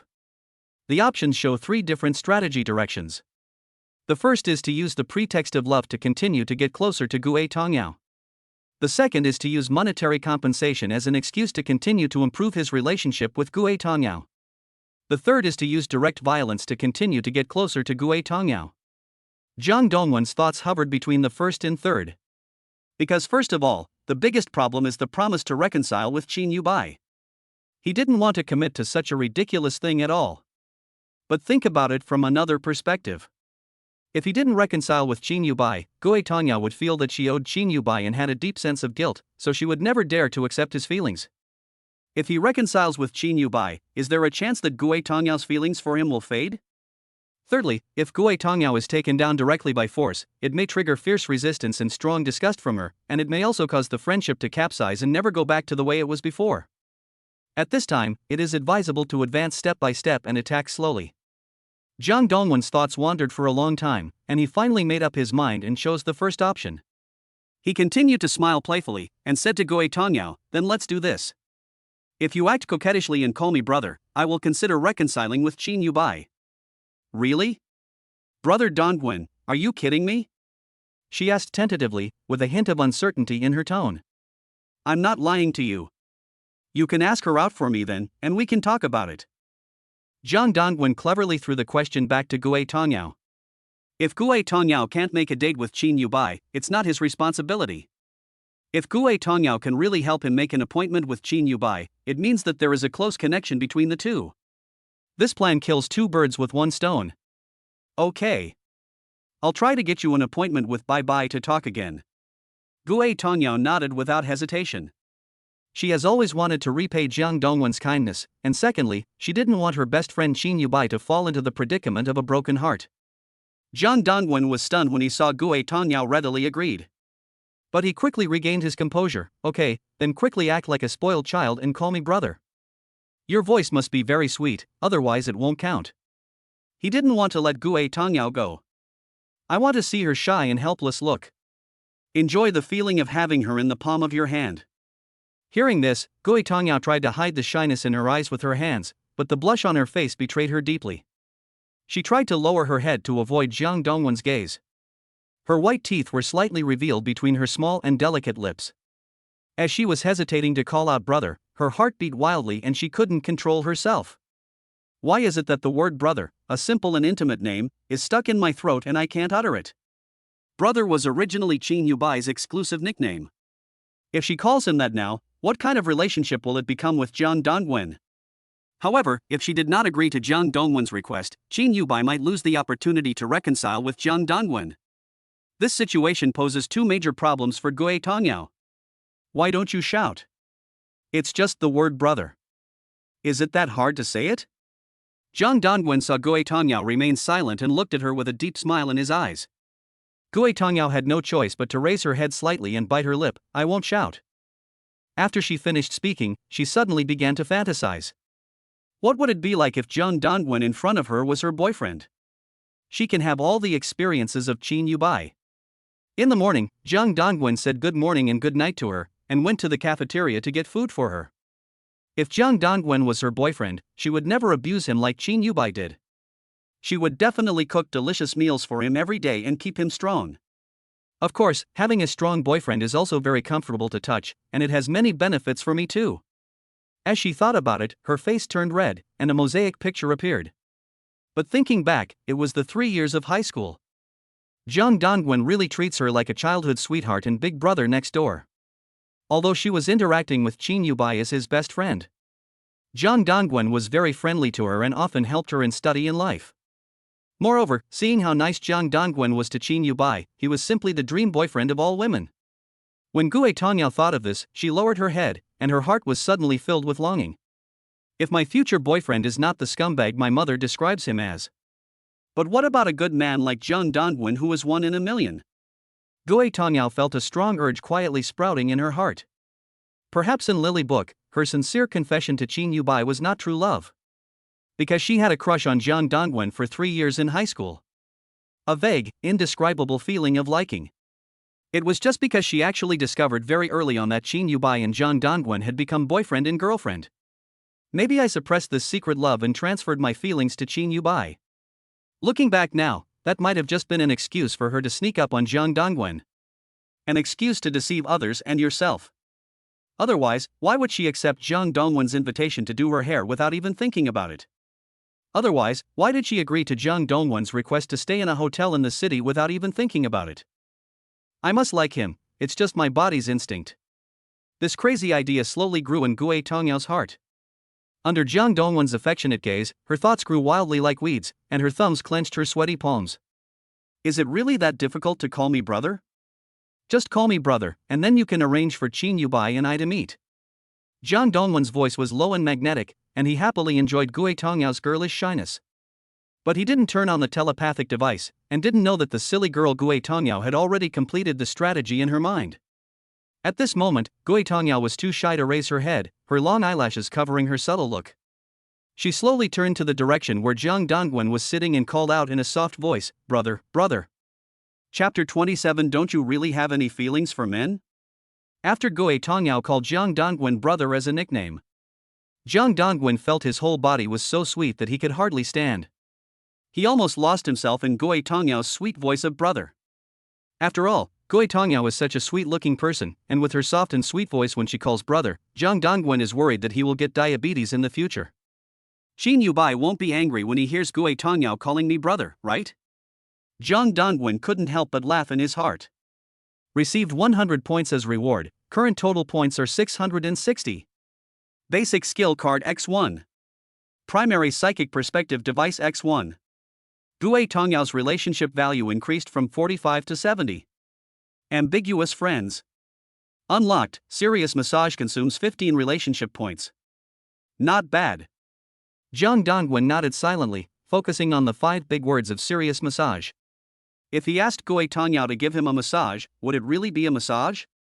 Would it really just be a proper massage? Zhang Dongwen felt itchy and couldn't help but want to try it. What kind of interesting expression would Gui Tongyao, a school beauty with a dull personality, have on her face when she gives him a massage? Brother Dongwen, I've already called you brother. You have to keep your promise and make peace with bye-bye. Gui Tongyao bit her lips shyly, even though she was very embarrassed. But she still remembered the reconciliation agreement between Zhang Dongwen and Qin Yubai. After all, the delusion just now is impossible to achieve. Please help me make an appointment with her then. Zhang Dongwen felt a little disappointed with Gui Tongyao's proposal. It would probably take a long time to train an ignorant girl to become a girlfriend like Qin Yubai who knows how to change positions on her own. At this time, Zhang Dongwen deliberately lay down on the snow-white bedsheet and then said faintly, "Alas. I am really exhausted because of you tonight. It would be great if you could give me a massage." Voice trigger unlocking project, serious massage. It will cost 15 relationship points. Do you want to continue? Continue. Zhang Dongwen said silently in his heart. Sure enough, Gui Tongyao was in deep self-blame at this moment. Tonight, Zhang Dongwen not only helped her drive away the gangster with a scar, he also paid to book a hotel for her so that she had a place to sleep. Now that Zhang Dongwen says he wants a massage, I can just give him a massage, as a way of repaying his kindness. Gui Tongyao took a deep breath, trying to calm her excited and accelerated heartbeat. Then let me help you, brother Dongwen. The next second, she regretted it. Doesn't this mean touching Zhang Dongwen's body with your hands? If Qin Yubai knew, what would she think? Gui Tongyao's heart was filled with guilt. Gui Tongyao's relationship value has been reduced from 70 to 55. Ambiguous friends. Zhang Dongwen received a prompt from the system. He didn't know if it was a psychological effect, but he felt that there was a hint of coldness and distance in the look in his eyes when he looked at Gui Tongyao. Is this the result of the relationship value decreasing? It seems that the massage function cannot be used frequently. At least we will have a boyfriend-girlfriend relationship in the future. But now that things have come to this, there is no need to retreat. Okay. Go ahead and start, and see how sincere you are. Zhang Dongwen took a breath. He closed his eyes slightly and said no more words. After all, it was already 4 o'clock in the morning and Zhang Dongwen was already feeling sleepy. And at this time, when Gui Tongyao saw that Zhang Dongwen did not do anything wrong, the fear and anxiety in her heart were relieved a lot. From childhood to adulthood, she has never touched a man's body easily, let alone giving him a massage for the first time. In order to ease the embarrassment, Gui Tongyao first slowly tried to sit next to Jiang Dongwen, but her womanly modesty made her remain alert at all times. If Jiang Dongwen dared to touch her thighs or other sensitive parts, she would definitely slap him in the face. Massage it.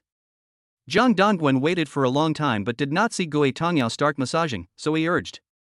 Where to press? Gui Tongyao blushed. Then let's do the shoulders. Seeing that Gui Tongyao was not proactive, Jiang Dongwen had to let her do it freely on his shoulders first.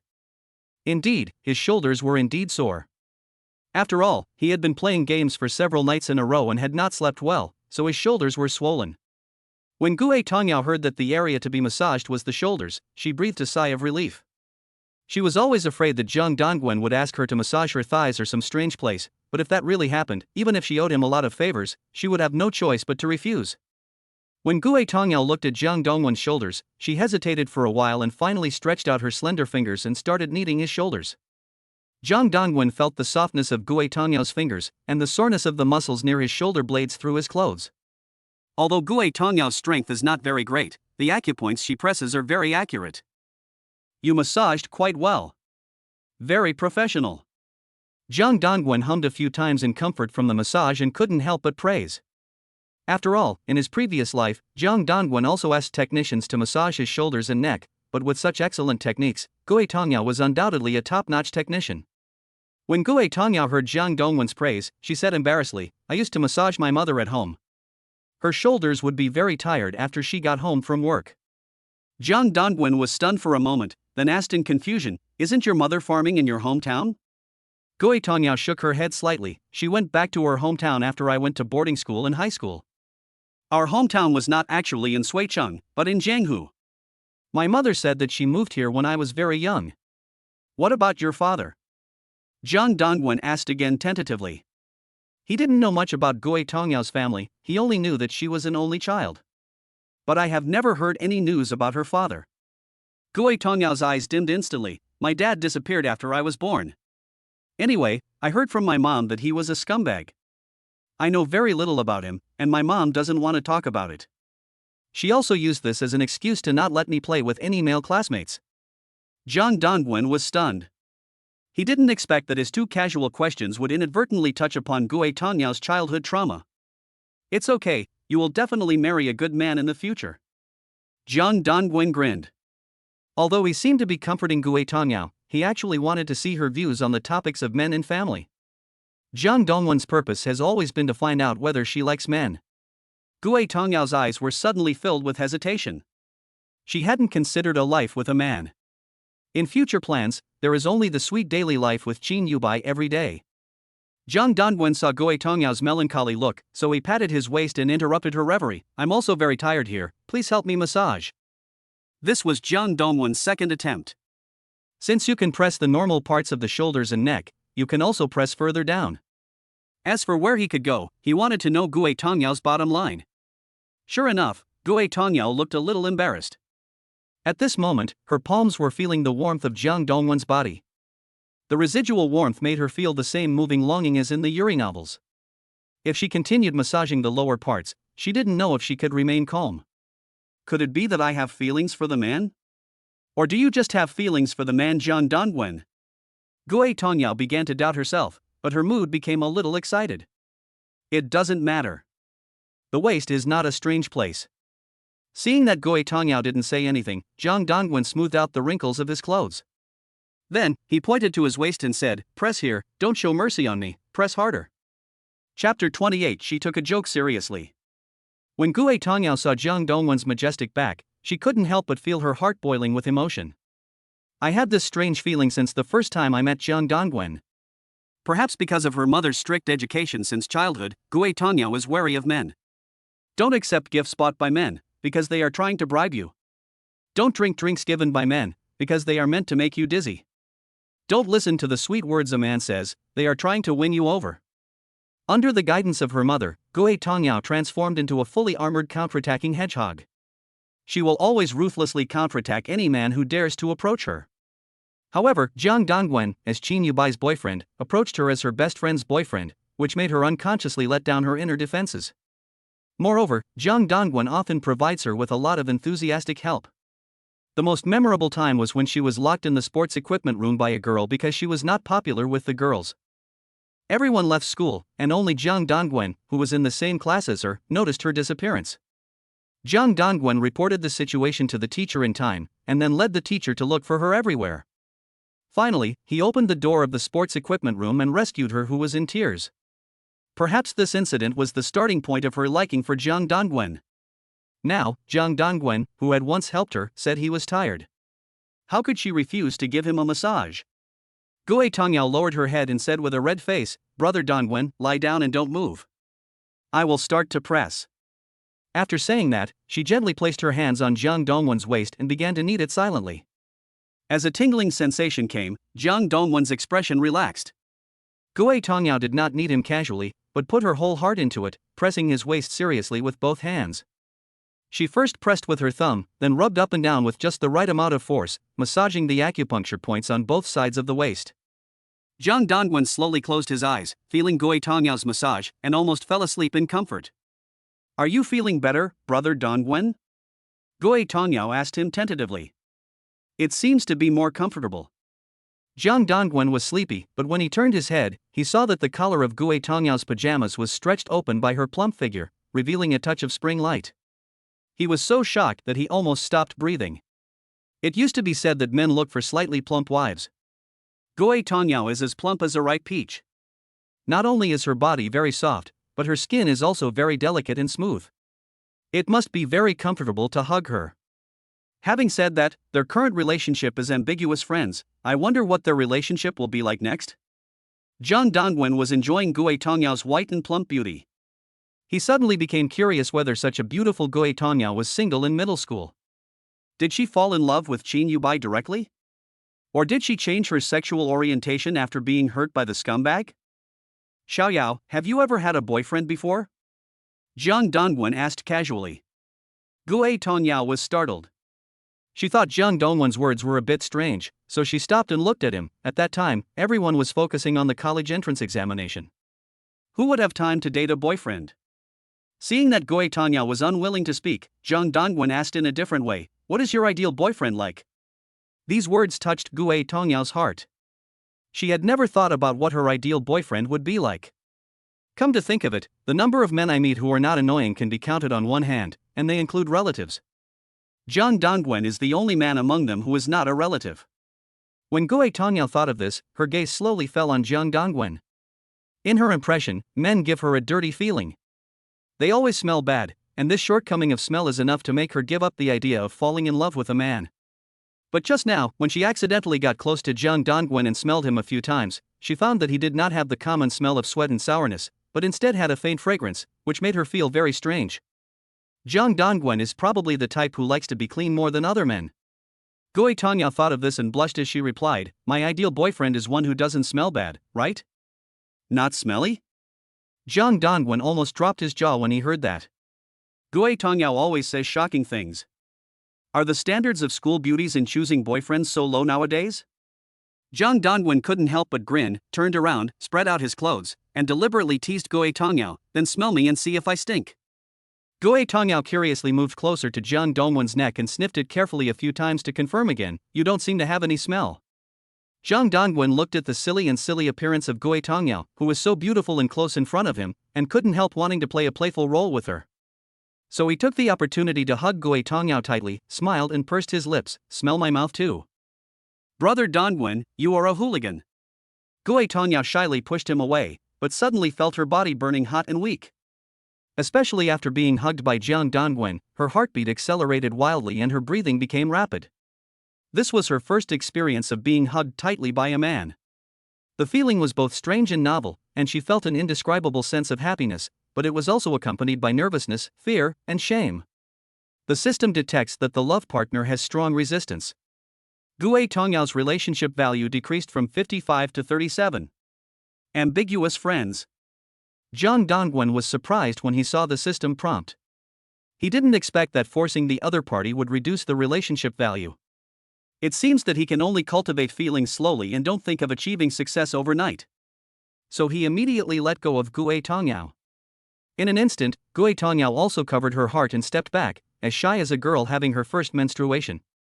You have never kissed a man, have you? Zhang Dongwen teased with a smile. No, I haven't kissed her. Gui Tongyao blushed and spoke hesitantly, looking unsettled. Zhang Dongwen spread his hands and deliberately invited, why don't you try it with me? I can let you experience what it feels like to kiss a man. You lied to me. I don't want that. I'm not stupid enough to let you take advantage of me. Gui Tongyao blushed, but she didn't dare to look at Zhang Dongwen. Then, she quietly raised her eyes and glanced at Zhang Dongwen's handsome face. Her heartbeat accelerated again, and she added, you are not my boyfriend. Then why don't I just be your boyfriend? Qin Yubai and I broke up, and I'm single now. Aren't you single too? Gui Tongyao was stunned for a few seconds at Zhang Dongwen's proposal. Wait, is this brother Dongwen confessing his feelings? Are all the previous delusions about to be realized step by step? However, she never thought that she could replace Qin Yubai. She likes girls. Seeing that she didn't say anything, Zhang Dongwen guessed that she was thinking seriously. But I originally just intended it to be a joke. I didn't expect Gui Tongyao to be so easily teased that she took this joke seriously. Chapter 29 She won't give it to you when you want her to, but she will give it to you when you don't want. Gui Tongyao is a girl who tends to be picky. I have taken Zhang Dongwen's joke as a sincere confession. Although she had no experience in dating a man, her mother taught her strictly and told her, when a woman chooses a man, she should consider his quality and should aim to get married. Gui Tongyao has always kept this in mind. Zhang Dongwen is undoubtedly a man who can treat women in every possible way. The most suitable person to marry. This is the reason why Gui Tongyao has subconsciously had a liking for Zhang Dongwen since high school. A woman's attitude towards a man she likes is completely different from that towards a bootlicker or a clown. When Gui Tongyao realized that this was a confession, a faint blush appeared on her face and she felt extremely nervous. She had an impulse that made her want to agree to Zhang Dongwen directly. But when he was about to say okay, the image of Qin Yubai crying flashed through his mind. Didn't she just say that she wanted Dongwen and Bai to get back together? How could she be so cruel as to take away Bai's love? A strong feeling of guilt came over Gui Tongyao, and she struggled internally. After a long silence, she shook her head at Zhang Dongwen and said, we agreed that you, Dongwen brother, will meet Bai. I cannot accept your confession for the time being. Zhang Dongwen almost laughed out loud when he heard Gui Tongyao's serious response to his joke. But what does not yet mean? Could it be that Gui Tongyao was still unwilling to leave a blank note in her heart? The connotation of words is indeed profound. Zhang Dongwen has wanted to take in two women since his rebirth. After all, one is a pure and plump school goddess, and the other is a petite and sweet white silk lowly. She just met the type of wife he dreamed of. Another important point is that he can bind to Qin Yubai's points generating method.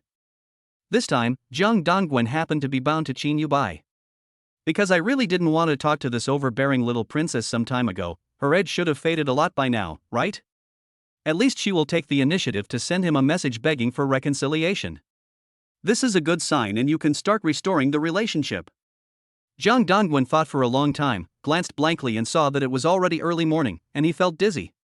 He told Gui Tongyao that he would take a nap on the sofa before returning to school. After all, it would be almost dawn by the time he returned to school from a hotel in the city. Gui Tongyao huddled up on the bed, afraid that Zhang Dongwen would come up and touch her after taking a shower. But when she saw Zhang Dongwen lying on the sofa watching videos, she felt an indescribable sense of loss in her heart. After all, she is the campus belle in the university. Any man looking at her lying on the bed would probably be unable to resist getting excited. But after a while, when Gui Tongyao found that Zhang Dongwen was leaning uncomfortably on the sofa, she felt a little guilty. Gui Tongyao stood up and walked slowly to Zhang Dongwen's side. Brother Dongwen, you sleep on the bed and I'll sleep on the sofa. Zhang Dongwen opened his eyes, looked at Gui Tongyao's shy expression, turned his head and said, no, you sleep on the bed. Gui Tongyao felt indescribably uncomfortable when she saw Zhang Dongwen's cold attitude. She was a little suspicious because of her attitude towards Zhang Dongwen just now. This might have made Zhang Dongwen mistakenly believe that he hated him. Actually, not really. She still likes Zhang Dongwen very much. Gui Tongyao continued unwillingly, you paid for the hotel room. How could I let you sleep on the sofa? Her purpose was just to eliminate the guilt in her heart. Zhang Dongwen glared at Gui Tongyao and said, "Okay, let's sleep in the same bed." Gui Tongyao opened her eyes wide, too embarrassed to know where to look. She stammered, "How can that be? You're not my boyfriend. Who said that only boyfriends can sleep together? You've probably never squeezed into a sleeper berth on a high-speed train, right? Just think of this as a high-speed train sleeper berth, and I'll sleep next to you for one night." Zhang Dongwen looked at her with a smile and conducted an ambiguous test. "Okay then, but you are not allowed to act rude to me later." Gui Tongyao was flustered, but when she thought that Zhang Dongwen was a humble gentleman, she nodded and agreed. Zhang Dongwen didn't expect the plan to succeed so quickly, and said with a smile, "Don't worry. I'm not a gangster." Then, he boldly lifted the quilt, lay down on the bed, and patted the sheet next to him. "Xiaoyao, come up quickly." Gui Tongyao nervously lifted the snow-white bedsheet and put her pair of little feet, as white as jade, into the quilt. When Zhang Dongwen saw the plump, charming, shy and blushing Gui Tongyao, he felt like a hungry wolf pouncing on her.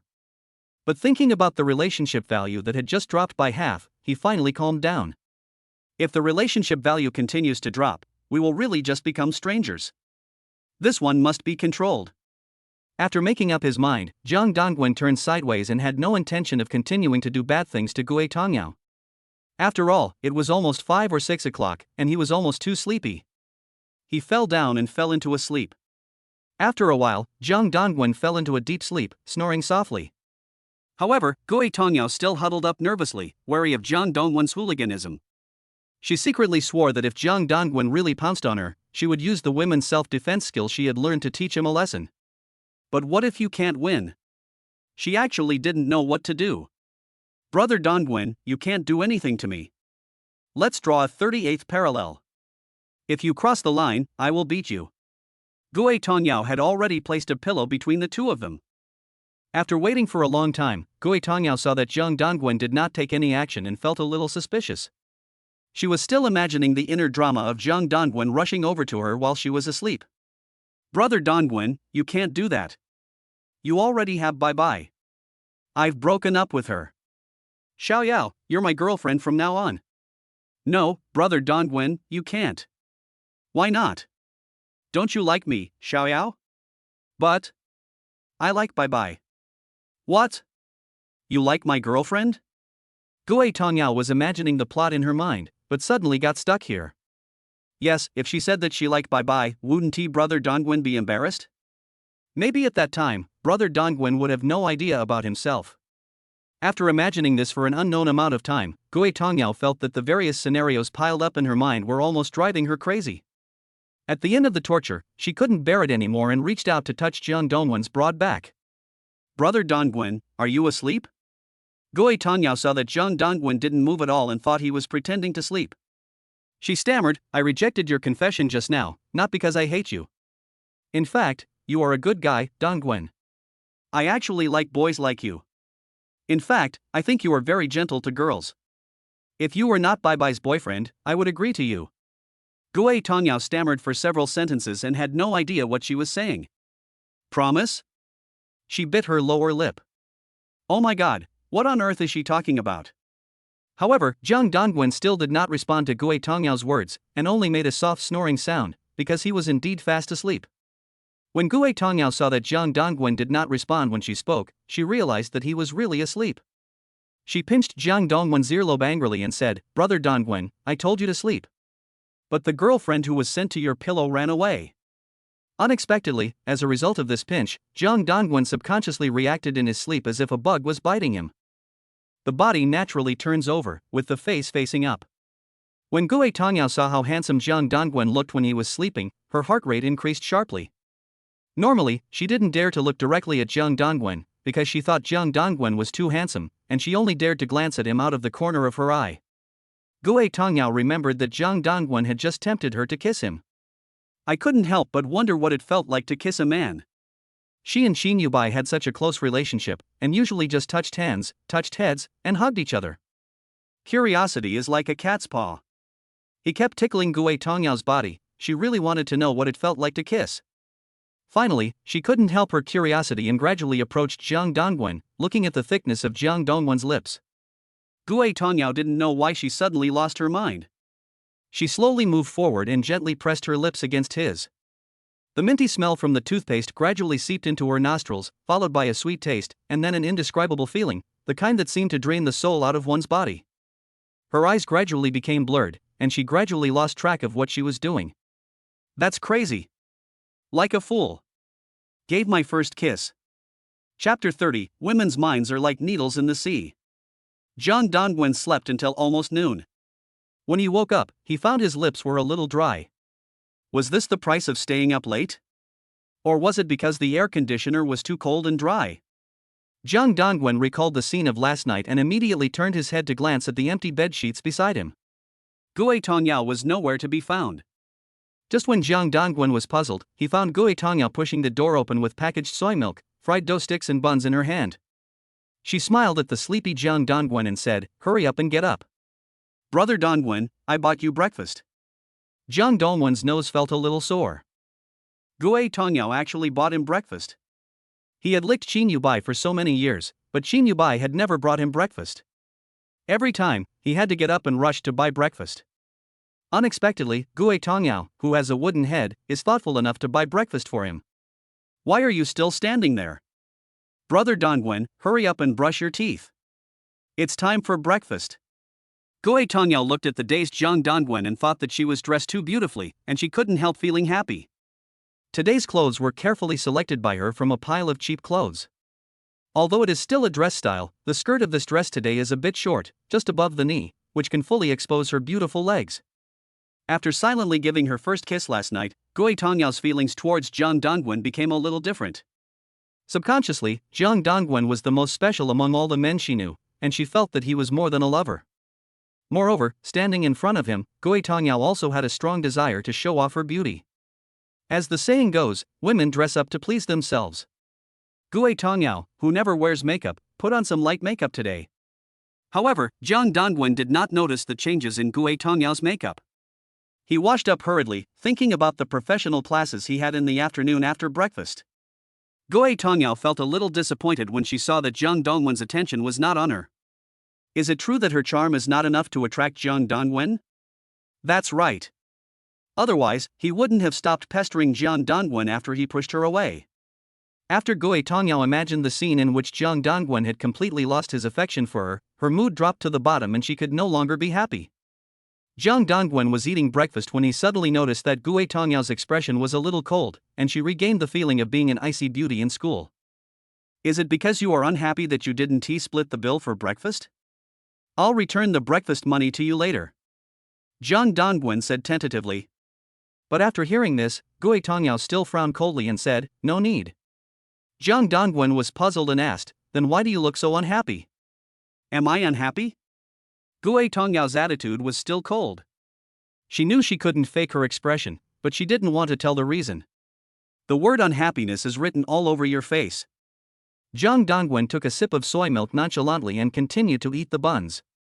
At this time, Gui Tongyao couldn't help it anymore and asked angrily, "Brother Dongwen, what do you think of my clothes?" Zhang Dongwen was stunned for a moment and felt that Gui Tongyao seemed a little strange. A woman's mind is like a needle in the sea. Zhang Dongwen raised his head and took a quick look at Gui Tongyao's clothes. Gui Tongyao has terrible taste in clothes. She is still undeveloped, doesn't know how to put on makeup and dress up, and doesn't know how to package herself. The reason why she became the school belle was because of her naturally beautiful face and plump figure, which attracted the admiration of a large number of men. The reason for her poor fashion sense cannot be entirely blamed on Gui Tongyao. Due to her family's financial situation, the clothes she buys are all cheap and discounted goods in order to save money. Secondly, her makeup skills are terrible, especially her eyebrows are not well drawn. She looks better without makeup. If Zhang Dongwen is willing to spend some money to package Gui Tongyao well, she will definitely be no less than an international supermodel or a first-line actress. You are not good at putting on makeup. You need to watch more videos and learn. Zhang Dongwen did not mention the problem of clothes. After all, such problems can be easily solved with money, while makeup skills can be trained. Gui Tongyao immediately fetched a mirror and looked at her face again and again. Is my makeup technique not good enough? Zhang Dongwen saw her serious look and couldn't help but urged her with a smile, "Eat quickly, we have to go back to school. We have classes in the afternoon." After finishing breakfast, the two closed the door and walked to the elevator one after the other. Zhang Dongwen saw that the elevator was about to close, so he hurried up and pressed the button. Wait for us, sorry. We have luggage. The people in the elevator snorted reluctantly. Zhang Dongwen looked up and felt that the man in front of him was very familiar. He suddenly remembered that he had seen this man at Sun Huakai's lecture before. He should be called Lin Ziming. Are you Lin Ziming? We are classmates. Zhang Dongwen greeted him enthusiastically. It's me, huh? Lin Ziming was stunned with shock. He suddenly realized that something was wrong. How did he meet Zhang Dongwen? And Gue Tongyao must be following behind Zhang Dongwen and will be here soon. And next to him stood the alluring girl who had booked him for the night last night. Oh. It's so heavy. Brother Dongwen, please help me pull down the suitcase. Gue Tongyao snorted softly.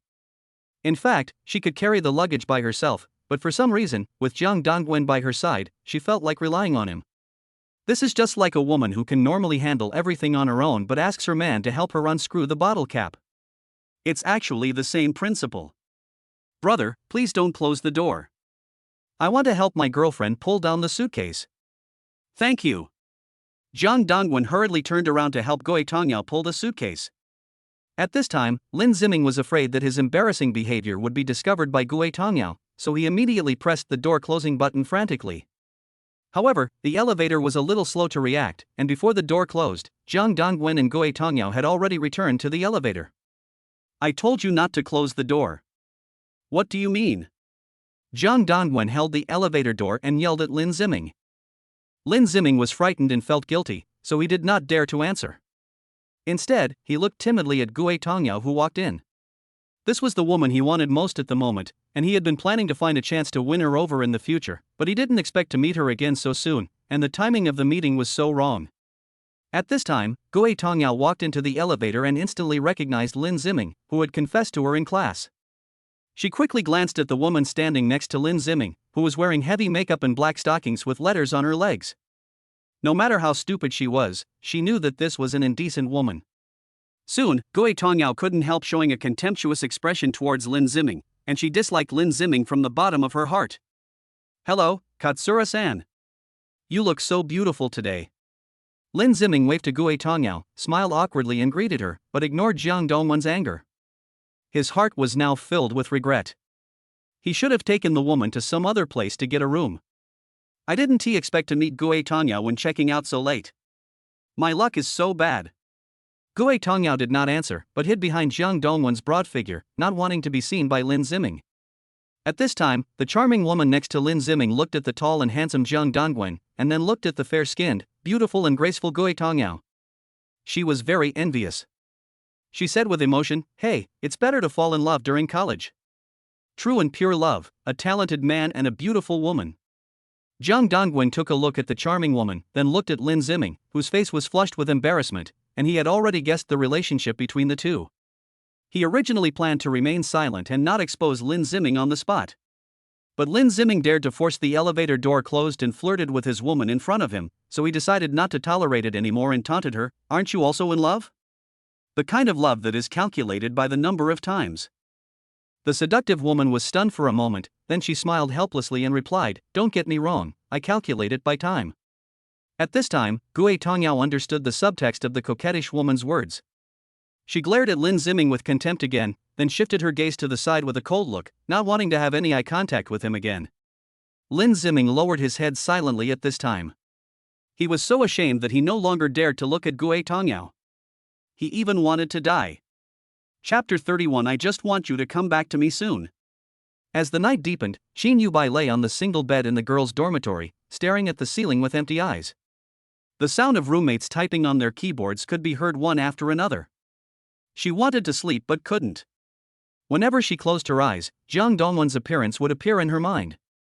Qin Yubai suddenly felt that he was very stupid and naive. Even though she knew Zhang Dongwen was a scumbag, she couldn't shake off her feelings for him and wanted to go back to their previous relationship every day. She regretted her past willfulness and not cherishing her ex-boyfriend's love for her, which made him suffer too much.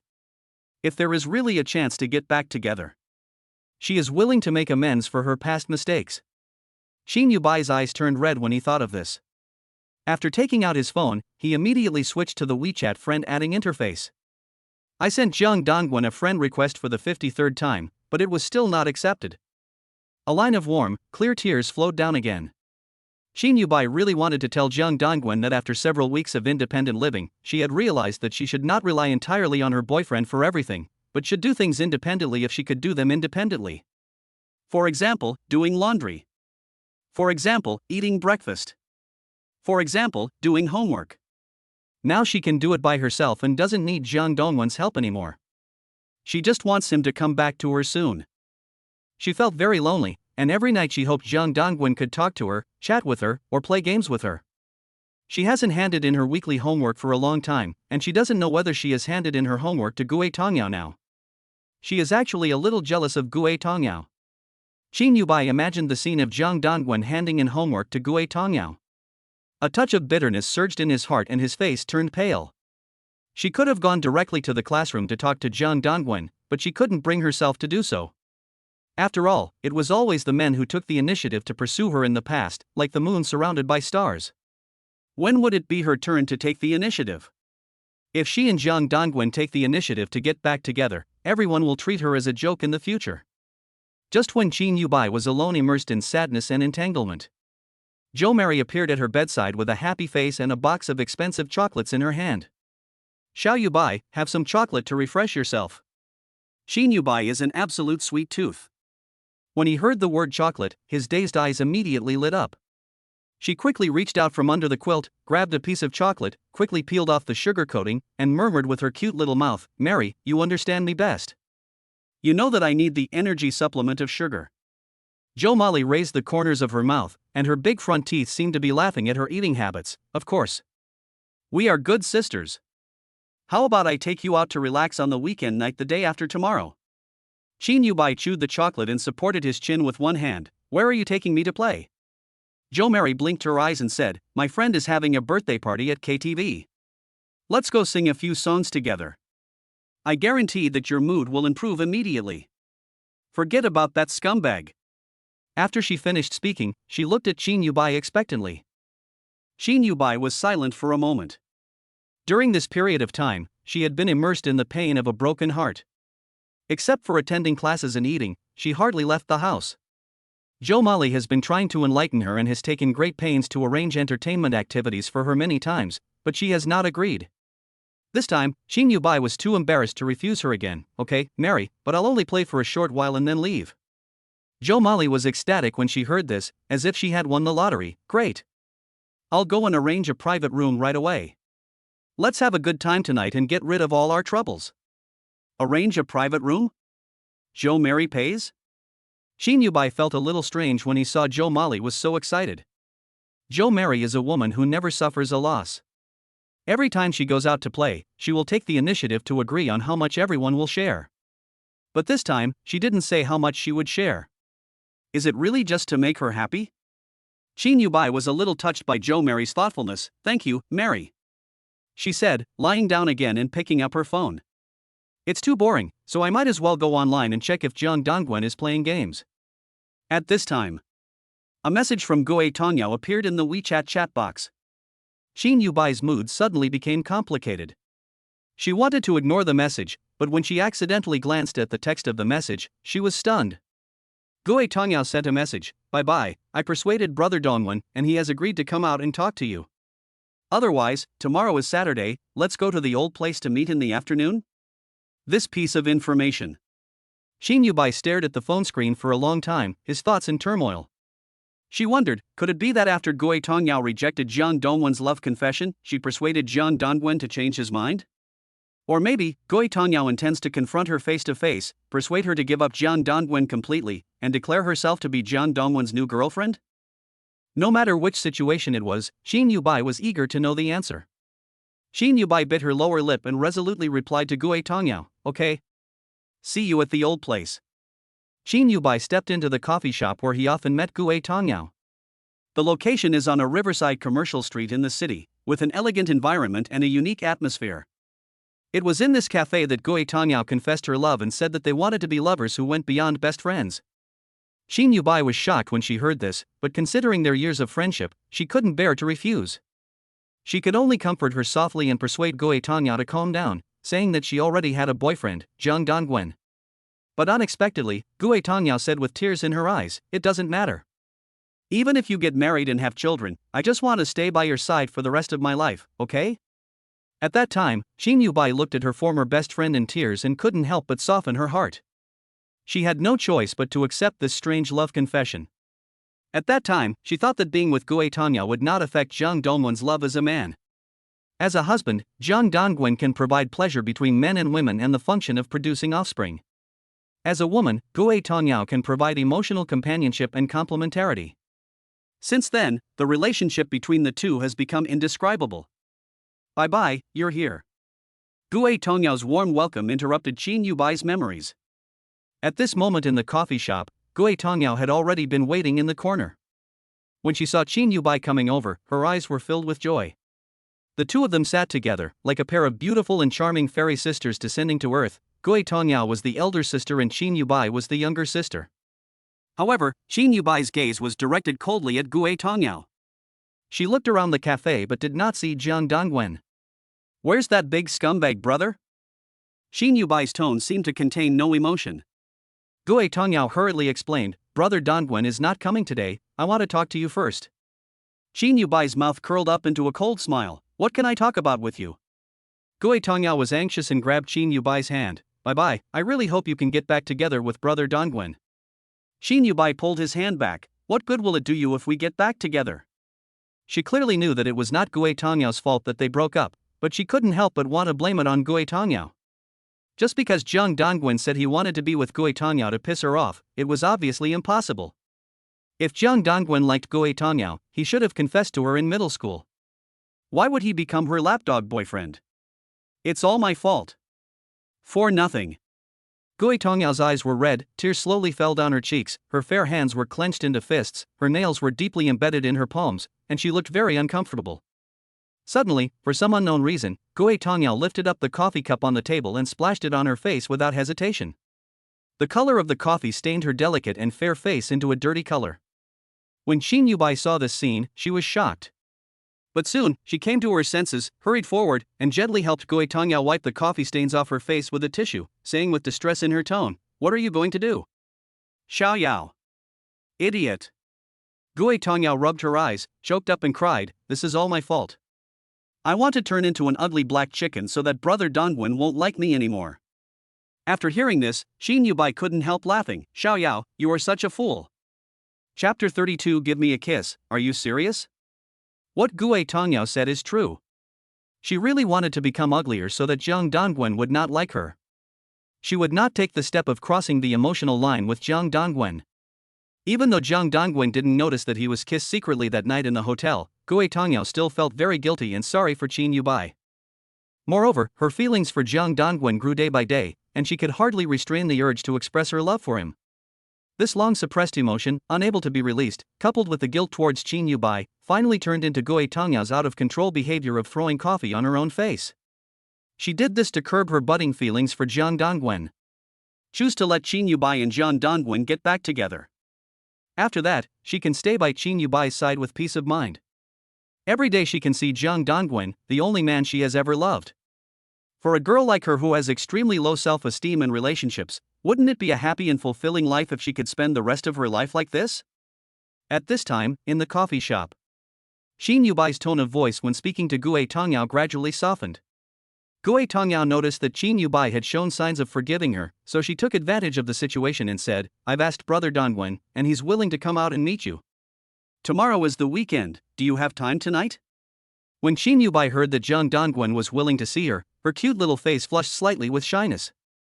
She put aside her previous pride, but was a little hesitant. "Okay. But you have to come too.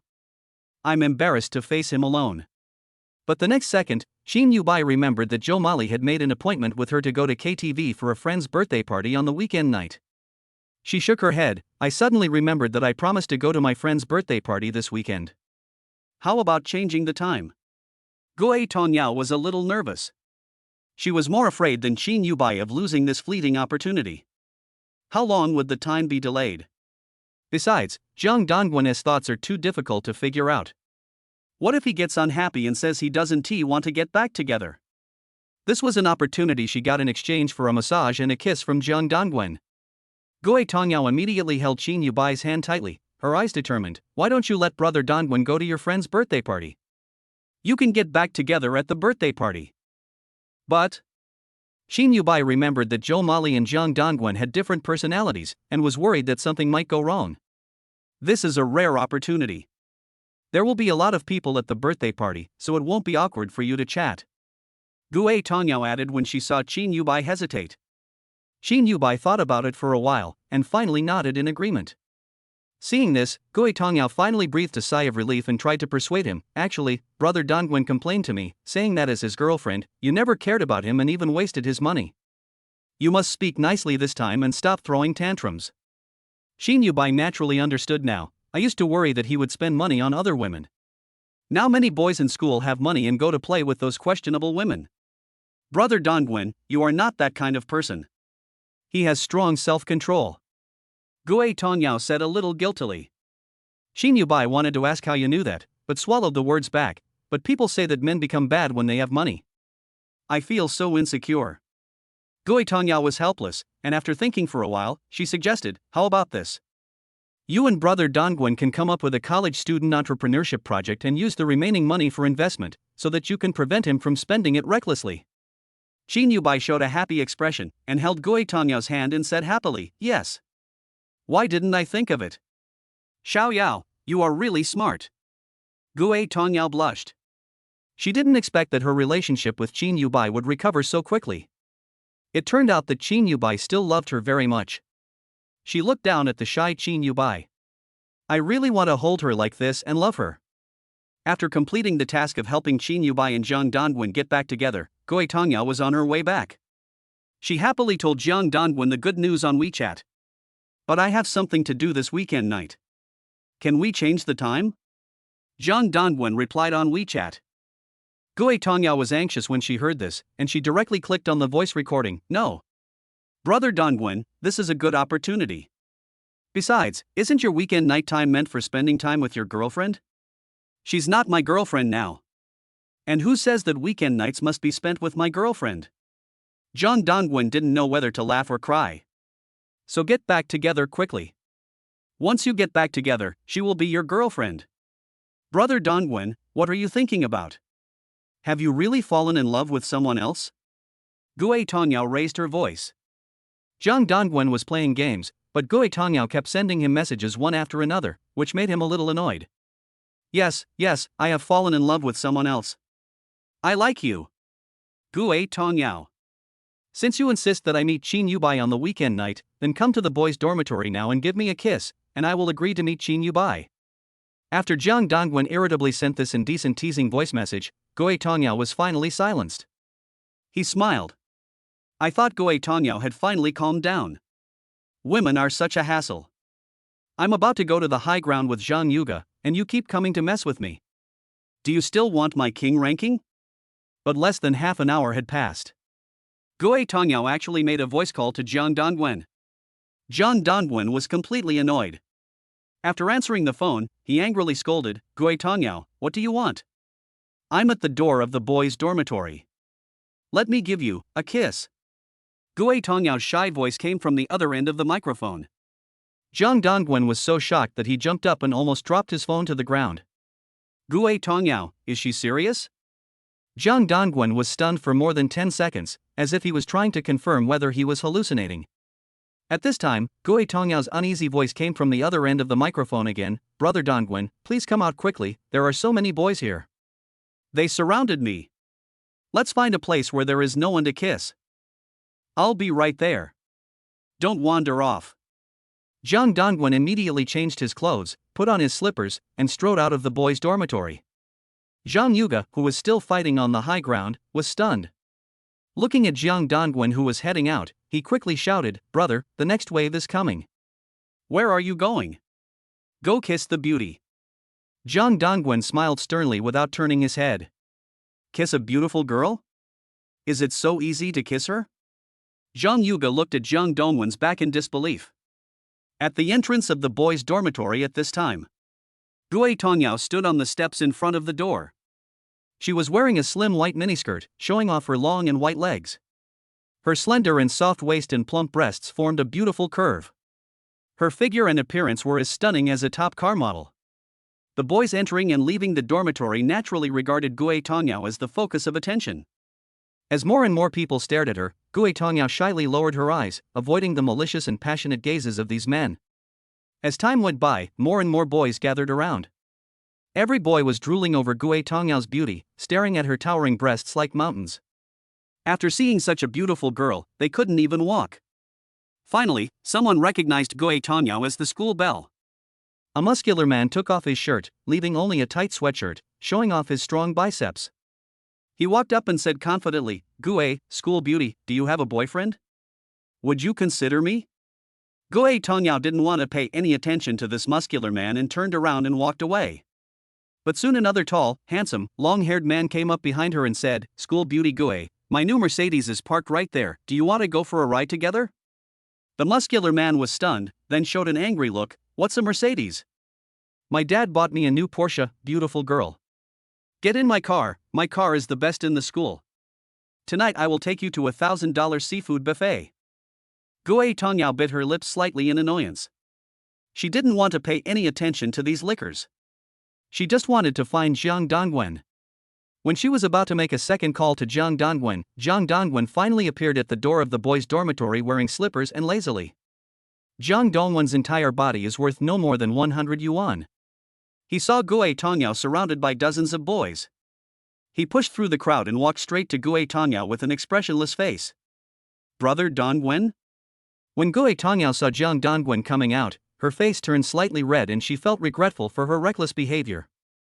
If she had known earlier, she should not have come to the door of the boys' dormitory, but instead asked Jiang Dongwen to meet in another remote place. No, you should not agree to him at all. Because there will be a second time after the first time, Jiang Dongwen's demands will definitely become more and more excessive in the future. When Gue Tongyao was daydreaming, Jiang Dongwen glanced around at this group of spineless lickers, stepped forward and hugged Gue Tongyao's waist with his backhand before anyone could react. He kissed Gue Tongyao's sweet lips. Chapter 33 Don't hit him, he's really my boyfriend. Gue Tongyao and Jiang Dongwen's lips touched each other like a dragonfly touching the water. A few seconds later. Only then did she realize that she had failed to dodge Jiang Dongwen's sneak attack. Originally, I just planned to let Jiang Dongwen touch my cheek lightly to get rid of his mischief. However, after meeting her, Jiang Dongwen clasped her slender waist with his hands and kissed her directly, leaving her no chance to resist. After he kissed Gue Tongyao, he looked at her with a wicked smile on his face.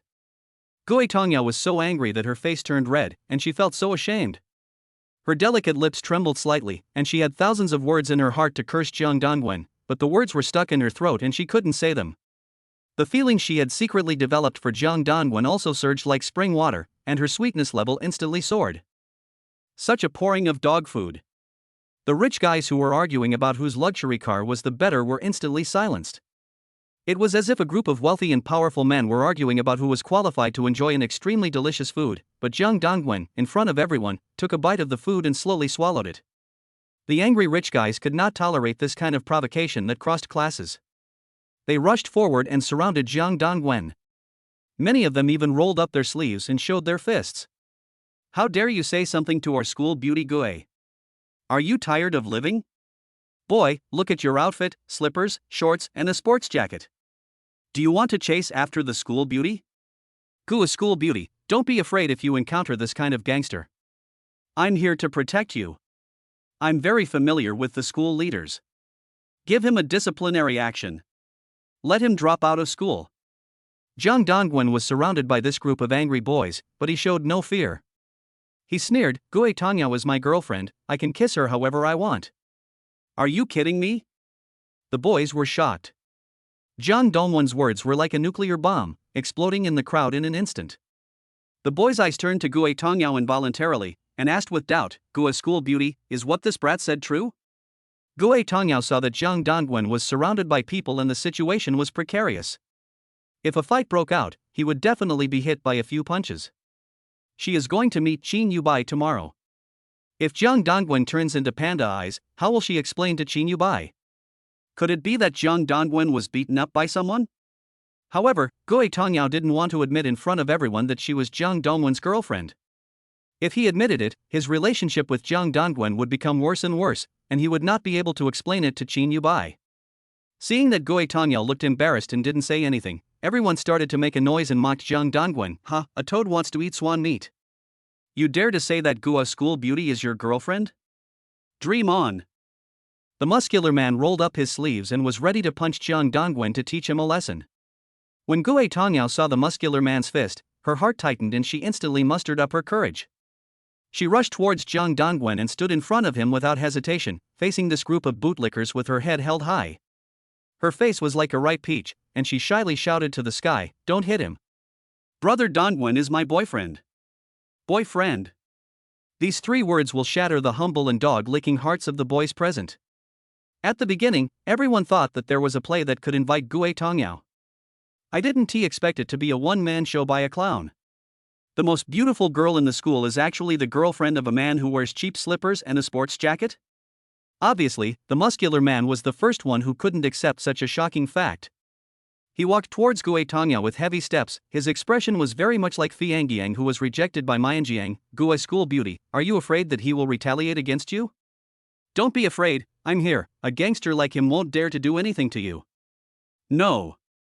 He's really my boyfriend, please go away. Don't hit him. Please." Gui Tongyao's eyes were red and she started crying with excitement. Her emotions became very agitated. The crying look of such a beautiful woman with tears in her eyes was very adorable. The muscular man was stunned, as if he had been sentenced to death and was pulled out and beaten repeatedly after death. Jiang Dongwen had already anticipated the ending at this time. He took the opportunity to hold Gui Tongyao's hand, pushed the muscular man in front of him away, and chuckled, "You guys go do whatever you need to do. Don't stop me from dating. You've become a clown without even realizing it." No one dared to respond to Jiang Dongwen's ridicule.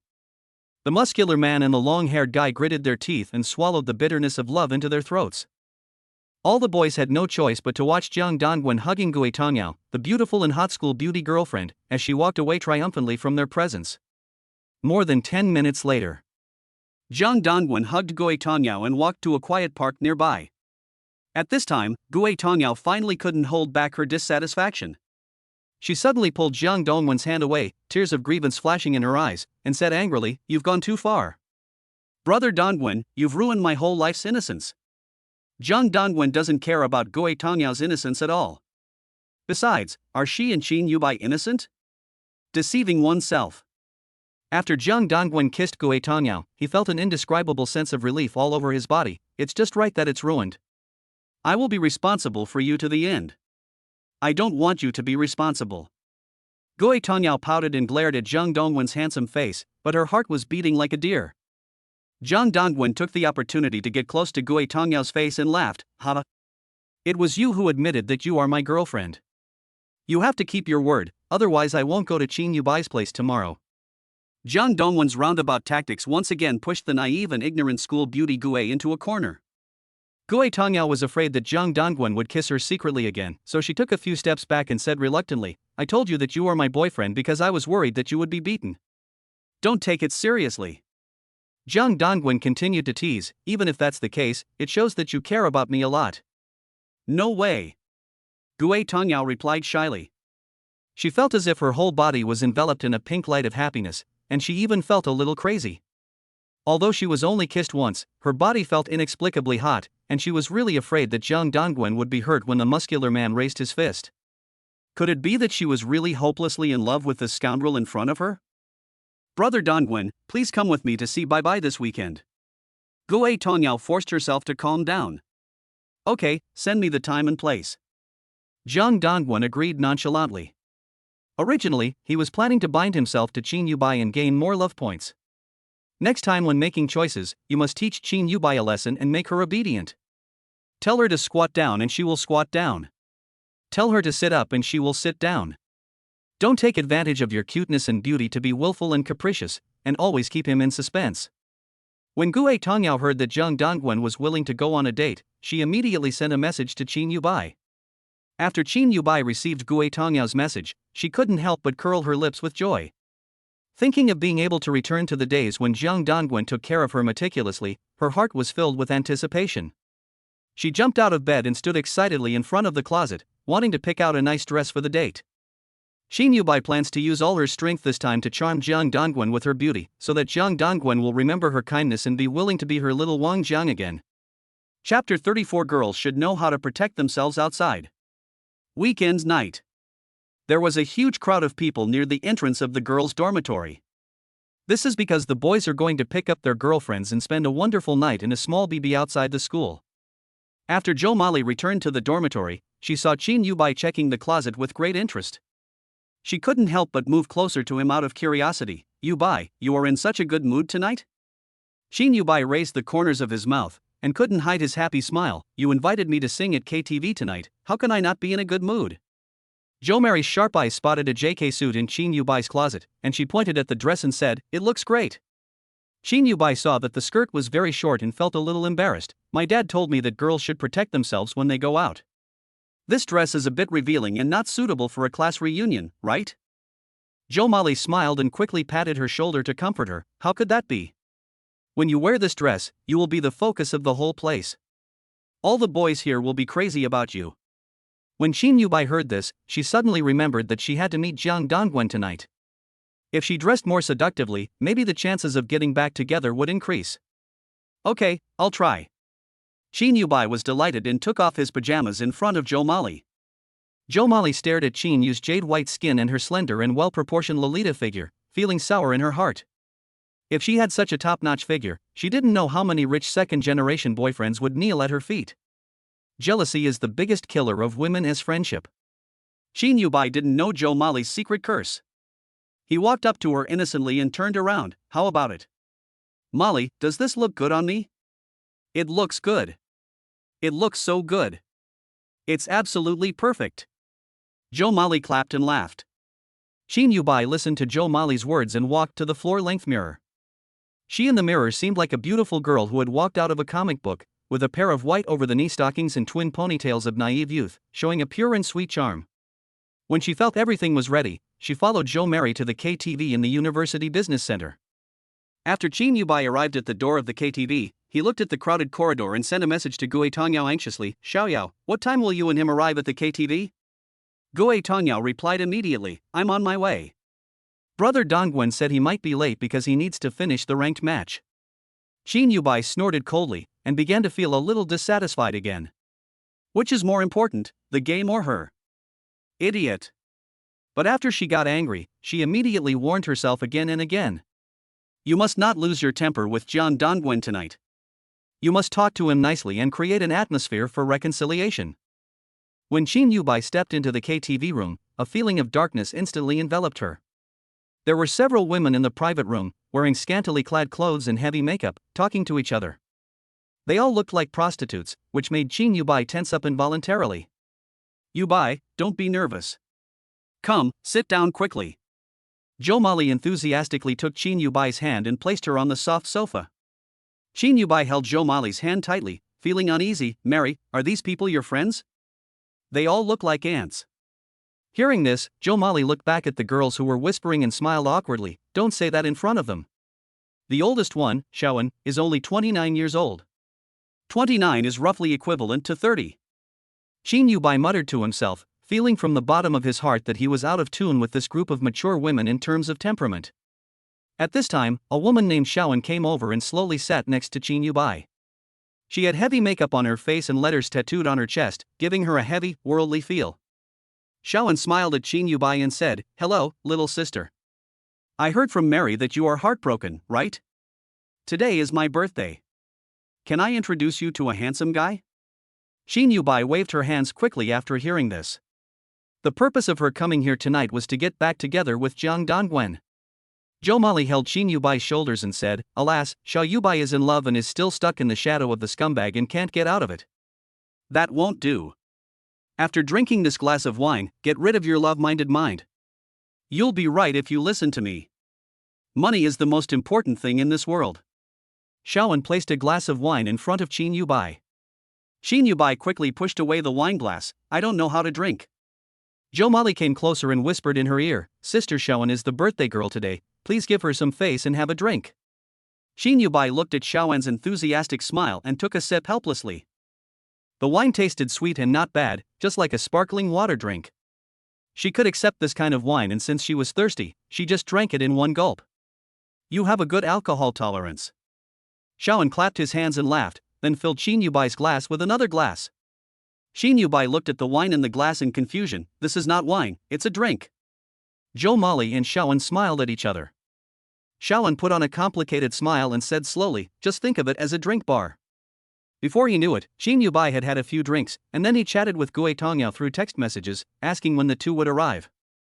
Zhou Mali sat with Xiaowen and chatted in low voices, glancing at Xin Yubai from time to time. After being left aside, Xin Yubai gradually felt bored watching the old women singing. She felt her head starting to feel hot and uncomfortable again, so she leaned back on the sofa and played games to pass the time.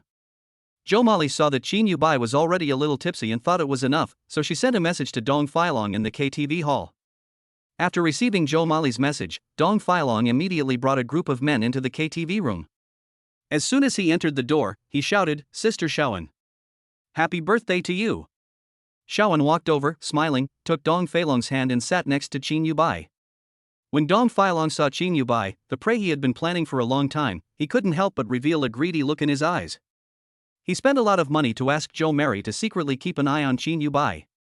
Zhou Mali is the mama-san under him, who specializes in finding all kinds of beautiful and materialistic college students for him. But Xin Yubai has always had a boyfriend, and she is a homebody, so it's hard to get her out to play. I didn't expect that I would finally have this opportunity now. Xin Yubai's face is as pure and sweet as an angel. Her skin is slightly flushed after being drunk, and her beautiful legs are hidden behind her white stockings. She is simply the most beautiful woman among female college students. Dong Filong was burning with anxiety, and he wanted to get closer to Xin Yubai. There is a cute little sister. What's your name? Xin Yubai was feeling a little dizzy and uncomfortable. When she noticed a strange man approaching her, she immediately hid behind Zhou Mali and said, "Who are you? Don't get so close to me." Seeing this, Zhou Mali hurriedly tried to smooth things over. Brother Long is a wealthy bachelor, he has opened several companies, how about introducing Yubai to you as your boyfriend? Xin Yubai looked at Zhou Mali in astonishment, not daring to believe what she said. Dong Filong has a ruffian look on his face and is at least 20 years older than her. He could be her father. Xin Yubai had no interest in any man other than Zhang Dongwen from the beginning to the end, so she sternly refused and said, "Sorry, I have a boyfriend." Dong Filong originally thought that he could easily control Xin Yubai with his wealthy background, but he didn't expect to be rebuked. He gave Zhou Mali a look, and Zhou Mali nodded and immediately went up to persuade him. But no matter how Zhou Mali tried to tempt Xin Yubai to go play with Dong Filong by saying that Dong Filong was rich and had luxury cars and villas, Xin Yubai ignored her. Xin Yubai gradually felt uneasy. Zhou Mali's behavior today was a little strange. It didn't seem like she was protecting her at all. Instead, it seemed like she was acting as a matchmaker for Dong Filong. Dong Filong definitely doesn't look like a good person, like a big brother who just got out of prison. Xin Yubai was very scared at this time, worried that she could not get out, and wanted Zhang Dongwen to pick her up, so she immediately sent a message to Zhang Dongwen. She typed in the WeChat friend verification message box, "There is a disgusting uncle who wants to pick me up. Brother, if you don't come, I will be in danger." After sending the message, she hid in the bathroom in a trance, locked the door, and waited for Zhang Dongwen to pick her up. At this time, Zhang Dongwen was playing games. He noticed that Xin Yubai's friend request verification popped up and he couldn't help but smile. There is progress, but not much. If she had lowered her stance earlier and stopped trying to be a princess and control him, their relationship wouldn't have ended up like this. Zhang Dongwen couldn't help but laugh when he saw Xin Yubai saying someone was flirting with her, and replied, "Why, have you started to lie in order to pass the friend verification?" Xin Yubai sat on the toilet lid and typed back quickly, "No lie. If you pass my friend verification, I will send you a photo. I just drank some wine and feel a little dizzy. Aren't you afraid that your lovely girlfriend will be taken away by force?" Zhang Dongwen was indeed a little flustered after hearing what Xin Yubai said. Next second, he passed Xin Yubai's friend verification. For no other reason. Just because of the complicated first love in the previous life. After Xin Yubai got through his friend, he immediately sent Zhang Dongwen the photos of the scene that he had secretly taken. The KTV was filled with smoke and filled with men and women of questionable character. "I'll come pick you up right now." Zhang Dongwen realized that the situation was not good, and immediately stood up, putting on his clothes and shoes almost at the same time. Chapter 35. You're finally here. Dong Filong never expected that Qin Yubai would show him a look of disgust, looking at him as if he were garbage. Previously, he learned from Jo Mali that Qin Yubai's ex-boyfriend often gave her expensive gifts, so Dong Filong guessed that Qin Yubai was a gold digger and it should be easy to win her over, but he didn't expect that he would suffer a Waterloo in picking up girls. At this time, Dong Filong's friends all looked at him with mocking expressions, which made him lose face. Where is Qin Yubai? Dong Filong turned his gaze to Jo Mali, the mama-sen he hired, and his voice was full of blame. Jo Mali was terrified. After all, Dong Filong had a background in organized crime. If she couldn't handle Qin Yubai, she might have to take Qin Yubai's place tonight and be dragged by the men to a corner where there was no surveillance and be beaten up. But if I could help Dong Filong deal with Qin Yubai, Jo Mary will receive a reward of tens of thousands of yuan. Brother Long, don't worry. Qin Yubai went to the bathroom. I'll go ask her what's wrong now. Jo Mali stood up, walked to the locked bathroom door, knocked gently, and said in a charming voice, Yubai? Are you okay? Qin Yubai was very anxious inside, and naturally knew what Jo Mali meant, so he pretended to be uncomfortable and said, I feel uncomfortable and I'm vomiting. Do you want me to come in and help you? Jo Mali couldn't figure out whether Qin Yubai was really vomiting. After all, the alcohol content was very high, but it would not easily induce vomiting. She had planned all this in advance. No need. Go play with them. I'll be out after I vomit. Qin Yubai pinched his nose. Although the bathroom was a bit smelly, it was safer than outside. While she was talking to Jo Mali, she kept sending Zhang Dongwen her location and the address of the private room. Moreover, after drinking the wine just now, Qin Yubai felt extremely dizzy. He was worried that Zhang Dongwen had not arrived yet and had passed out in the bathroom. Jo Mali waited and waited, but Qin Yubai didn't come up with anything. The sponsor Dong Filong behind her looked unhappy again, so she knocked on the door again. Yubai, Xiaoen's birthday cake hasn't been eaten yet. Why don't you come out and have some cake first? Cake can help sober you up. Qin Yubai laughed angrily. She felt that she was really blind. Cake can also help to sober up. Do you really think she is a fool? She trusted Jo Mali so much, but Jo Mali treated her like a monkey. Jo Mali must have reached some kind of shady deal with Dong Filong behind the scenes and betrayed her. Thinking of this, Qin Yubai panicked. She remembered that in the movies she had watched before, the protagonists would escape through the ceiling, but in such a narrow bathroom, where was the ceiling cover that could be lifted? She glanced up and saw that the ceiling was sealed, but there was an exhaust fan. There is a corridor outside the exhaust fan that leads to the outside. Qin Yubai shook his head and compared it with the exhaust fan. He knew he could definitely get out. Great, we're saved. Qin Yubai tried to dismantle the exhaust fan, but unfortunately he had never done housework before, let alone dismantling an exhaust fan. She had no choice but to open the B station, which is known for popular science, and learn and apply what she has learned. Qin Yubai followed the instruction in the video and stretched out her little hands to pry open the exhaust fan. Then I finally removed the exhaust fan. Qin Yubai was so happy that he immediately stuffed his head in. Fortunately, the brain passed. Then she tried to push her body through, but soon her buttocks got stuck. This is the figure I am so proud of. Woohoo! My family, who understands? Qin Yubai didn't know whether to laugh or cry. He felt like he was stuck in the middle and suddenly felt panicked. She thought about it for a while, then immediately left. She decided to think about whether she could suddenly rush out of the private room when everyone was drunk. Bye-bye, I'm downstairs at the KTV and I'm about to go upstairs. Are you in room 503? Gue Tongyao suddenly popped up a message. Qin Yubai felt like he had found a treasure and immediately replied, Xiaoyao, save me. There's a bad man in the private room teasing me. Tease you? Then come out quickly. Gue Tongyao was not at the scene and had no idea what had happened. I was scared and worried that I wouldn't be able to get out. That man was so vicious. Qin Yubai was timid and curled up into a ball holding his phone. Did he touch you? Gue Tongyao frowned. Not really. He just came over and looked at me with lustful eyes. Qin Yubai said. Then I'll come and pick you up right away. What kind of society is this now? Just ignore this kind of man. If he dares to make a move, we'll call the police right away. At this time, outside the bathroom door, Jo Molly was like an ant on hot pot. Dong Filong originally wanted to wait for Chin Yubai to come out and force her to get drunk, but after waiting for a long time and seeing no one coming out, he finally lost his patience. He walked up to Jo Molly and whispered, "Is that girl afraid of me?" Jo Molly didn't dare to say, "I'm afraid of you even if you look like this," so she could only smile and say, "It's okay, Yubai must have drunk too much." Dong Filong glanced at his friends behind him and said, "Go ask the manager for the key to the restroom. Tell him one of us is drunk and can't get out. If we delay any longer, I will lose face." "Ah, I see. Brother Long." Jo Molly suddenly realized what was going on and immediately left the room to find the manager of the KTV. However, when she just opened the door of the room, Gue Tongyao was standing outside. "Hello? Is Chin Yubai here?" Gue Tongyao glanced at Jo Molly and was slightly stunned. "If I remember correctly, the last time I got my hair done with Jiang Dongwen, it was this woman who was taking advantage of the power of others and scolding her."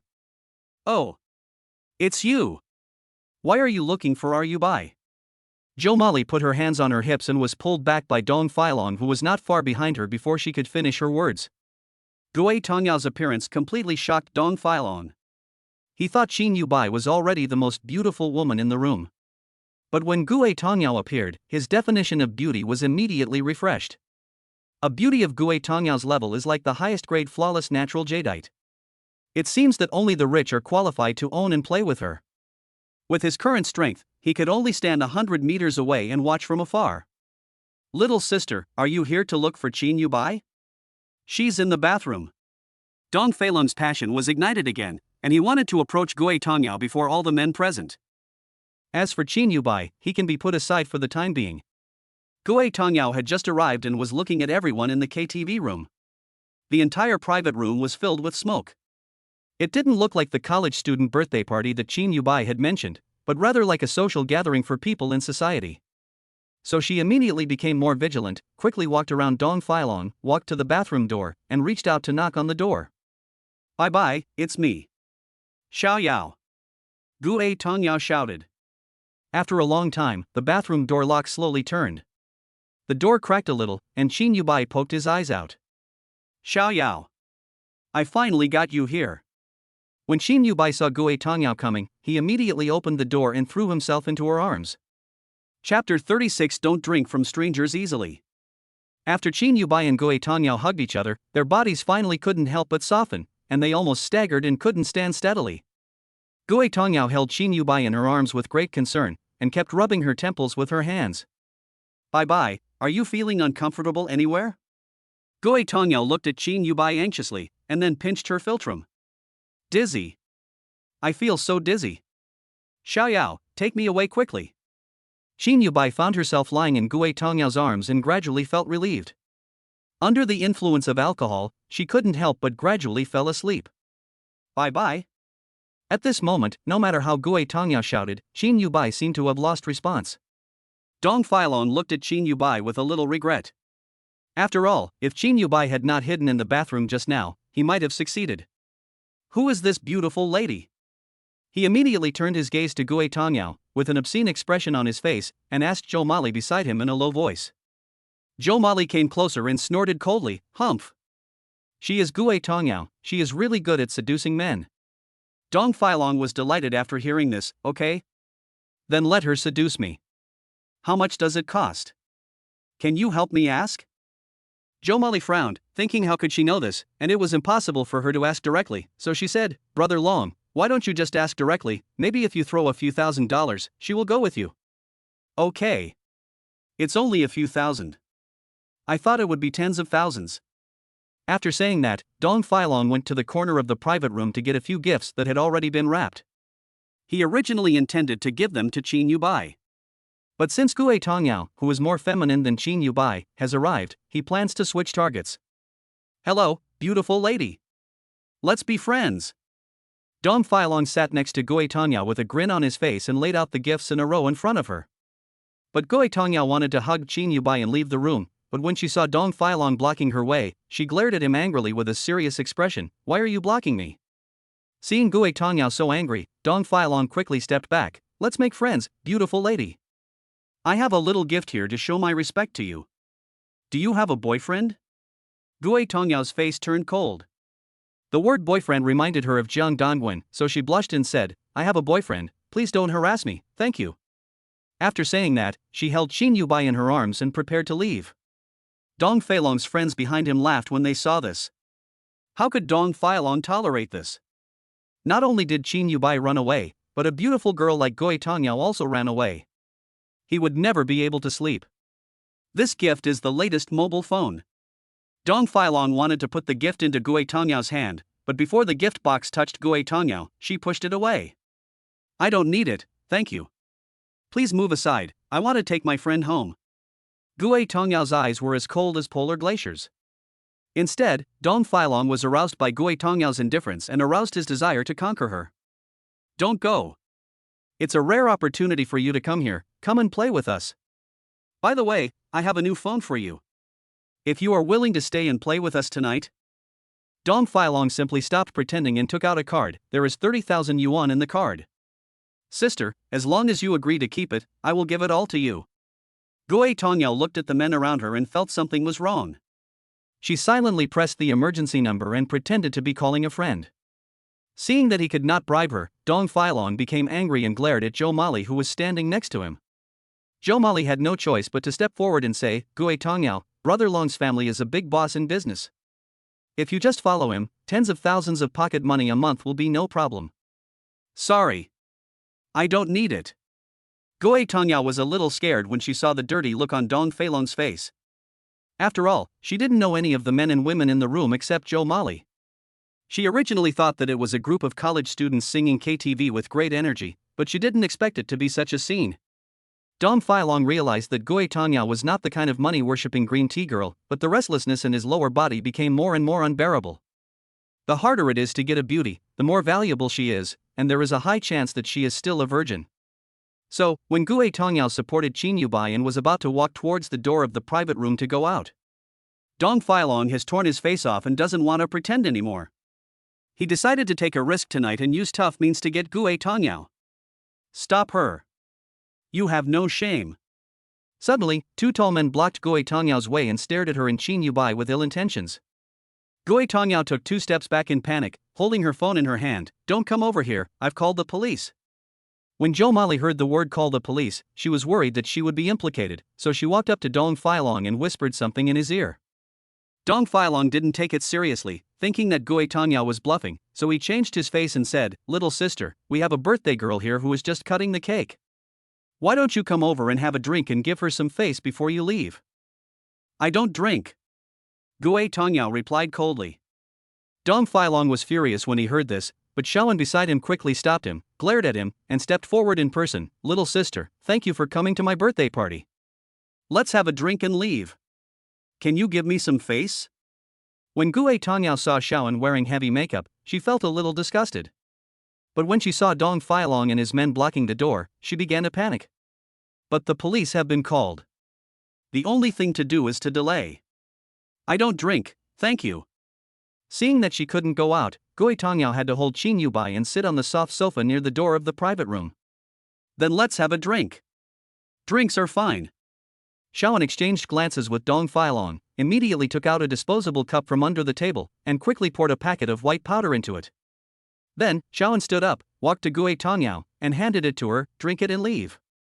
No.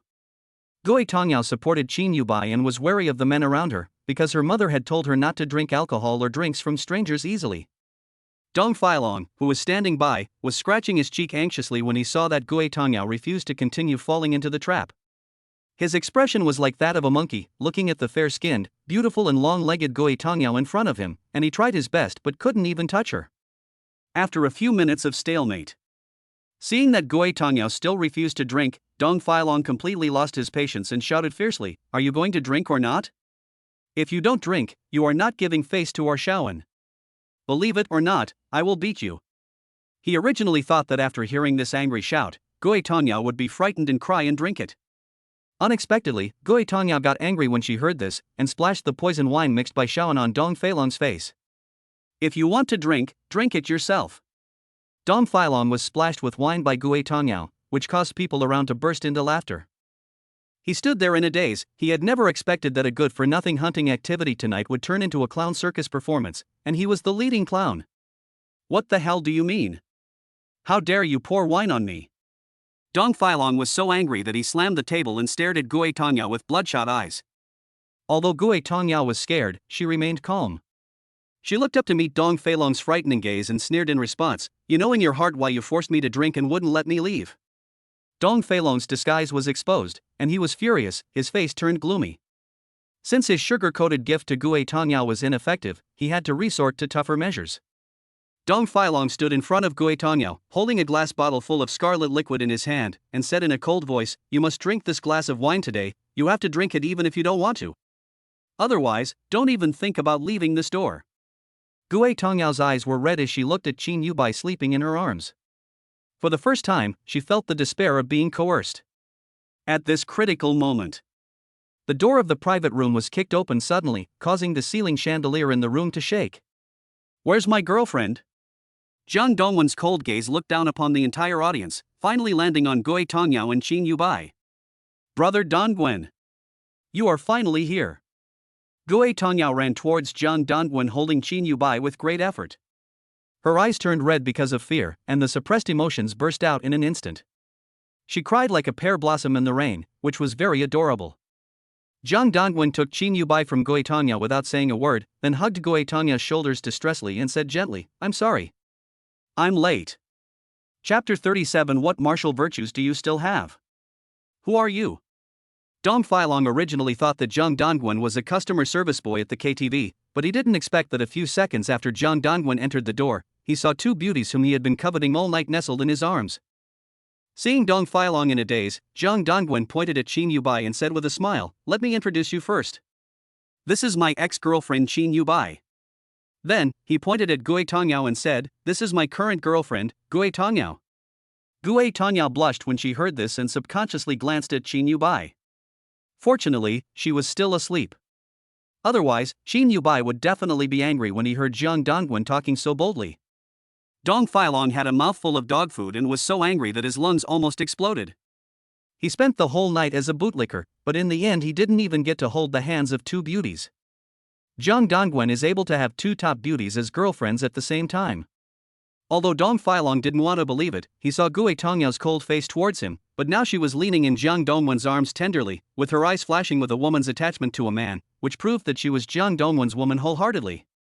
Dong Filong felt an indescribable anger in his heart, which made him lose his mind in an instant and shouted, "BYD, leave these two beauties to me." Although Jiang Dongwen was stunned when he heard this, he did not expect the other party to be such a shameless person. He clearly said that she was his girlfriend, yet he still dared to snatch her away? "Uncle, what do you mean? You want me to leave my girlfriend for you? Are you mentally ill? I suggest you go to a brain department." "Yes, dog brain department, no, clown brain department." Jiang Dongwen smiled, then held Qin Yubai in his arms and held Gui Tongyao in his hand and walked towards the door of the private room. Dong Filong didn't expect to be treated as a dog and a clown, so he strode towards Jiang Dongwen, raised his fist and hit Jiang Dongwen's back of the head hard. Jiang Dongwen was prepared and immediately turned around and grasped his fist with one hand. Everyone in the private room couldn't help but exclaimed when they saw Jiang Dongwen catch Dong Filong's fist with one hand. Everyone who knows Dong Filong's background knows that he used to be an aggressive and vicious street urchin, but he made a fortune in recent years through illegal means. When it comes to fighting, he definitely has the highest martial arts skills among everyone. "You kid!" Dong Filong was shocked. He didn't expect that his fist as big as a casserole would be caught by a young man. Logically speaking, even if Jiang Dongwen caught it, he would definitely take a few steps back because of the power of his fist. "Want to fight? If you want to fight, I'll accompany you." Jiang Dongwen looked at Gui Tongyao, who was shivering on his shoulder, and kissed her head lightly. Unexpectedly, the love option popped up directly. Trigger the love option, please choose your behavior carefully. Option 1, let Gui Tongyao and Qin Yubai leave the scene first, and you will be responsible for covering their escape. Option 2, put Qin Yubai on the sofa first, and call Gui Tongyao to help fight. Option 3, hold Qin Yubai and take Gui Tongyao away. Jiang Dongwen quickly glanced at the options. Option 2 was simply an insult to him. How could he let a woman help him fight? Option 3 seems good, but in reality he can't run fast with two women, and sooner or later he will be caught up and beaten up. Option 1 is undoubtedly to protect Jin Yubai and Gue Tongyao out of a sense of responsibility as a boyfriend. Zhang Dongwen had no idea of being afraid of death at this time. Even if this group of thugs showed their sharp machetes, he would still protect his woman. Xiaoyao, take Bai away quickly, Zhang Dongwen said to Gue Tongyao. Gue Tongyao was stunned and looked at Zhang Dongwen worriedly. What about you? Zhang Dongwen gently stroked her cheek, trying to get her to stop being emotional. You guys leave quickly. If you hesitate any longer, none of us can leave. Gue Tongyao looked at Qin Yubai sleeping in her arms, gritted her teeth, turned around and walked out of the private room. Dong Feilong became anxious when he saw this. He didn't expect to see the beautiful woman who was about to get her slip away from his fingers. His fist was caught by Zhang Dongwen on the spot and he was teased, and the anger in his heart could not help but burn. He glared at Zhang Dongwen and cursed viciously, I'm going to beat you up, then I'll get your girlfriend back and beat her up. As he spoke, Dong Feilong took a horse stance and punched Zhang Dongwen directly. However, Zhang Dongwen was not afraid at all. When Dong Feilong just approached, Zhang Dongwen kicked out suddenly and accurately kicked Dong Feilong in the pot belly. Dong Feilong bent over in pain, his face pale. You used your feet? That's not a martial ethics. He groaned, holding his stomach. You are about to snatch my girlfriend openly, how can you still have any martial ethics? Zhang Dongwen looked around and saw several men surrounding him. Brother Long, are you okay? Brother Long, let us help you teach this bra a lesson. You just have 2 beautiful girlfriends, right? You're showing off. Young man, you'll behave yourself after a beating. Dong Feilong sat on the sofa, holding his stomach, and yelled to his friends, whoever can knock him down, I will reward him with 10,000 yuan. After the men looked at each other for a second, greed flashed in their eyes, and then they surrounded Zhang Dongwen. Zhang Dongben wanted to turn around and leave after the fight, but found that the door was blocked again. He had no choice but to assume a fighting stance. In fact, before the confrontation with Dong Feilong, he had already realized that the situation was not good and activated the primary skill card, Sanda, ability in advance. His physical fitness and fighting skills instantly became those of a Sanda fighter who had undergone several years of formal training. It's more than enough to deal with the thugs. Hurry up. All of you come at him together. Beat him until he doubts his life. After Dong Feilong cursed, several men rushed forward. Zhang Dongwen was not afraid at all and fought with his back against the wall. When the first man rushed towards him with his fists raised, he dodged to the side and then punched as fast as the wind. The man was hit by Zhang Dongwen like a fallen leaf caught in a strong wind. He flipped twice in the air before falling heavily to the ground. It must be fake. Seeing this, the others took a few steps back in fear. No one wants to lie in the hospital and wail for $10,000. Dong Feilong frowned. He didn't expect Zhang Dongwen's kung fu to be so amazing. He raised his phone in panic and dialed a number, Brother Dao. It's me. Come over here. I'm in some trouble. Just when Dong Feilong was making a phone call, Dong Feilong's men continued to attack Zhang Dongwen. Zhang Dongwen nimbly dodged everyone's simultaneous attacks, and then knocked down all of Dong Feilong's thugs one by one. Then, he counted on his fingers, walked up to Dong Feilong and said coldly, Tell me, how many days do you plan to stay in jail? I'm in jail? Are you kidding me? What crime have I committed? Dong Feilong chose to play deaf and dumb. Even though he knew the deeper meaning of Zhang Dongwen's words, he still tried to appear tough. You drugged my girlfriend with the intention of knocking her out. Isn't this an obvious crime? What is this package on the ground? Zhang Dongwen picked up a plastic bag containing white powder that fell from under the coffee table during the fight. Dong Feilong and his friends should have a lot of this stuff on them. Dong Feilong broke out in a sweat upon hearing this. But he is an old hand who has seen blood and rain, so how could he give in easily? Even if these powders are mine, so what? I'm telling you. I'm a drug dealer. Ha ha. You'll be scared to death if I tell you. Most of the KTVs in this area are sold from me. You're still young, kid, you've never seen a person like me, your big brother. After Dong Feilong finished speaking, he laughed arrogantly. Zhang Dongwen also smiled when he heard this, raised his phone and said to him, Thank you for your surrender statement, I have recorded it. Chapter 38 I never rely on money when dating, it's all about skills. Dong Feilong was so angry when he saw that Zhang Dongwen had recorded the video that he smashed the bottle. The sharp glass shards flashed with cold light. He approached Jiang Dongwen step by step. Don't be ungrateful, kid. I've killed people before. Do you dare to fight me? Be careful that you won't survive this night. Jiang Dongwen stepped back carefully and looked at the door of the private room. However, the men who were knocked down quickly surrounded him, covering their wounds, and seemed to have no intention of letting Jiang Dongwen go. We live in a society ruled by law now, and drug dealers will be targeted. Jiang Dongwen took a few steps back, and hot sweat gradually appeared on his forehead. Although he has a skill card, his opponents are all desperados. Dong Filong clenched his fists, a little unwilling. Target shooting? Ha ha. If I wanted to die, I would have died long ago. Tell me honestly, how much did you spend to get those two girls? Jiang Dongwen smiled faintly when he heard this. I never rely on money when it comes to dating, it's all about skills. These words were like adding fuel to the fire, completely igniting Dong Feilong's anger.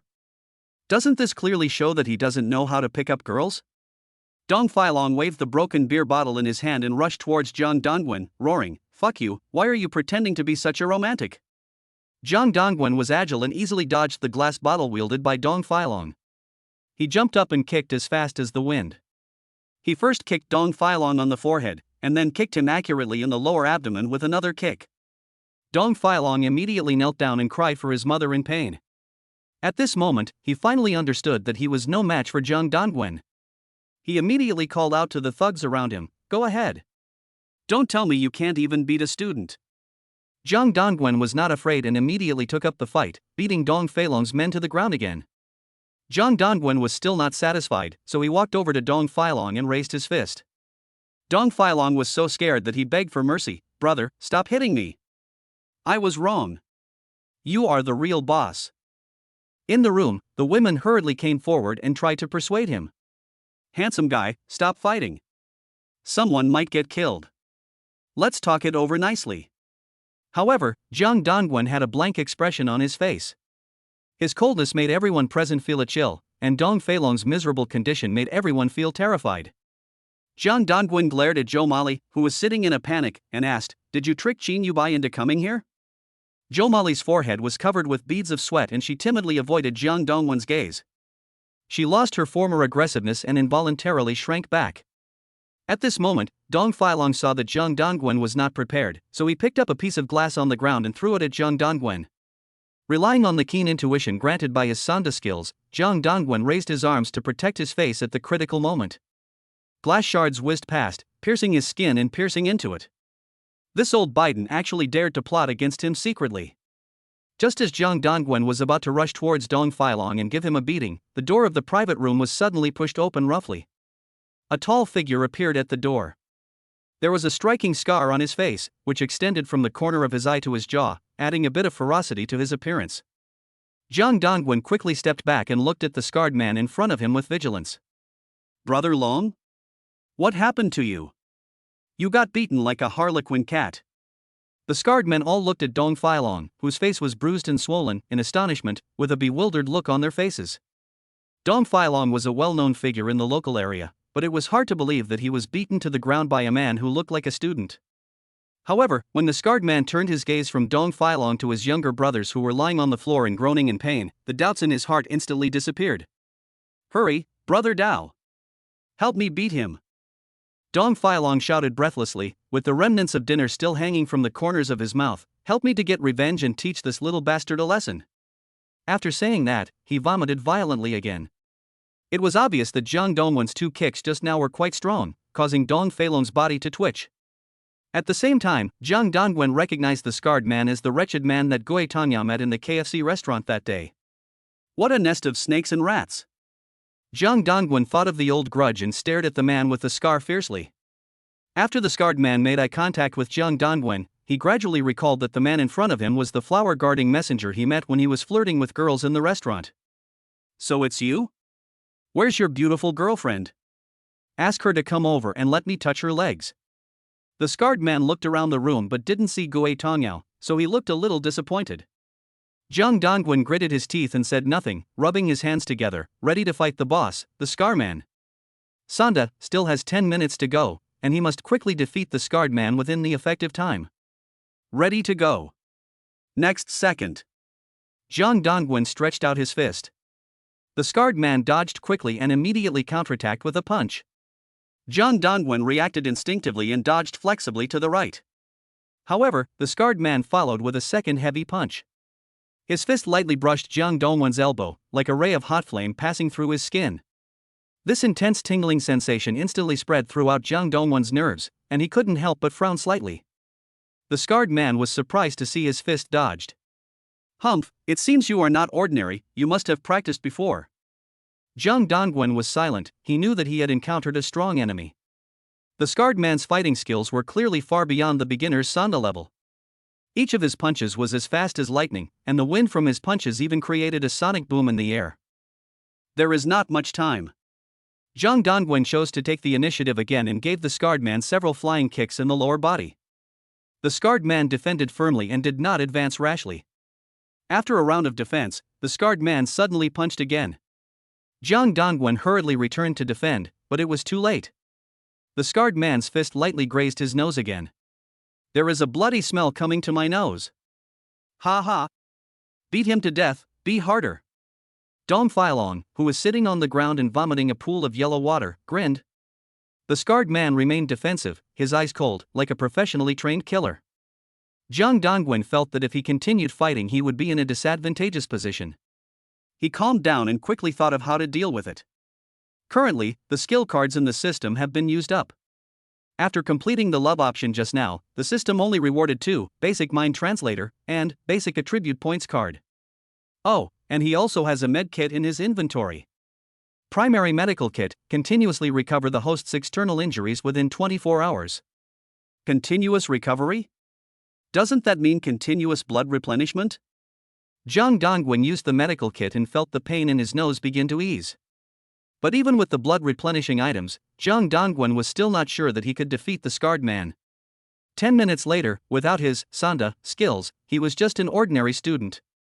There is also a new item called Primary Psychic X-ray Device. He used it to see what Gue Tongya was thinking in the past. If he could know what the scarred man was thinking, would it be of some use to him? Zhang Dongwen tried his best to save the situation and used the Primary Psychic X-ray Device on the scarred man. Soon, the scarred man's thoughts appeared in his mind. Scarred man, did this guy graduate from a martial arts school? It's not easy for him to have such kung fu skills to defeat Brother Long's gang. Scarman, even though I used to be a mercenary, I still find it a bit difficult to deal with him now. Scarred man, I have to focus on defense. My foot injury hasn't healed yet, so I can't move quickly. Scarred man, fortunately, this guy is too stupid. He doesn't know how to use the props around him to fight. If he had hit me with a bottle, I would have been really confused. After Zhang Dongwen caught the scarred man's thoughts, a playful smile appeared on the corner of his mouth. He took big strides and walked calmly to the pile of beer bottles, then sneered at the scarred man.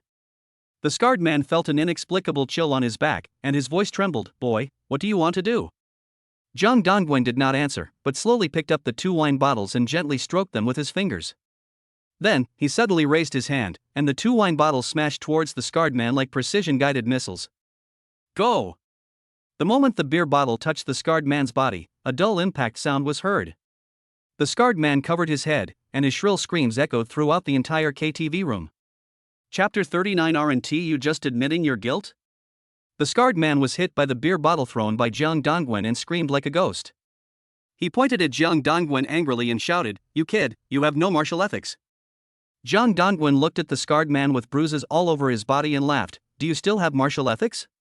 A group of grown men bullying a little girl, drugging her when they can't flirt with her, how despicable." Suddenly, the door was kicked open with a bang. Gue Tongyao held the fire extinguisher and sprayed it at the scarred man and Dong Filong. The foam from the fire extinguisher instantly covered their faces. The scarred man screamed in pain. He wiped it frantically, but he could not see anything clearly. "Brother Dongwen, come out quickly. Run!" Gue Tongyao shouted nervously. This moment, Zhang Dongwen felt warm in his heart. He thought Gue Tongyao had already abandoned him and ran away, but he didn't expect that she would be so loyal and come back to save him. The skill card, Sanda, just happened to have only 10 seconds left, so it was obviously not appropriate to continue to fight with the scarred man. So, Zhang Dongwen took advantage of the moment when the scarred man's vision was blurred and jumped out of the private room. "Where is Qin Yubai?" Zhang Dongwen asked while holding Gui Tongyao's hand. Gui Tongyao replied breathlessly, "Bye-bye is in the security booth of a nearby community. I called a few security guards and an old lady who was passing by to help look after her." "Are you at ease with this?" Zhang Dongwen looked back at her. Gui Tongyao nodded confidently, "There are many people there, and there are surveillance cameras. And I said I have called the police, and the police have already rushed downstairs." Her expression was cool and her logic was clear when she spoke. Zhang Dongwen was really impressed by Gui Tongyao today. When the two ran down to the street from the KTV building, there were already a large number of police cars parked on the side of the road. A group of special police poured out of the police car and instantly surrounded the entrance and exit of the KTV. Gui Tongyao saw a police officer directing the scene and took the initiative to step forward and said, "Officer, I called the police. The bad guys are in the K888 room upstairs, please go and catch them." Hearing this, Zhang Dongwen followed and took out Dong Feilong's illegal drugs and handed them to the police officer. "Those people wanted to drug my girlfriend and make her faint. They are drug dealers, I have recordings and videos."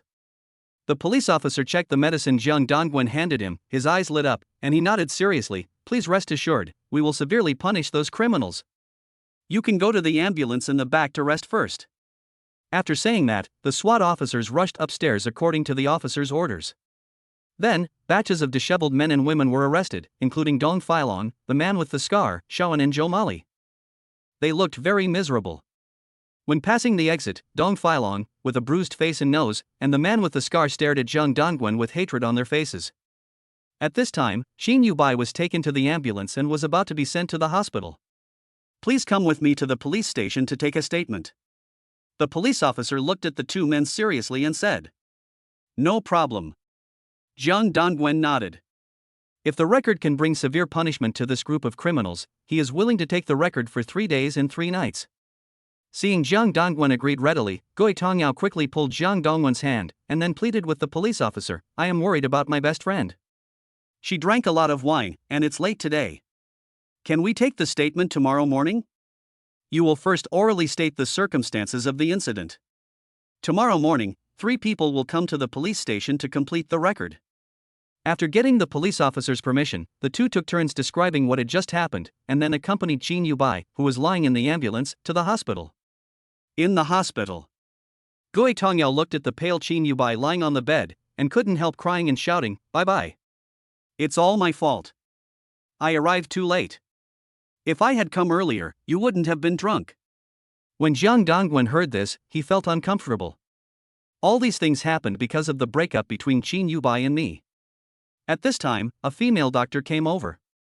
She stared curiously at Xin Yubai lying on the bed and Gui Tongyao, whose face was red from crying. "Which one of you is her relative?" "He is Bai-Bai's boyfriend." Gui Tongyao pointed at Zhang Dongwen. The female doctor raised her eyebrows slightly towards Zhang Dongwen. "Your girlfriend is simply drunk. She will be fine after the infusion and a good sleep." After the two of them accompanied Xin Yubai to finish the infusion, they walked out of the hospital gate. At this time, Zhang Dongwen was responsible for carrying the petite Xin Yubai and following behind Gui Tongyao. Xin Yubai's body was smaller and softer than that of an ordinary woman, and he could hardly feel any weight on her back. Whenever Zhang Dongwen felt Xin Yubai's weak breathing behind him, his heart would beat involuntarily. That was the first love feeling for Xin Yubai, silently surging in the subconscious. For years, Zhang Dongwen's only love in his previous life, from secret crush to confession, to being together, it was so beautiful. And now, Xin Yubai leaned on his back again and could still feel her heartbeat.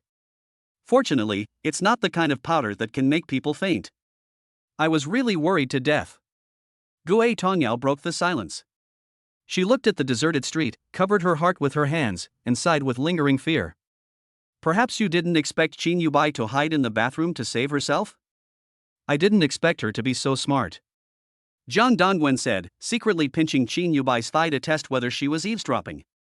Fortunately, Xin Yubai really fell asleep and had no reaction. He thought of this and saw that it was already early morning, so he suggested to Gui Tongyao, "Why don't we stay in a nearby hotel for one night?" "Hotel?" Gui Tongyao opened her mouth wide and sensitively captured the message sent by Zhang Dongwen. She immediately recalled the last time she and Zhang Dongwen were bullied in a hotel, and her face turned red. "Why don't you send her back to the dormitory?" Gui Tongyao asked. Zhang Dongwen glanced around and said, "It's 4 in the morning.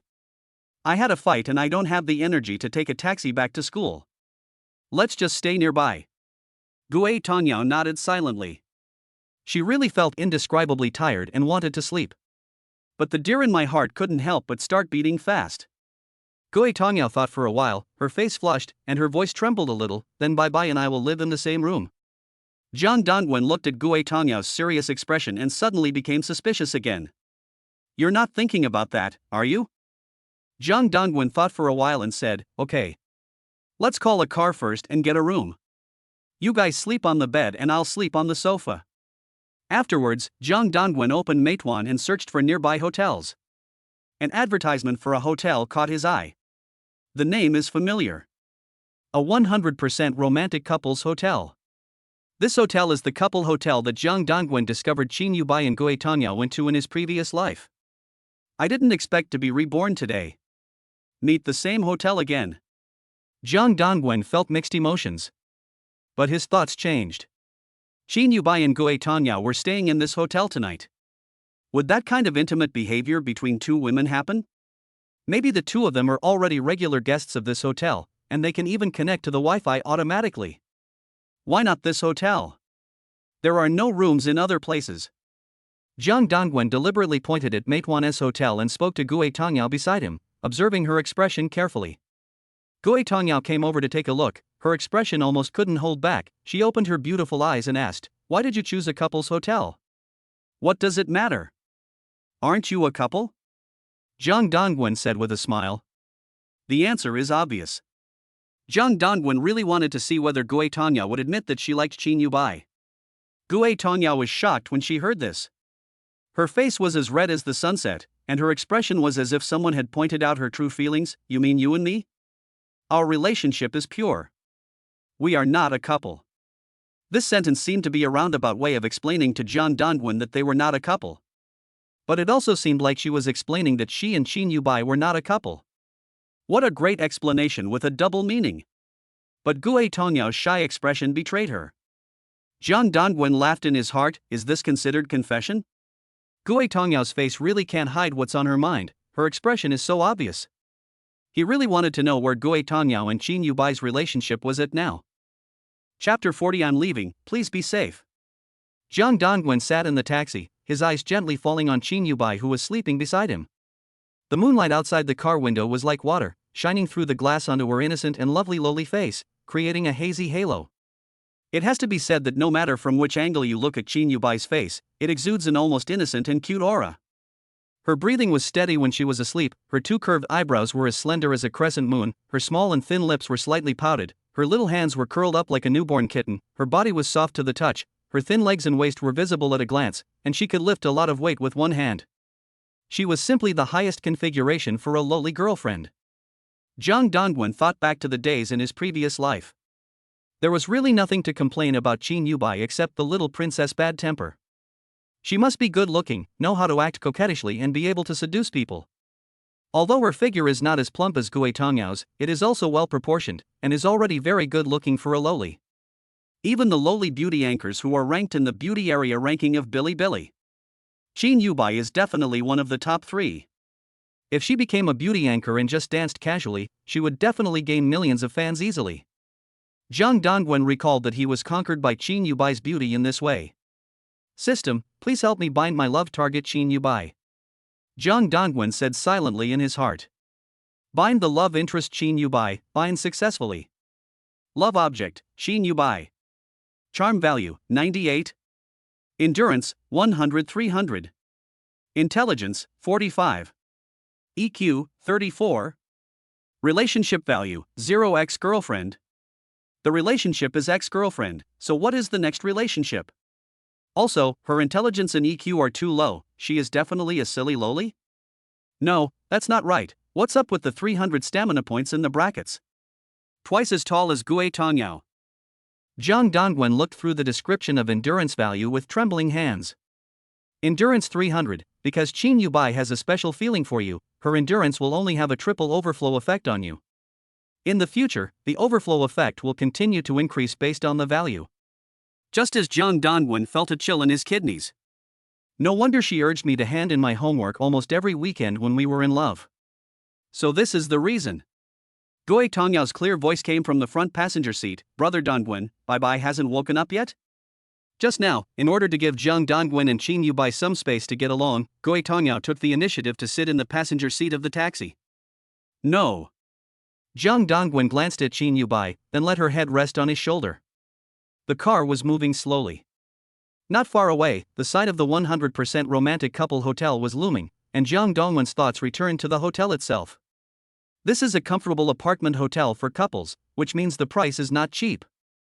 Even the cheapest one ordered online will cost at least 1,000 yuan. The hotel not only has a unique duplex apartment structure, but is also equipped with various romantic facilities such as large round beds and double bathtubs, creating a perfect world for couples. But why were Qin Yubai and Gui Tongyao together in their previous life? From now on, we must find out the reason behind this incident and when did the two of them start doing it. After Zhang Dongwen brought the two women to the front desk, the waitress in charge of registration stared at the three of them with a look of suspicion. Hello, a couple-themed apartment can only accommodate 2 people at most. The waitress said cautiously. Zhang Dongwen grinned, it's okay, I'll take them upstairs, and then I'll leave. This sentence was actually said to Gui Tongyao.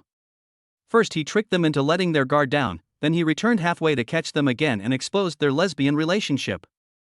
Gui Tongyao didn't know what Zhang Dongwen was planning, she just followed him shyly, keeping a distance. When they arrived at the door of the room, Zhang Dongwen opened the door with the room card and carried Qin Yubai to the bedroom on the second floor. Looking at Qin Yubai's sleeping posture, he licked his dry lips slightly. Qin Yubai wore his favorite JK uniform and white over the knee socks today. As a Lolita body and white stockings lover, this outfit combination undoubtedly challenged his sanity to the extreme. If Gui Tongyao was not around, he might have been unable to resist touching her a few times. After all, she was his ex-girlfriend's beautiful legs, and he had tasted them before. Gui Tongyao followed in and saw Zhang Dongwen staring at Qin Yubai's beautiful white silk legs. Her heartbeat accelerated. Brother Dongwen, how about I go get another room and you take care of Bai tonight? Zhang Dongwen pretended to be indifferent and snorted, forget it, I'm going back to the dormitory now. Gui Tongyao wanted to continue to bring the two back together, and said anxiously, Brother Dongwen, didn't you say you didn't want to go home because it was too late? Why don't you sleep on the sofa? Zhang Dongwen smiled meaningfully at Gui Tongyao, you have to take care of Qin Yubai. I am a rough guy, how can I take care of people? Besides, the hotel does not allow 3 people to stay in one room. If you don't tell them, they won't know. Gui Tongyao lowered her voice, but seeing that Zhang Dongwen insisted on leaving, she could do nothing. She walked quietly to Qin Yubai and said, okay. In that case, I'll take care of Bai tonight. Brother Dongwen, you can go back to the dormitory and rest. Zhang Dongwen nodded, but was muttering in his heart. He felt that he would definitely find out something tonight. Maybe as early as their freshman year, the two of them had already hidden it from him and entered into that kind of lesbian relationship. Zhang Dongwen walked in thought, and unknowingly arrived at the door of the apartment. The door to the couple-themed apartment is on the first floor, and Gui Tongyao and Qin Yubai are still on the second floor. Zhang Dongwen was just about to open the door and go out. But when he saw a huge wardrobe in the entrance hall that could hide a person, a strange idea came to his mind. Wouldn't it be faster to hide here than to sneak in with the room card? By then, no one would know and he would sneak up to the bedroom door to eavesdrop on what was going on. By then, even by listening to the sound, we will be able to know what the two are doing in there. Zhang Dongwen's heart was pounding wildly. I couldn't help but get excited. Brother Dongwen, are you gone? Gui Tongyao's voice came from upstairs. I'm leaving. Be safe. Zhang Dongwen shouted with a double meaning, then opened the door and quickly closed it again. The opening and closing of the door must have made Gui Tongyao upstairs think that he had left. At this time, Zhang Dongwen stood at the entrance with a tomcat-like smirk on his face. He hid in the closet and closed the door quietly. Chapter 41 I love you so much, but you don't care about me at all. After Gui Tongyao watched Zhang Dongwen leave, she gently shook Qin Yubai in her arms and said softly, Bye, wake up quickly. I'll take you to take a bath. Qin Yubai's thoughts seemed to be floating in a dream. He narrowed his hazy eyes slightly in response to Gui Tongyao's call, and then slowly closed them. Her rosy little face looks even cuter under the warm light indoors, just like a freshly ripe peach. Gui Tongyao helped Qin Yubai down the stairs. Fortunately, Qin Yubai was petite and cute, so it was not too difficult for her. She looked around the spacious bathroom, her eyes fell on the luxurious double bathtub, and she wanted to put Qin Yubai in the bathtub. Thinking of this, Gui Tongyao carefully helped Qin Yubai up, gently put her down, and turned on the hot water. Warm water slowly poured into the bathtub, the rising steam filled the entire bathroom, the temperature continued to rise, bringing with it a warm feeling. It's time to wash it clean. Gui Tongyao looked at Qin Yubai's adorable appearance, who was still intoxicated, and couldn't help but feel pity for him. However, when Gui Tongyao's fingers gently touched Qin Yubai's buttons, her heart suddenly beat faster, as if it was about to jump out of her chest. It's okay. Bai and I are both girls. While comforting herself, she gently untied the hairbands on Qin Yubai's twin ponytails. After the hairband was untied, Qin Yubai's silky black hair was released. The thick black hair was so breathtakingly beautiful that people couldn't take their eyes off it. Even Gui Tongyao, who was also a woman, couldn't help but envy Qin Yubai's beautiful black and shiny hair. She gently stroked the soft hair, as if she could feel their vitality. What a lovely bye-bye. Gui Tongyao couldn't help but kiss Qin Yubai on the cheek, and then continued to take off her socks. Qin Yubai was wearing a pair of snow white over-the-knee socks, looking like a pure heroine from a comic book. Gui Tongyao couldn't help but take off the white socks out of curiosity and tried to put them on her feet. However, she was half a head taller than Qin Yubai, and Gui Tongyao's slender, white legs made her socks stop at the knees, as if a tall model was trying to squeeze into a dress that was one size smaller, which was a bit embarrassing. Bai always likes to wear strange socks. Gui Tongyao glanced at Qin Yubai coquettishly, and then continued to take off her clothes. But when she saw Qin Yubai's exposed chest, her face got a little hot. Even though she was helping with bathing, she and Qin Yubai were different from other women. Zhang Dongwen was not here at the moment. What should she do if she couldn't help but give Bai a kiss? Because Bai was so white, tender, and cute. No. Now it's just bestie time. Gui Tongyao fantasized about kissing Qin Yubai and kept imagining what would happen next. She slowly peeled off Qin Yubai's clothes like peeling a banana. But when she saw Qin Yubai's smooth, pure white skin like milk, she suddenly felt a little excited. If I could sleep with such a lovely Bai in my arms every day, I would never have insomnia again. Tick-tock. The bathtub is full of warm water.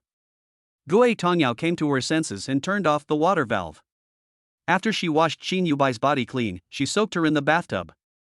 The warm water quickly overflowed the bathtub. Gui Tongyao saw a hook in the bathtub with a back brush on it, so she took it out and wanted to brush Qin Yubai's back. However, because too much water overflowed, Gui Tongyao's clothes were also wet. Gui Tongyao took a look at her clothes, took them all off, and stepped gently into the bathtub. At this time, she had already been frank with Qin Yubai. Bai is so cute. Gui Tongyao brushed Qin Yubai's back, taking care of her as if she were her own daughter. After all, Qin Yubai looked a few years younger than her. Just when she was about to kiss Qin Yubai, Qin Yubai slowly opened his eyes. Xiao Yao? Qin Yubai pouted, not yet fully sobering up from her drunkenness. Bai, you're awake. That's great.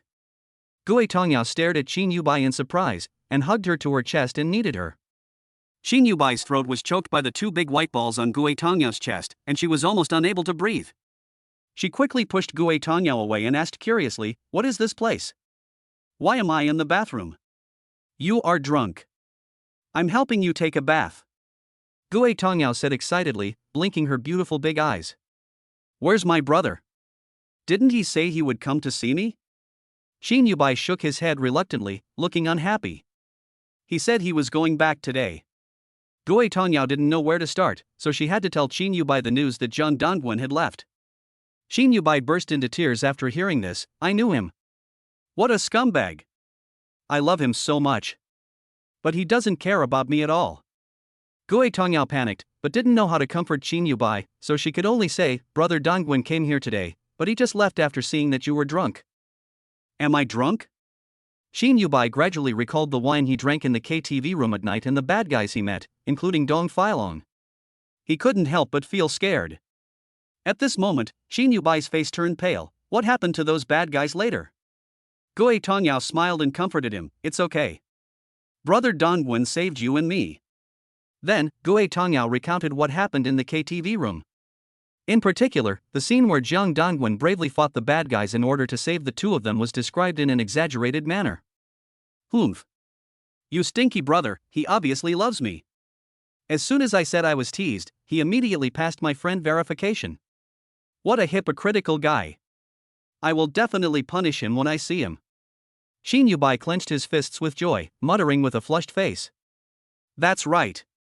Brother Dongwen even took a few punches from those bad guys for you. He was injured. Gue Tongyao continued to exaggerate, trying to bring the two together successfully. Really? Is he okay now? It's all my fault for believing that Joe Mary's lies. Shin Yubai bit her fingers, looking very worried about Jiang Dongwen, and wanted to call Jiang Dongwen immediately. Gue Tongyao shook her head. It's okay, the doctor said it was just a skin injury, and he applied some medicine and sent him back home. Shin Yubai bit her lip and recalled the scene at the KTV. I felt betrayed by Joe Mary. She was the one who insisted on dragging me to the KTV to attend my classmate's birthday party, but it turned out to be full of uncles and aunts. Gue Tongyao patted Shin Yubai's forehead and said, Don't worry. Those bad guys have been taken to the police station, and Joe Mali has also been arrested. Don't worry. At this time, in the wardrobe on the first floor. Seeing that there was no movement outside, Jiang Dongwen was curious about which movement the two women's love march was at, so he tiptoed, pushed open the closet door, and walked out slowly.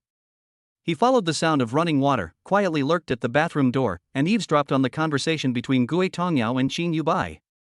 At this time, Gue Tongyao's voice came, Don't cry, bye-bye. Brother Dongwen will definitely come to you on his own initiative when the time comes.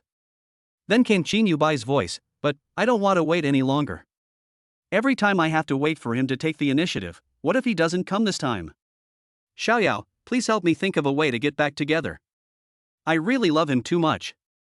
Gue Tongyao seemed to pause for a few seconds, then said, How about, after you finish taking the statement tomorrow, ask him to go shopping together. Then you can find a chance to act like a spoiled child and get back together with him. Jiang Dongwen listened to the conversation between the two people and found that the topic was all about him, which made him a little puzzled. Isn't this a rare sweet moment and opportunity for lovers to have an ambiguous relationship? Why do you always talk about him? Bye-bye. Bye-bye. What's wrong with you? My stomach feels a little uncomfortable. I'm going to vomit. I'll call Brother Dongwen and ask him to take you to the hospital. At this moment, Jiang Dongwen suddenly found that the cell phone in his arms was ringing, and his face suddenly turned pale. About to be discovered. Jiang Dongwen hung up the phone and walked around in panic. In a panic, he discovered that there was a large curtain on the floor-to-ceiling window in the living room. The curtain was so large that it could completely cover a person. I can't care about so much, just hide first. Just as he hid himself, he heard voices talking not far away. Is anyone here? This was Shin Yubai's lowly voice. There's no one here. Did you hear it wrong, bye-bye? Let's go upstairs first. This was Gue Tongyao's sweet voice. Then there was the sound of two women coming up the stairs. Jiang Dongwen hid behind the curtains, sweating profusely. After the two women entered the room, he planned to eavesdrop at the door. Tonight, we will definitely get solid evidence of the closeness of their relationship. Just as Jiang Dongwen was planning. Suddenly I felt a heavy blow on my forehead. Someone is hiding here. Hit him. Before Jiang Dongwen could shout out, his vision gradually blurred. Chapter 42 You are so heartless, I will punish you severely. Long before Jiang Dongwen hid behind the curtains, Gue Tongyao put on her clothes and walked out of the bathroom cautiously. She found the handheld fire extinguisher placed in the entrance hall and began to patrol the first floor. The clever Gue Tongyao soon discovered the black shoe prints on the floor and pointed to the floor-length curtains not far away. On the curtains of the floor-length windows, there was an obvious arch of a person's head. Someone is hiding behind the curtains. Jiang Dongwen had just left not long ago. Could it be that the accomplices of the bad guys had come to seek revenge? Gue Tongyao was terrified and quickly returned to the bathroom to tell Shin Yubai the news. Shin Yubai was also very scared. She wrapped her hands in a bath towel to cover the whiteness of her chest and asked anxiously, What should we do? Call the front desk? Call the police? Gue Tongyao's eyes flashed with murderous intent. Don't be afraid, he should be alone. I'll knock him out with a fire extinguisher. You help beat him up too. Also, we'll go to the living room later and deliberately say we're going upstairs to let him down. Gue Tongyao was bold and careful, and Shin Yubai nodded repeatedly as he listened. Afterwards, the two of them deliberately stepped on the stairs a few times, saying that they were going upstairs to the bedroom, but they quietly came back, Gue Tongyao holding a fire extinguisher and Qin Yubai holding an iron clothes hanger. Gue Tongyao's hand gestures signaled to launch an attack. The two men walked over at the same time and smashed towards the head protruding from behind the curtain. With a muffled groan from the other party, he fell to the ground, revealing his true form. Just as Gue Tongyao was about to hit him a second time, Qin Yubai covered her mouth and screamed, "It's my brother, stop hitting me!" Gue Tongyao was so frightened when she heard this that she threw the fire extinguisher in her hand aside and hurried forward to check. Qin Yubai was so scared that she knelt down beside Zhang Dongwen, lying on his chest and crying loudly, "Brother, please don't die. I want to get back together with you, I love you so much." Gue Tongyao felt ashamed and guilty. If she had not been so reckless as to knock Zhang Dongwen unconscious, this would not have happened. But this matter cannot be entirely blamed on her. After all, she met so many gangsters tonight and she has psychological trauma, which led to this stress reaction. It's all Zhang Dongwen's fault for not being serious and always playing pranks. Don't worry, bye-bye. Let me see if he has a heartbeat. Gue Tongyao quickly stepped forward and leaned over Zhang Dongwen's chest to listen, then used her hand to feel his breath, and checked the wound on Zhang Dongwen's head, and breathed a sigh of relief. "Don't worry, he just fainted." Qin Yubai burst into laughter when she heard that Zhang Dongwen was not dead yet. She reached out and wiped the tears from the corners of her eyes. "So what should we do next?" Gue Tongyao looked him over and said, "Let's carry brother Dongwen to the bed to rest. He will wake up on his own later." Qin Yubai bent Zhang Dongwen's body and smiled bitterly, "I can't lift it." Gue Tongyao shook her head helplessly and said, "Then each of us will take one side and carry him up and walk." So, the two of them each carried Zhang Dongwen's shoulders and used all their strength to lift him onto the bed. When Gue Tongyao looked at Zhang Dongwen lying in the middle of the bed, her heart beat faster. This scene reminded Gue Tongyao of that night when she secretly kissed Zhang Dongwen's lips, which was an act of betrayal to Qin Yubai. Gue Tongyao felt guilty and turned her gaze away from Zhang Dongwen. "I'll sleep in the middle tonight." Qin Yubai didn't seem to notice Gue Tongyao's abnormality. She had already made up her mind to sleep with Zhang Dongwen tonight. Moreover, Qin Yubai's burning gaze fell on Zhang Dongwen's face, a little impatient. Gue Tongyao did not object either. After all, there is only one room here, and Zhang Dongwen is also unconscious, so nothing strange should happen tonight. By the time the two of them finished cleaning up, it was already late at night. Shortly after Gue Tongyao turned off the lights, soft breathing sounds were heard in the room. At this time, Zhang Dongwen slowly woke up from his coma. "My head hurts." He was stunned at the scene in front of him. When did three people sleep in the same bed? Zhang Dongwen couldn't help but recall the situation before he fell into a coma. He had been planning to secretly investigate Qin Yubai and Gue Tongyao's misconduct, but his cell phone rang and he hurriedly hid behind the curtains in the living room. As a result, he was knocked unconscious by Gue Tongyao with an unknown heavy object. Damn it! I failed at the last hurdle. He touched his aching head and thought bitterly that he didn't know when the next time would come for such a once-in-a-lifetime opportunity. Zhang Dongwen then slowly shifted his gaze to the side. Qin Yubai and Gue Tongyao seemed to be sleeping soundly. Gue Tongyao was sleeping on her side with her face facing upwards. She looked extremely beautiful under the moonlight reflected outside the window. Qin Yubai pouted her lips, opened her eyes, hugged his arms, and pressed her soft chest against him. His nose could smell her body fragrance. This made Zhang Dongwen gasp. What is Qin Yubai doing in the middle of the night? He glanced sideways and found that Qin Yubai was mumbling something. Dear brother, do you know? Every time I wash clothes, I will think of your hand touching me. The days without you to wash clothes are so sad. You promised me before that you would take care of me until I grow old. Now you want to abandon me again. Do you really not love me anymore? You are so heartless. I really want to punish you. Zhang Dongwen sighed silently in his heart when he heard this. Punish me? Isn't that punishing yourself? He has done so many willful and capricious things and yet he still doesn't know how to repent. Not all love is taken for granted. When you got me, you had nothing to fear. Only when you lose something do you know how to cherish it. You don't change, you don't fight. Then you will really miss out on the good things, and who will be willing to look back at you in the future? Zhang Dongwen recalled the bitter past alone, secretly glancing at Qin Yubai's delicate face. I feel reluctant to let her go. I really love her. I have loved her. People have paid too much sunk costs, so it is impossible not to love. He thought for a while. The reason for his rebirth might be because he had a strong possessiveness towards Qin Yubai and didn't want to admit defeat.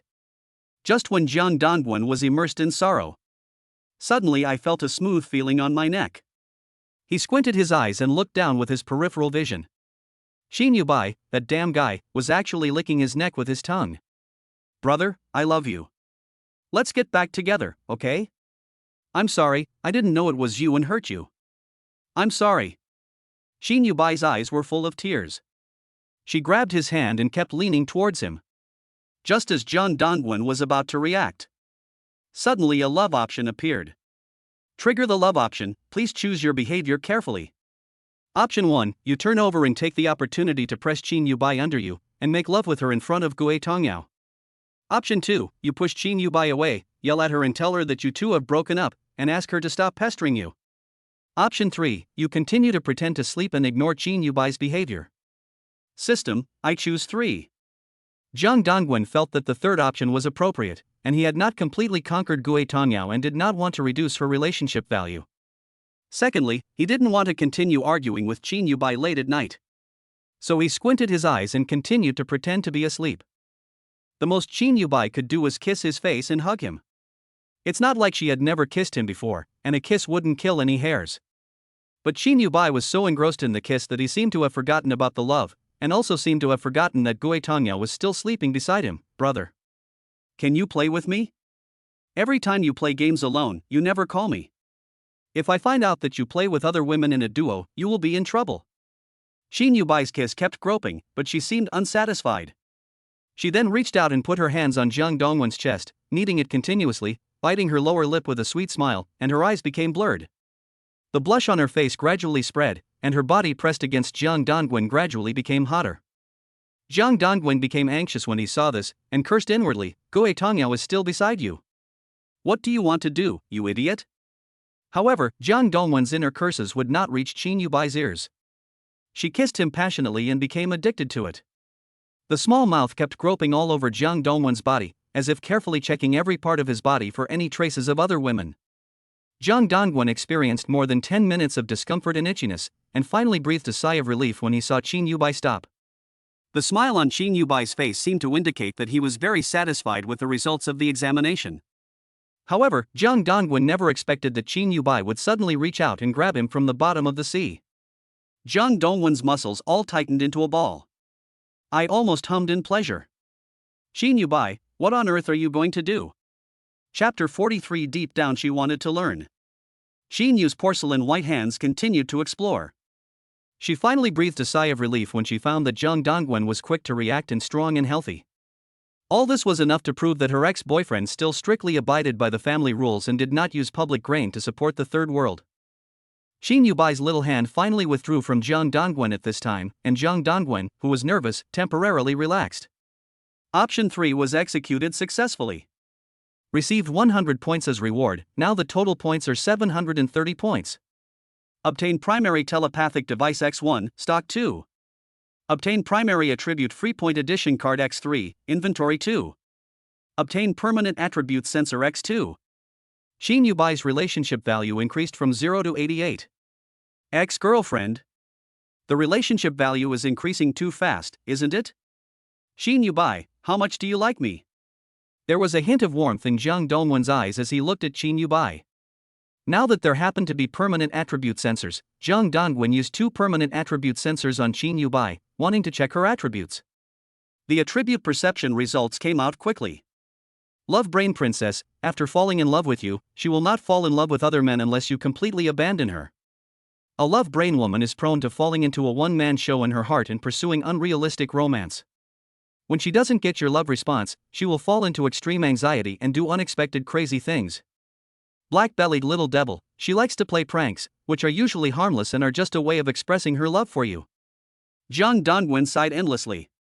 He had a deep understanding that Qin Yubai was a love-brained and little devil in his previous life. I remember that once when they were traveling, Qin Yubai unexpectedly got under his arm when he was washing his portable thermos cup. Have you finished washing? I want a hug. I haven't had a hug for more than 10 minutes. Qin Yubai's tone was soft and cute at the time.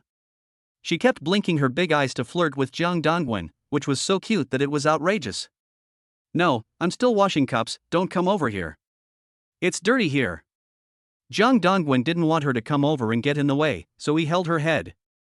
Xin Yubai pouted in dissatisfaction, and suddenly reached out to block the faucet. The faucet was filled with water due to the increased water pressure, and water splashed everywhere. It shot Jiang Dongwen in the face. Okay, we're all dirty. Let's take a shower together. Xin Yubai glared at him ambiguously and ran into the bathroom. Jiang Dongwen was very angry at the time, and finally taught Xin Yubai a lesson. Whenever he thought of this, a warm feeling welled up in his heart. At this moment, Xin Yubai seemed to be motionless. Seeing that he had nothing to do, Jiang Dongwen started to add 5 primary attribute free point cards in his inventory. Add some charm points all at once. Host, Jiang Dongwen. Charm value, 8893. Endurance, 62. Intelligence, 79. EQ, 61. Congratulations to the host for increasing his charm by 5 points. In an instant, he felt some changes in his body. Not only did his muscles become stronger, but his face also felt itchy. Is it that the overall shape has changed? He becomes more handsome. This is cause for celebration. When Jiang Dongwen was happy, for some reason, Xin Yubai looked at him and became restless. She came closer again, staring at him infatuatedly. Brother, you are so handsome. Woo woo. I am addicted to touching you, I want to touch you. Could this be the effect of the increased charm value? Jiang Dongwen was overjoyed. From now on, I can easily control the arrogant Princess Xin Yubai. Why are you touching me so late at night? Jiang Dongben wanted to scold Xin Yubai harshly. But when he realized that Gui Tongyao was sleeping soundly next to him, he thought, forget it. I'll let you touch me. If you don't feel comfortable, I won't let you touch me. Jiang Dongwen's heart was full of contradictions, as if he had become the ridiculous character who said no but actually wanted it in his heart. I don't know if there is telepathy. Xin Yubai boldly moved towards Jiang Dongwen again. Still caressing from head to toe. But it still feels very light and itchy, a bit like the feeling of ear cleaning. Jiang Dongwen almost couldn't hold back his laughter. What the hell are you doing? Seeing that Jiang Dongwen had not woken up after touching him for a long time, Xin Yubai finally became more bold and presumptuous. But when he touched the key points next, Jiang Dongwen couldn't help but frowning with pleasure. Xin Yubai's fingers were very tender and smooth. After all, she was the only daughter of a wealthy family. She had never done any rough work, so her palms had no calluses. Moreover, she used more high-end hand cream than he ate salt. However, at this time, Xin Yubai seemed unsatisfied. She stretched out her legs and gently straddled Jiang Dongwen's body. The silky touch of skin without socks instantly made Jiang Dongwen go crazy, and his whole body felt hot like dumplings in a pot. Xin Yubai. When did you learn this trick?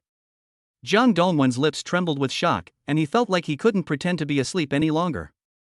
At this moment, the noise made by Xin Yubai's body rolling sideways woke Gui Tongyao up. Gui Tongyao narrowed her eyes, glanced at Xin Yubai beside her, and said softly, "Bye-bye, are you still awake?" Xin Yubai was so frightened when he heard someone suddenly speak that he dared not move. "I'm sorry, Xiao Yao. I have a little insomnia." "Oh. Don't think too much and go to bed early. You still have to take a statement tomorrow." Gui Tongyao responded with a red face when she heard this. She actually saw Xin Yubai lying on Jiang Dongwen and guessed that they were in close contact, but Jiang Dongwen looked so asleep that he probably didn't know Xin Yubai was lying next to him. It's better to continue sleeping and pretend that you know nothing. Thinking of this, Gui Tongyao blushed and turned slightly to continue pretending to sleep. Xin Yubai finally breathed a sigh of relief when he saw Gui Tongyao turn over and go to sleep. The little game between complacent and Jiang Dongwen was not exposed. So she looked at Jiang Dongwen again and found that he was still squinting his eyes and breathing evenly, so she guessed that he had not woken up yet. Xin Yubai suddenly realized that this was a once-in-a-lifetime opportunity for Jiang Dongwen to hand in his homework. Jiang Dongwen must hand in all the homework he has accumulated over the past few days, and he must not be allowed to hand it over to other women. When Xin Yubai thought of this, a surge of anger ignited in his heart. She then secretly lifted Jiang Dongwen's quilt with her hands. Jiang Dongwen felt something strange and opened his eyes to look down, only to see Xin Yubai sneaking into his bed. "Xin Yubai, you are crazy. What are you doing in the middle of the night? Gui Tongyao is here." If Gue Tongyao saw this, would the relationship value plummet? Zhang Dongwen didn't dare to move. A current girlfriend and an ex-girlfriend. It's not easy to offend both of them. Continuing to pretend to be asleep seems to be the only way out. Seeing that Zhang Dongwen didn't react, Xin Yubai became bolder. She pulled the quilt over her head and disappeared into the darkness. Zhang Dongwen was wondering when he suddenly realized something was wrong and almost shouted out in surprise. Xin Yubai, come out. Don't make trouble in the middle of the night. He was just about to get up, pull Xin Yubai out from under the quilt and give him a severe scolding. But the next second, Zhang Dongwen found himself locked and unable to move. In the darkness, Xin Yubai could be heard breathing softly. Zhang Dongwen was very nervous. He turned his head and glanced at Gue Tongyao. Sure enough, Gue Tongyao was still awake and conscious. She looked sideways curiously and then turned back immediately. She was so shy and cute. Gue Tongyao had never experienced anything between a man and a woman, so she was naturally curious about the actions between Zhang Dongwen and Xin Yubai. Especially when Xin Yubai touched Zhang Dongwen, she was already very curious. Can a man feel something just by kissing him? Although Gue Tongyao was unwilling to admit it. Deep down inside, I really want to learn and I am eager to learn. I want to become an excellent woman like Xin Yubai, who can control a good man like Zhang Dongwen. When she saw Xin Yubai hiding in Zhang Dongwen's quilt with his figure moving up and down, her face suddenly turned red. This can't be the kind of thing between men and women. She was very curious and wanted to lift the quilt and go in to learn how this was done. But the next second, she hesitated and became afraid again. After all, she is just Xin Yubai's good friend and secret lover, and she must not hinder Xin Yubai's normal behavior of getting back together with her boyfriend. So, Gue Tongyao bit her lip, imagining the scene of Xin Yubai and Zhang Dongwen studying and communicating, and her body gradually became hot. Chapter 44. Were you worried about me last night? The night is getting deeper. The time is 4 o'clock in the morning. Zhang Dongwen couldn't stand Xin Yubai's skillful techniques and finally surrendered for the second time. He breathed a sigh of relief, thinking that everything was over for tonight. Unexpectedly, Xin Yubai took advantage of the situation and kissed her passionately with evil intentions. This move was the prelude to the third wave of offensive when the two were still boyfriend and girlfriend. Xin Yubai. Are you done yet? You're not letting me rest in the middle of the night. Zhang Dongwen coughed twice in anger. His sudden cough frightened Xin Yubai so much that he sat up, then rolled over twice and fell asleep. Afterwards, Xin Yubai turned over unwillingly and squinted his eyes to see if Zhang Dongwen was awake. But when she realized that Zhang Dongwen didn't open his eyes, a satisfied smile appeared between her white teeth. After Xin Yubai found satisfaction with her ex-boyfriend Zhang Dongwen, her anxiety over a broken heart improved significantly. She stared at Zhang Dongwen's profile, thinking that she still felt more attracted to her first love brother, whose body was still strong and nourishing. Moreover, during the breakup period, there were groups of men lining up outside to flatter her, asking for WeChat, asking for dates, giving her luxury gifts, driving luxury cars and posing with flowers, but she didn't have the slightest desire to like these men. As she thought about it, Xin Yubai realized that even after the breakup, she still loved Zhang Dongwen very much, and her body only had feelings for him. Therefore, she swore secretly, I will never leave Zhang Dongwen for the rest of my life. Xin Yubai stared at Zhang Dongwen infatuatedly, curled up her little feet, and hugged Zhang Dongwen's arms with both hands. A feeling of love spread in her heart. She wanted to look at Zhang Dongwen like this for the rest of her life and hug him for the rest of her life. As long as Zhang Dongwen doesn't abandon her, she will be willing to follow Zhang Dongwen no matter how difficult the future will be. At the same time, it was difficult for Gue Tongyao to pretend to be asleep next to him. She felt the word desire for the first time. It turns out that this is the feeling that women want from men. They constantly want to hug men, want to kiss men, and want to be loved by men. Even though Gue Tongyao didn't know what happened between Xin Yubai and Zhang Dongwen in bed, she could still vaguely guess that she must be very happy in there. Otherwise, Xin Yubai wouldn't have that unique satisfied expression on his face that comes from eating something delicious. Gue Tongyao suddenly envied Xin Yubai. She suddenly wanted to replace Xin Yubai, enter Zhang Dongwen's quilt, and make something happy and indescribable happen. This crazy thought made her blush. No. Zhang Dongwen is Xin Yubai's boyfriend. Although they broke up, they have been in love with each other for 4 years and are each other's first love. It is normal for them to get back together. And she? Nothing. Zhang Dongwen said he liked her, but maybe he just wanted to use her to annoy Qin Yubai. If one day Zhang Dongwen and Qin Yubai reconcile, will I be a light bulb squeezed between them? Should she leave the two of them sooner? Leave them a peaceful world? As Gui Tongyao thought about it, her consciousness gradually became blurred, and in a trance, she fell asleep. The early morning sun shines on the floor-to-ceiling windows, casting patches of light and shadow. Zhang Dongwen rubbed his eyes and woke up. Fortunately, the primary medical kit had a 24-hour lasting effect lasting 24 hours lasting for 15 minutes. The blows from Gui Tongyao and Qin Yubai to his head were quickly healed by the medical kit. However, the fatigue caused by Qin Yubai's 2 waves of damage last night to his waist could not be cured by the medical kit. This kind of injury doesn't count as traumatic injury. When Zhang Dongwen looked around the room, it was empty. No one knew where the 2 women had gone. That's great. No need to be too embarrassed. Let us just go back to the dormitory. Zhang Dongwen put on his shoes and started walking downstairs, but saw that Gui Tongyao had already bought breakfast and was laying out the tableware. Qin Yubai sat at the dining table and played with her phone, looking like a daughter waiting for her mother to call for dinner. Gui Tongyao glanced at Zhang Dongwen on the stairs and greeted him warmly. "Brother Dongwen, you're awake. Hurry up and brush your teeth and have breakfast." Qin Yubai glanced at Zhang Dongwen slightly, his eyes were cold, and he seemed to be still indifferent to him. Her meaning seemed very clear. If Zhang Dongwen's attitude did not soften, she would not easily forgive Zhang Dongwen. As an experienced person, Zhang Dongwen naturally knew that Qin Yubai was pretending, so he deliberately sat opposite her, looking relaxed and prepared to eat breakfast. Seeing that the two were still in a cold war, Gui Tongyao couldn't help but worry. She thought that the two of them had reconciled after last night's intimate contact. But why is there a cold war now? Qin Yubai thought that Zhang Dongwen should be satisfied physically and mentally after giving him so many sweet favors. But she didn't expect Zhang Dongwen to have no intention of reconciling.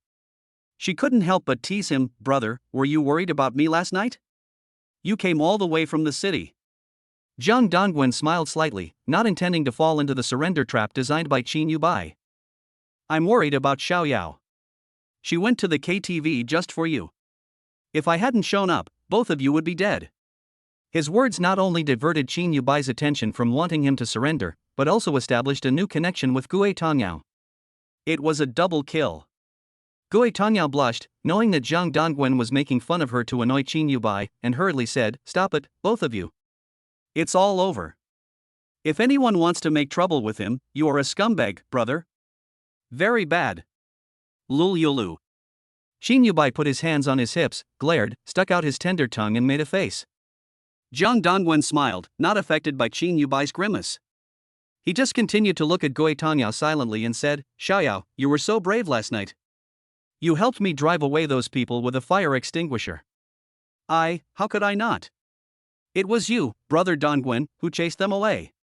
If we talk about who is the most powerful, you are still brother Dongwen." Gui Tongyao blushed immediately after being praised by Zhang Dongwen. Qin Yubai originally wanted to make peace with Zhang Dongwen after he gave in, but suddenly he felt like he was eating Gui Tongyao and Zhang Dongwen's dog food, and he got annoyed. "What about me? I'm brave too. I hid in the toilet to delay time. I'm the MVP of the whole game." Zhang Dongwen suddenly smiled and said, "You are not brave, you are a coward. But you were too stupid at that time, why didn't you just run away?" Qin Yubai shook his head, recalling the scene at that time, because the man named Brother Long was already blocking the door of the private room, and he looked like he was ready to attack me at any time. "I hid in the bathroom because I was afraid and had no other choice." Gui Tongyao smiled when she heard this. Okay. Everyone's performance is great. Let's finish the transcript and go shopping together later." After saying that, she winked at Qin Yubai. Qin Yubai nodded knowingly. When they go shopping later, she must find a way to make her brother calm down, hug her slender waist and shout "Bye-bye, I love you." Chapter 45, Foodies are quick to divert attention. Inside a busy police station.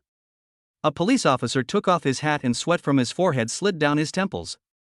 After taking a sip of water, he said to the 3 people in front of him seriously, "Thank you for cooperating with the record.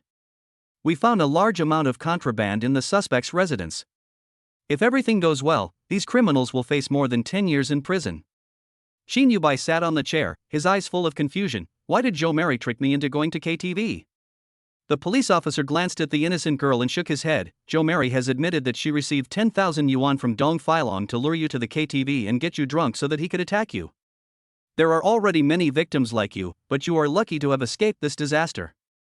These words seemed to have touched a fragile nerve in Qin Yubai. She covered her face with her hands and burst into tears. Jo Mary, I trusted her so much, but she lied to me. I really misjudged her. Seeing this, Gui Tongyao quickly walked forward, gently patted Qin Yubai's shoulder, gently embraced her in her arms, and whispered comforting words. Zhang Dongwen heard about the heavy sentence and wanted to know how many years Zhou Mali would be sentenced to, so he asked, what kind of consequences will Zhou Mali face? The police officer hesitated for a moment and answered seriously, she may face more than 5 years of criminal responsibility for assisting Dong Filong in committing crimes many times. Zhang Dongwen took a deep breath after hearing this, and the heavy stone in his heart finally fell to the ground. Thank you, officer, you have worked hard. When the three men came out of the police station with solemn expressions. On the street where autumn is deepening. The golden fallen leaves rustled under my feet. Qin Yubai lowered his head and remained silent. She was obviously upset about Mary Zhou. Gui Tongyao didn't know how to comfort Qin Yubai. Suddenly she remembered her suggestion and said to the two of them, let's go to the commercial street to eat something. Qin Yubai bit her lip and said softly, I'm not going.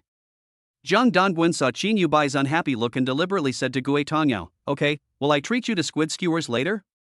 Xiao Yao. Squid skewers are Qin Yubai's favorite snack. Qin Yubai instantly realized that Zhang Dongwen was teasing her. Is this a sign of reconciliation? Qin Yubai raised her eyebrows and said to Zhang Dongwen shyly, if we go to eat squid skewers, I can barely eat a little bit. Zhang Dongwen looked at the cute dimples on Qin Yubai's cheeks when she spoke, and couldn't help but smile. Who said I'd treat you to a meal? I said I'd treat Xiao Yao to a meal. Gui Tongyao blushed slightly and waved her hands awkwardly. No need, brother Dongwen. You and Bai Bai can eat it alone. I'm afraid of getting a sore throat when eating barbecue. Qin Yubai thought he had given Zhang Dongwen an excuse, but he didn't take it seriously at all. She couldn't help but puff her lips, walked up to Zhang Dongwen fiercely and looked at him directly. Why do you only give it to Xiao Yao and not to me? Zhang Dongwen lowered his head and stared at her. Why should I give it to you? Xiao Yao is my girlfriend. When Gui Tongyao heard this, she was so scared that she broke out in a sweat and waved her hands hurriedly to clarify. Bye, don't listen to his nonsense. I'm not his girlfriend. Brother Dongwen is teasing you. Zhang Dongwen winked at Gui Tongyao and said, Xiao Yao, have you forgotten that day at the door of the boys' dormitory? I loudly announced in front of everyone that I am your boyfriend. As soon as these words came out, Qin Yubai and Gui Tongyao were both stunned. Qin Yubai slowly turned around and asked in a trembling voice, Xiao Yao, is what he said true? Gui Tongyao's face was as red as a ripe peach, and guilt surged into her heart like a tide. She stammered as she explained, that day, I went to the boys' dormitory to discuss going to KTV with brother Dongwen.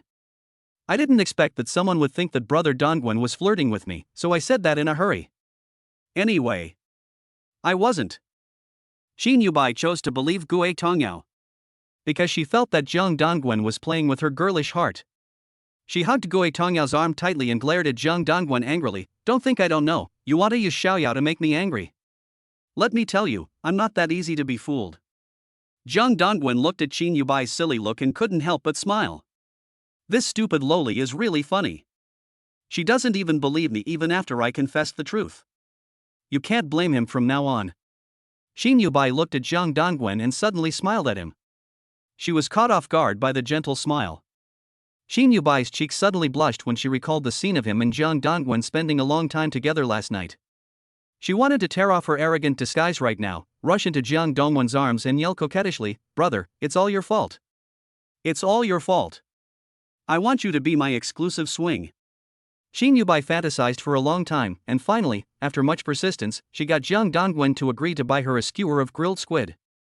The three of them took the subway and arrived at Renmin Road Pedestrian Street, a famous old commercial street in the city.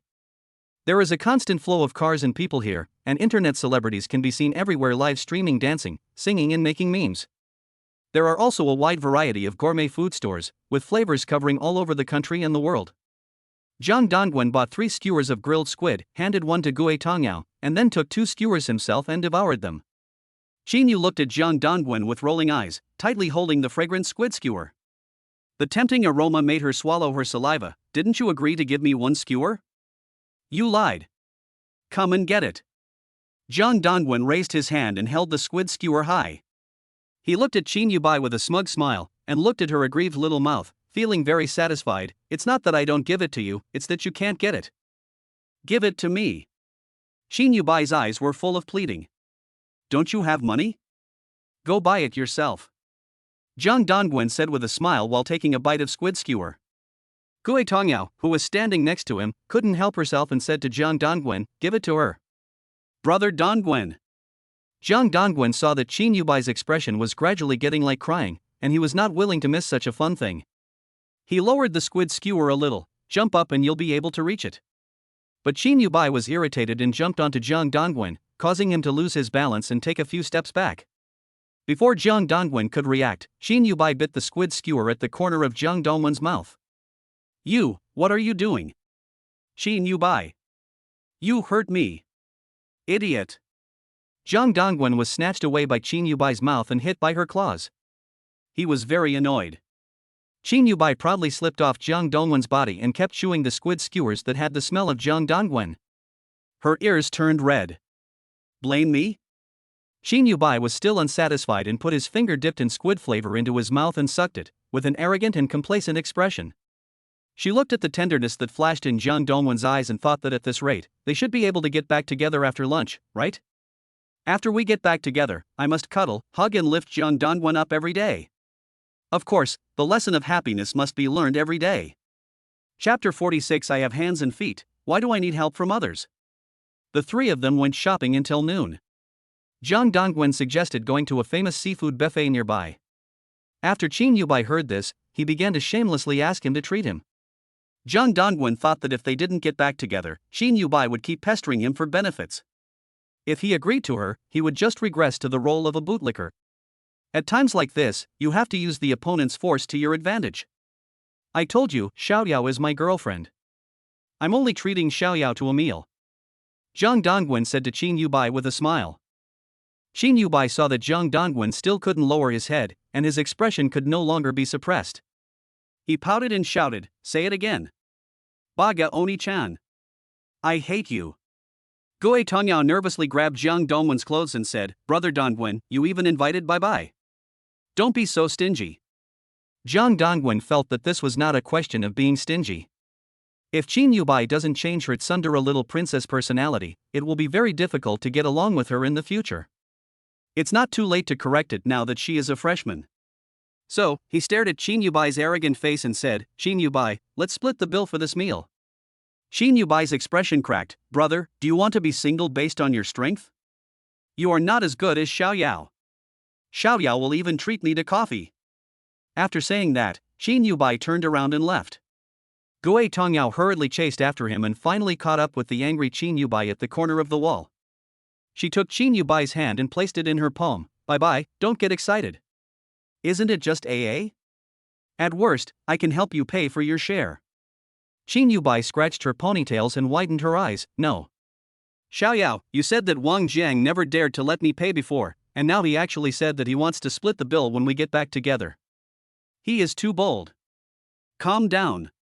Bye-bye, think about it from another perspective. Maybe Brother Dongwen is trying to test you. Although Gui Tongyao was anxious, she still thought about what Jiang Dongwen might be thinking. What do you mean? He's actually testing me. What in me is worthy of his testing?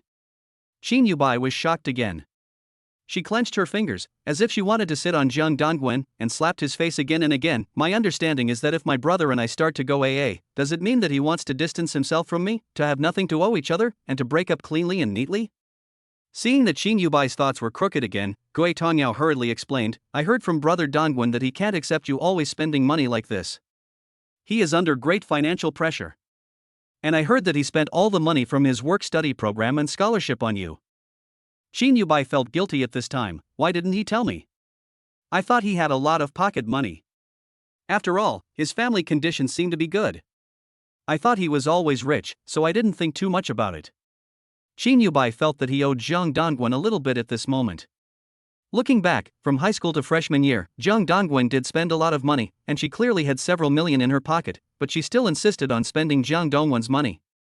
This is because she watched a video of a female lecturer online. Spend all a man's money and save a woman's money. Break up with the man you split the bill with. What's the reason to continue a AA relationship? AA? You can't afford it but you still love to play, you little rubbish, can't I just be alone? Girls eat less than boys, so AA is not reasonable. Shin Yubai also collected, liked and saved the video of this female lecturer, clicking 3 times in one click, so when Jiang Dongwen said this, she immediately reacted like the female lecturer. Seeing Shin Yubai's expression was stagnant and she was speechless, Gui Tongya thought that she had changed her mind, so she continued to comfort her. Bye, you can secretly help brother Dongwen share some of the living expenses in the future. This will not only save his face, but also take care of his financial pressure. Maybe by then, your relationship with brother Dongwen will get better and better. Shin Yubai looked heavy-hearted, and nodded slowly. Okay, then you can give him my money to spend in the future. I'm just afraid that he will save up his money to flirt with other women. By the way, Xiao Yao, why does he tell you everything? Gui Tongya blushed. I took the initiative to ask him the reason. I can't just watch you break up like this, right? Then, won't you be jealous, Xiao Yao? Shin Yubai suddenly came over and looked at Gui Tongya mischievously. Gui Tongya took 2 steps back and smiled awkwardly. How could I be jealous of brother Dongwen? He is your boyfriend. But you are my girlfriend. Don't worry, no matter what happens in the future, I will treat you well. After Shin Yubai finished speaking, he quickly kissed Gui Tongyao's red ear. At this moment, Gui Tongyao's ears turned red. She didn't expect that her first intimate contact with Bai Bai would be on her ear. It would be nice if she could kiss Bai Bai's cute little mouth.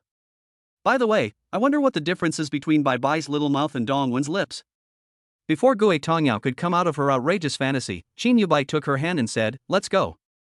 Xiao Yao, I want to go back and reconcile with my brother. The two quickly returned to the entrance of the seafood steam pot buffet restaurant and saw Jiang Dongwen waiting for them there. Jiang Dongwen originally called Gui Tongya several times, but Gui Tongya didn't answer. He thought that was the end of the day and was ready to go home. I didn't expect that the 2 good girlfriends would come back holding hands and looking very close. Why are you back again? I was just about to leave. Jiang Dongwen jokingly looked at Shin Yubai's blushing face, wondering why she changed her mind. I can treat you to a buffet, okay? You bad boy, Oni-chan. Shin Yubai blushed and muttered. No need for you to treat me, let's just pay for it.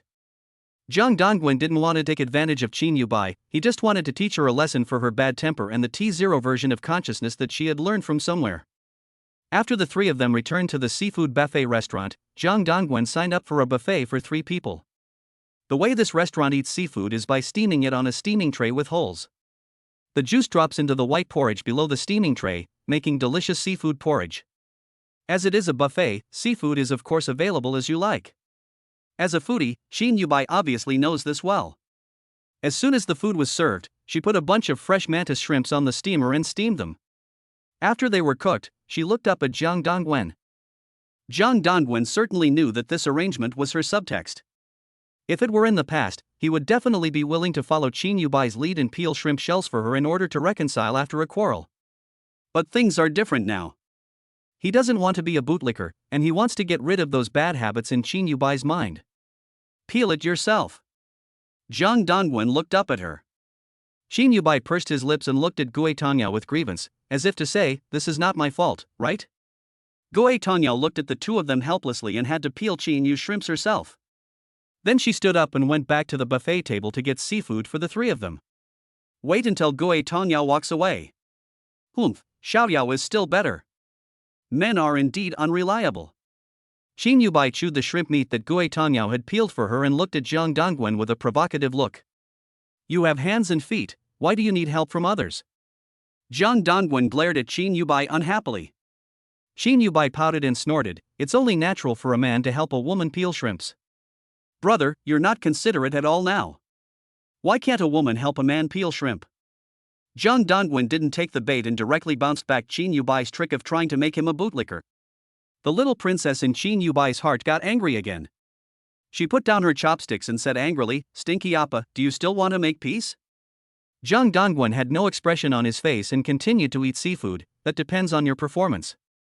If you perform well, I might consider it.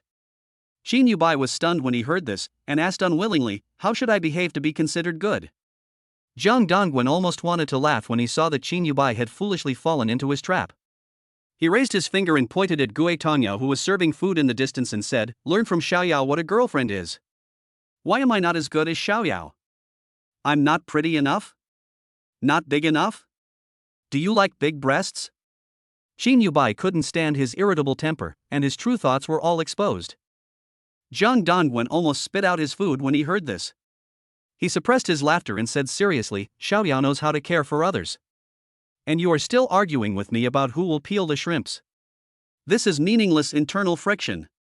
If it happens in the future family life, it will bring a lot of negative emotions." Qin Yubai's fingers trembled slightly after hearing this. "Okay?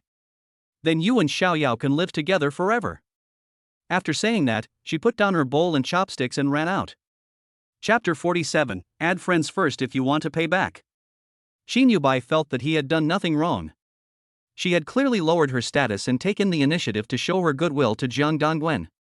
But Zhang Dongwen still has no intention of continuing to be a bootlicker boyfriend. She remembered that she had just steamed abalone and lobster and ran away in anger without even taking a bite. As a professional foodie, she felt regretful. "You should at least finish eating the abalone and lobster before leaving." "Humph. Damn brother, I hate you so much." Qin Yubai's mouth was watering, he was drooling, and he was extremely angry. Her little fingers were crackling so hard that they made a sound, and her cute eyes with little eye bags were flashing with anger that seemed to want to wring Zhang Dongwen's homework book dry. Especially the sentence learned from Gui Tongyao how to be a girlfriend, which is so infuriating. "I'm angry. You stinky brother. You can only appease me if you treat me to barbecue, hot pot, ice cream, Japanese food, Sichuan hot pot, barbecued meat skewers, mousse cake, spicy hot pot.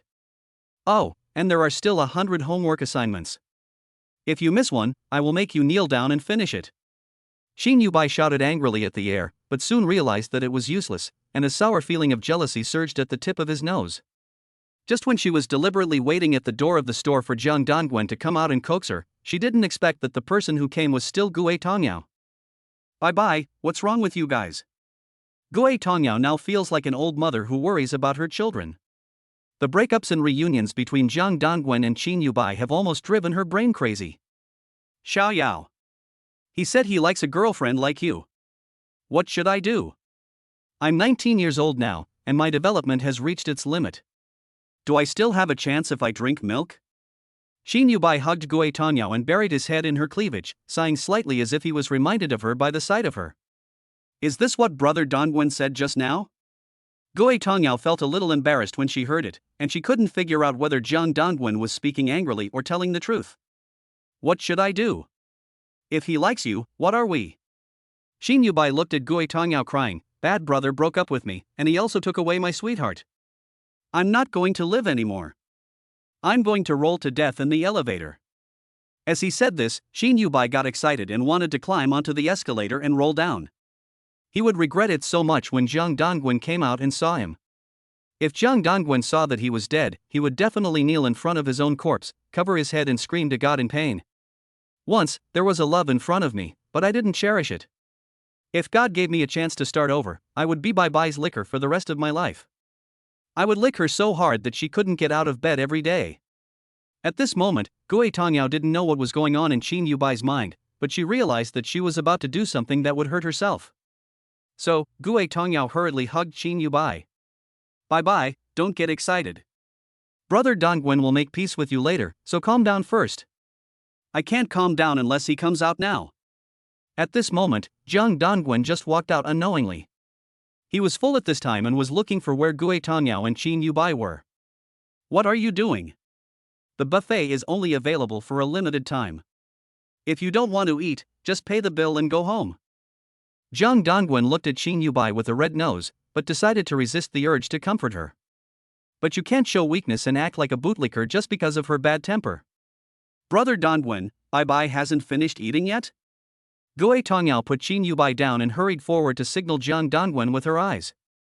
Zhang Dongwen glanced at Qin Yubai impatiently, frowning. "It's almost time, I can't find you no matter how hard I try, and you don't answer the phone. If you're hungry, let's buy something to eat on the way." After that, he turned to Qin Yubai and said, "You owe me 333 yuan for the buffet. When do you plan to pay me back?" Qin Yubai was stunned. She thought Jiang Dongwen would come over to apologize and coax her like a dog, but she didn't expect that he would come over to ask for money. She pouted unhappily and said, "Okay. I'll pay it back now. Right away. You big money grubber. You're so shameless. Asking you to pay back the money means you are a money grubber? Then I'm afraid no one in this world is willing to lend money to others," Jiang Dongwen said with a helpless smile.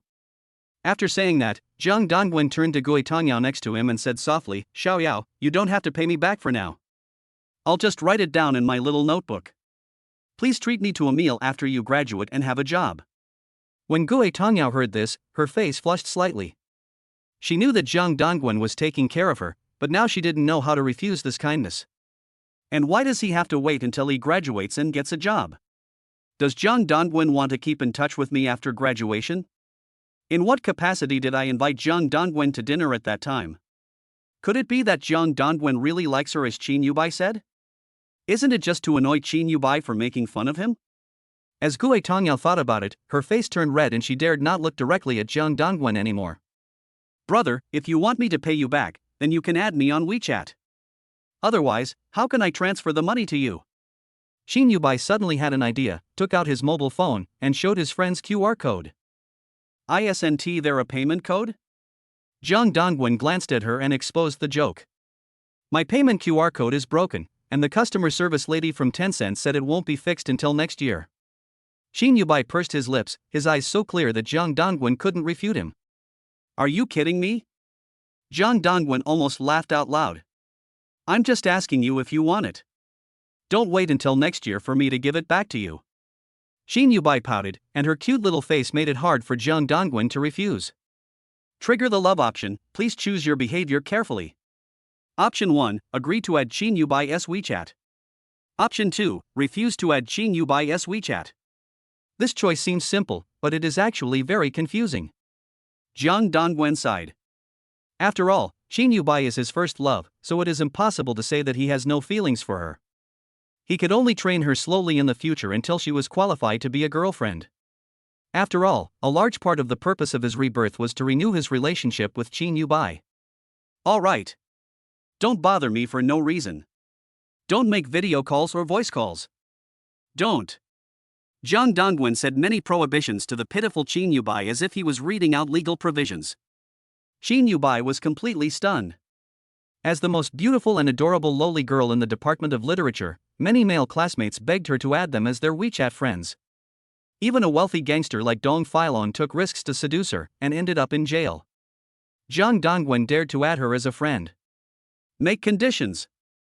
Qin Yubai almost wanted to type "I'm so angry" in the comments section. Is Jiang Dongwen really not afraid of losing her? But on the other hand, Qin Yubai thought about it calmly. She herself was also afraid of losing Jiang Dongwen. When people are in a weaker position in love, they tend to fall into the state of being a bootlicker. Qin Yubai didn't know why, but he had exchanged identities with Jiang Dongwen and gradually became Xiao Wangjiang. Are you going to join me or not? If you put forward conditions, I will. I will hit you. Qin Yubai's hands were shaking as he held the phone. She clearly wanted to act like a princess, but she was afraid that Jiang Dongwen would refuse to add her as a friend.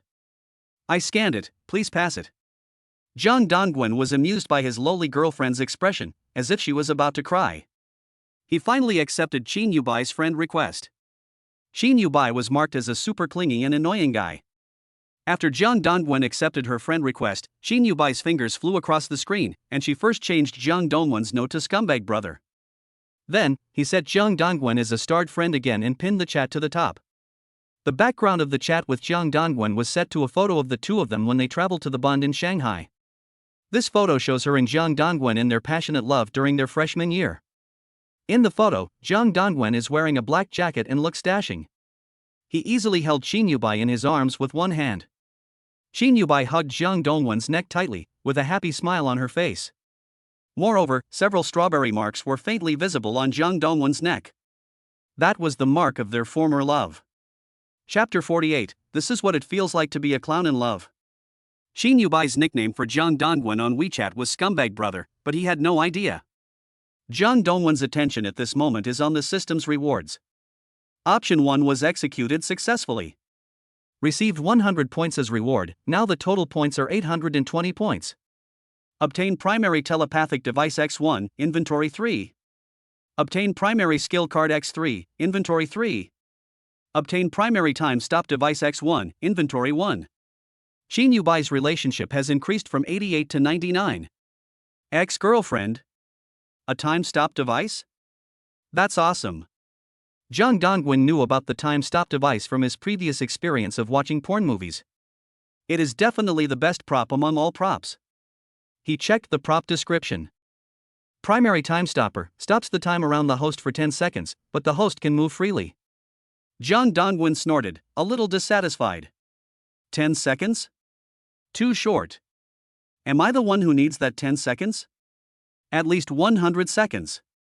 But no matter what, the time stop device is obviously the trump card prop, and he will never use it unless it is necessary. By the way, if you have 10 primary time stop devices, wouldn't that be equivalent to 100 seconds? Jang Dongwon was feeling very proud of his idea. Shin Yubai transferred him 333 yuan for the seafood buffet. Jang Dongwon accepted it as a matter of course. However, Shin Yubai became unhappy when he saw Jang Dongwon accept the meal fee. Shin Yubai didn't feel sorry for the 333 yuan, but felt that Jang Dongwon had become snobbish and impure. He only loved her money and not her as a person. Scumbag, ha! Jang Dongwon didn't care at all about Shin Yubai's grumbling. He felt that the best MVP in the KTV this time must be Gue Tongyao. First of all, Gue Tongyao not only rescued Shin Yubai in the bathroom single-handedly, but also dealt with the criminals skillfully. This bought him precious time to rush to the scene for rescue. In fact, what shocked Jang Dongwon was that when he was fighting fiercely with the scarred man and the outcome was unclear, Gue Tongyao suddenly appeared like a god, rushing into the rescue scene with a fire extinguisher in hand. She not only possesses the beauty of a school belle, but more importantly, she shows courage and wisdom in times of crisis. To Jang Dongwon, who had experienced a lot in his previous life, this kind of woman is truly rare. At this time, Jang Dongwon felt that even if he didn't use the points to exchange for money, he would be willing to pay for Gue Tongyao's meal out of his own pocket. As a result, when Jang Dongwon and the other two passed by the entrance of Yu clothing store, he turned around and saw the cheap clothes on Gue Tongyao, and said to her gently, "Xiaoyao, go in and pick a few pieces. I'll buy clothes for you." Gue Tongyao was flattered. She turned around and looked at Shin Yubai, who had a dark face. She waved her hands and said, "Brother Dongwon, thank you. I have clothes to wear. But I don't think your clothes look good. Come in and pick out some nice ones." Jang Dongwon grabbed Gue Tongyao's hand without saying anything and pulled her into the store. Shin Yubai almost cried when she saw this scene. "Jang Dongwon, you have a good girlfriend like me, but you still want to buy clothes for other women. You big scumbag. Go to hell. Woohoo. I hate you so much." Jang Dongwon saw the shape of Shin Yubai's mouth cursing inwardly. He didn't want to indulge Shin Yubai's temper. His purpose was not simply to buy clothes for Gue Tongyao. Instead, he wanted to buy clothes for Gue Tongyao in front of Shin Yubai. The reason is simple. Shin Yubai's princess temper is getting worse and worse, and she doesn't show any sign of restraint. When she wasn't allowed to peel shrimp shells during a meal, she got angry and threw down her bowl and chopsticks and left. She must continue to be educated. Moreover, he felt so happy when he saw Shin Yubai clenching his fists and looking so cute with anger and anxiety. This is something he never dared to do when he was a bootlicker boyfriend. Buying clothes for other women in front of your girlfriend. How many men can do this? At this moment, Shin Yubai seemed to be unable to bear his indifference, and took the initiative to step forward, and asked with a bit of grievance and expectation, "What about me?" Jang Dongwon knew very well that there was a hidden meaning in Shin Yubai's coquettish words. "Give me clothes and I will forgive you." Jang Dongwon raised the corner of his mouth and deliberately went against her wishes and said, "Why should I buy clothes for you? Who are you to me now?" Shin Yubai's face turned pale in an instant. She seemed to be hurt and wanted to turn around and leave again. Seeing this, Gue Tongyao glared at Jang Dongwon with dissatisfaction, blaming him for playing with Shin Yubai like that. She hurriedly grabbed Shin Yubai and gently comforted him, "Don't leave. Bye-bye, he is clearly mad at you. If you leave, you will lose." Shin Yubai stopped walking after hearing this, but still said stubbornly, "How did I lose? He lost. He lost me." At this moment, her eyes were filled with tears and she couldn't stop them from flowing out, which deeply betrayed her inner feelings.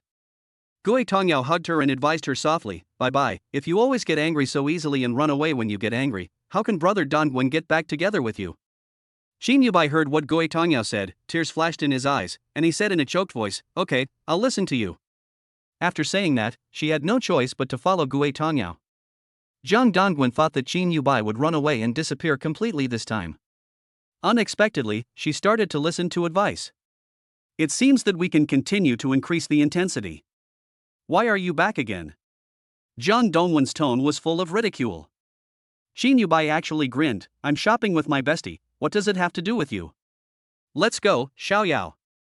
As they spoke, Xin Yubai took Gui Tongyao's arm, and the two women walked in front. Zhang Dongwen was surprised. Xin Yubai cleverly turned the game around. This love game is becoming more and more interesting. When the three of them entered the store together, they each chose the clothes they liked. With her unique aesthetic perspective, Xin Yubai quickly picked out several pieces of clothing with a strong sense of design for Gui Tongyao. Zhang Dongwen glanced at the clothes in Xin Yubai's hands and sneered. In his opinion, these clothes are too girly. It is completely a reflection of Xin Yubai's personal taste and is not suitable for Gui Tongyao. Gui Tongyao is sweet and plump, with a tall temperament that exudes the temptation of purity and femininity. For a beauty with such dual characteristics, she must take both into account when choosing clothes. So, Zhang Dongwen walked to the clothes rack, carefully selected a piece of clothing, and put it in Gui Tongyao's hands. "Go ahead. Give it a try." Zhang Dongwen encouraged her with his eyes. Gui Tongyao's expression was a little hesitant. "I really don't want it, brother Dongwen." Although she said no, she really wanted to buy a nice dress and her eyes revealed her love for the dress. The clothes selected by Zhang Dongwen are novel in style and have just the right color combinations, which are truly heartwarming. "Don't talk to me anymore, just go," Zhang Dongwen said in an unquestionable tone, and gently pushed Gui Tongyao into the fitting room. Seeing that Gui Tongyao didn't dare to go in, Xin Yubai stepped forward and said, "Xiaoyao, just give it a try. It will definitely look good." Seeing that Xin Yubai also asked her to try on the clothes, Gui Tongyao had no choice but to go in with the clothes. At this time, Gui Tongyao came out wearing the first dress Zhang Dongwen gave her. After putting on this dress, Gui Tongyao's beautiful temperament made Zhang Dongwen's eyes widen. The neckline of this dress is designed in an arc shape, which perfectly shows Gui Tongyao's delicate and plump figure. The shoulders are designed with exposed straps, which makes her shoulders half exposed, adding a touch of charm. Facing Zhang Dongwen's fiery gaze, Gui Tongyao lowered her head shyly. "Does it look good?" "It looks good. It looks great. I'll take this one." Zhang Dongwen applauded. He had commented before that Gui Tongyao had poor taste in clothes. Now if she changes into this kind of high-end clothes, it will undoubtedly enhance Gui Tongyao's original charm as a school beauty by an exponential factor. "Does it really look good? I always feel like it reveals a little too much. Why don't you change into something else?" Gui Tongyao was a little timid. She herself had never worn off-shoulder clothes, and now this off-shoulder suspender dress was beyond her comprehension. "It's really beautiful. Believe me, I'm a man, I know best what clothes look good on women." Zhang Dongwen asked Gui Tongyao to put on the dress immediately and turn around twice, his eyes almost popping out. At this time, Xin Yubai also saw a dress in the closet on the other side. I was just about to walk up to Zhang Dongwen and ask for his opinion. But he found that Zhang Dongwen was staring at Gui Tongyao. Zhang Dongwen's happy look when he spoke, and Gui Tongyao's shy look while covering her mouth while laughing. It was exactly like the scene when she and Zhang Dongwen went out shopping for clothes for the first time.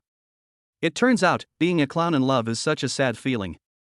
Xin Yubai felt dazed and lost in thought, and suddenly felt that the world had turned into black and white.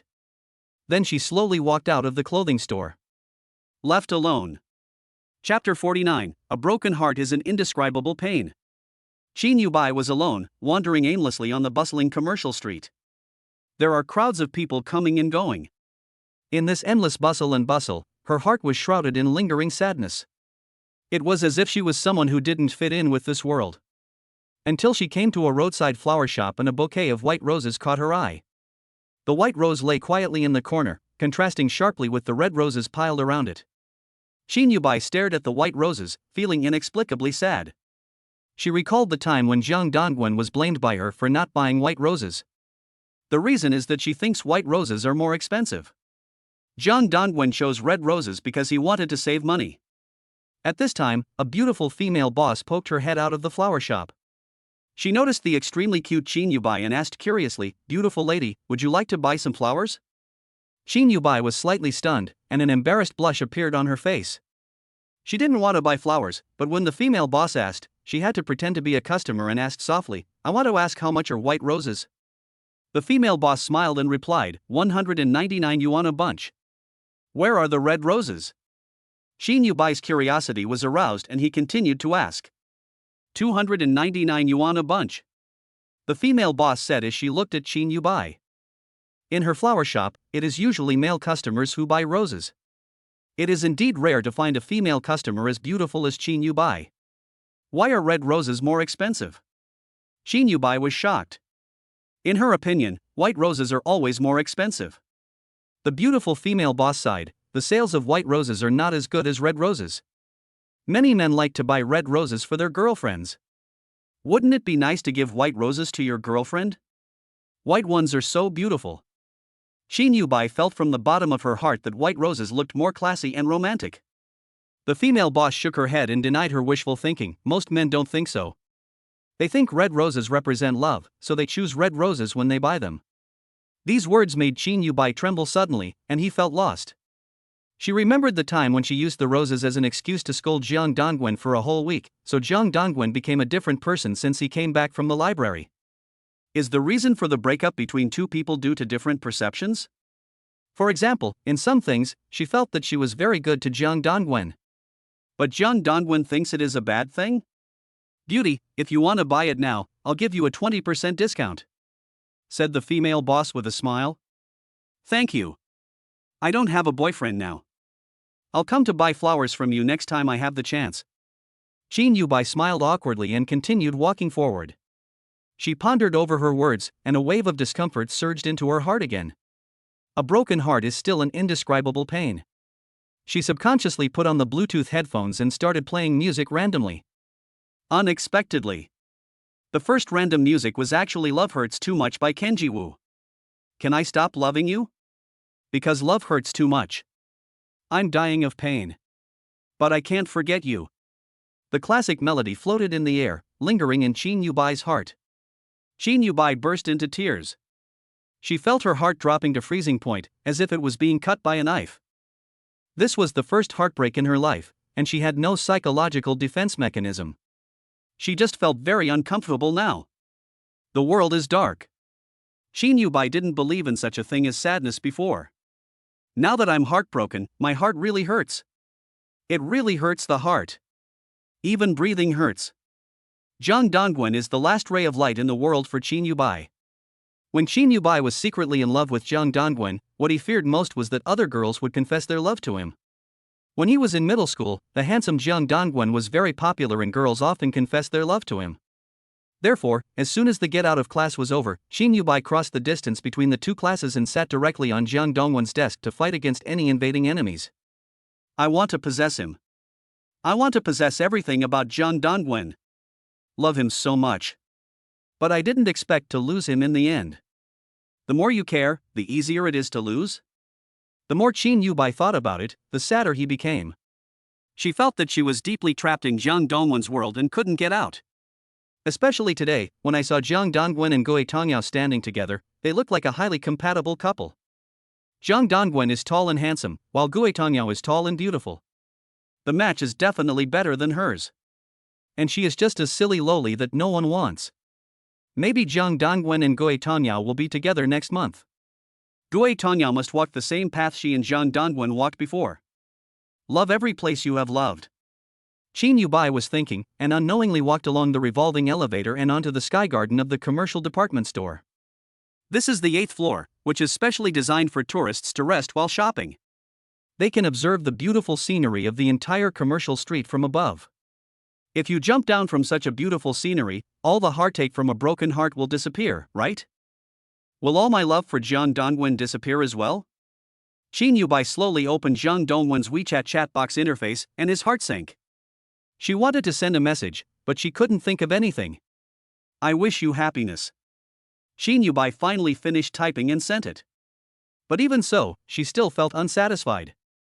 Jung Dongwon always says that she is not good at this or that. He also said that he spent a lot of money. Today, all the debts she owed must be paid off. Transfer the money to you. Shin Yubai glared and gritted his teeth, and immediately transferred 50,000 yuan in cash to Jung Dongwon on the chat interface. Is it enough to pay back the money you spent on pursuing me over the years? Shin Yubai's expression was excited, and he typed quickly as he sent this message. However, after waiting for 5 minutes, Jung Dongwon still did not respond. She's been gone for so long.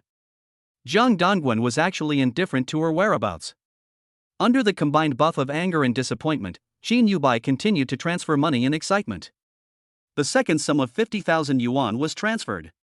The third payment of 50,000 yuan was transferred. The fourth payment of 50,000 yuan was transferred. A total of 200,000 yuan. However, Jung Dongwon remained unmoved and showed no signs of checking. Is there anyone who doesn't like money? This is impossible. Jung Dongwon always accuses her of spending money recklessly. Doesn't he want her money? Shin Yubai didn't believe that Jung Dongwon didn't love money and wanted to continue transferring money to him. However, the system prompts that each bank card has reached the limit. Jung Dongwon still did not reply a word at this time, nor did he receive the transferred money. Shin Yubai realized at this moment that with Gue Tongyao's company, Jung Dongwon might not care about money at all. Gue Tongyao is beautiful, has a good figure, and is very caring.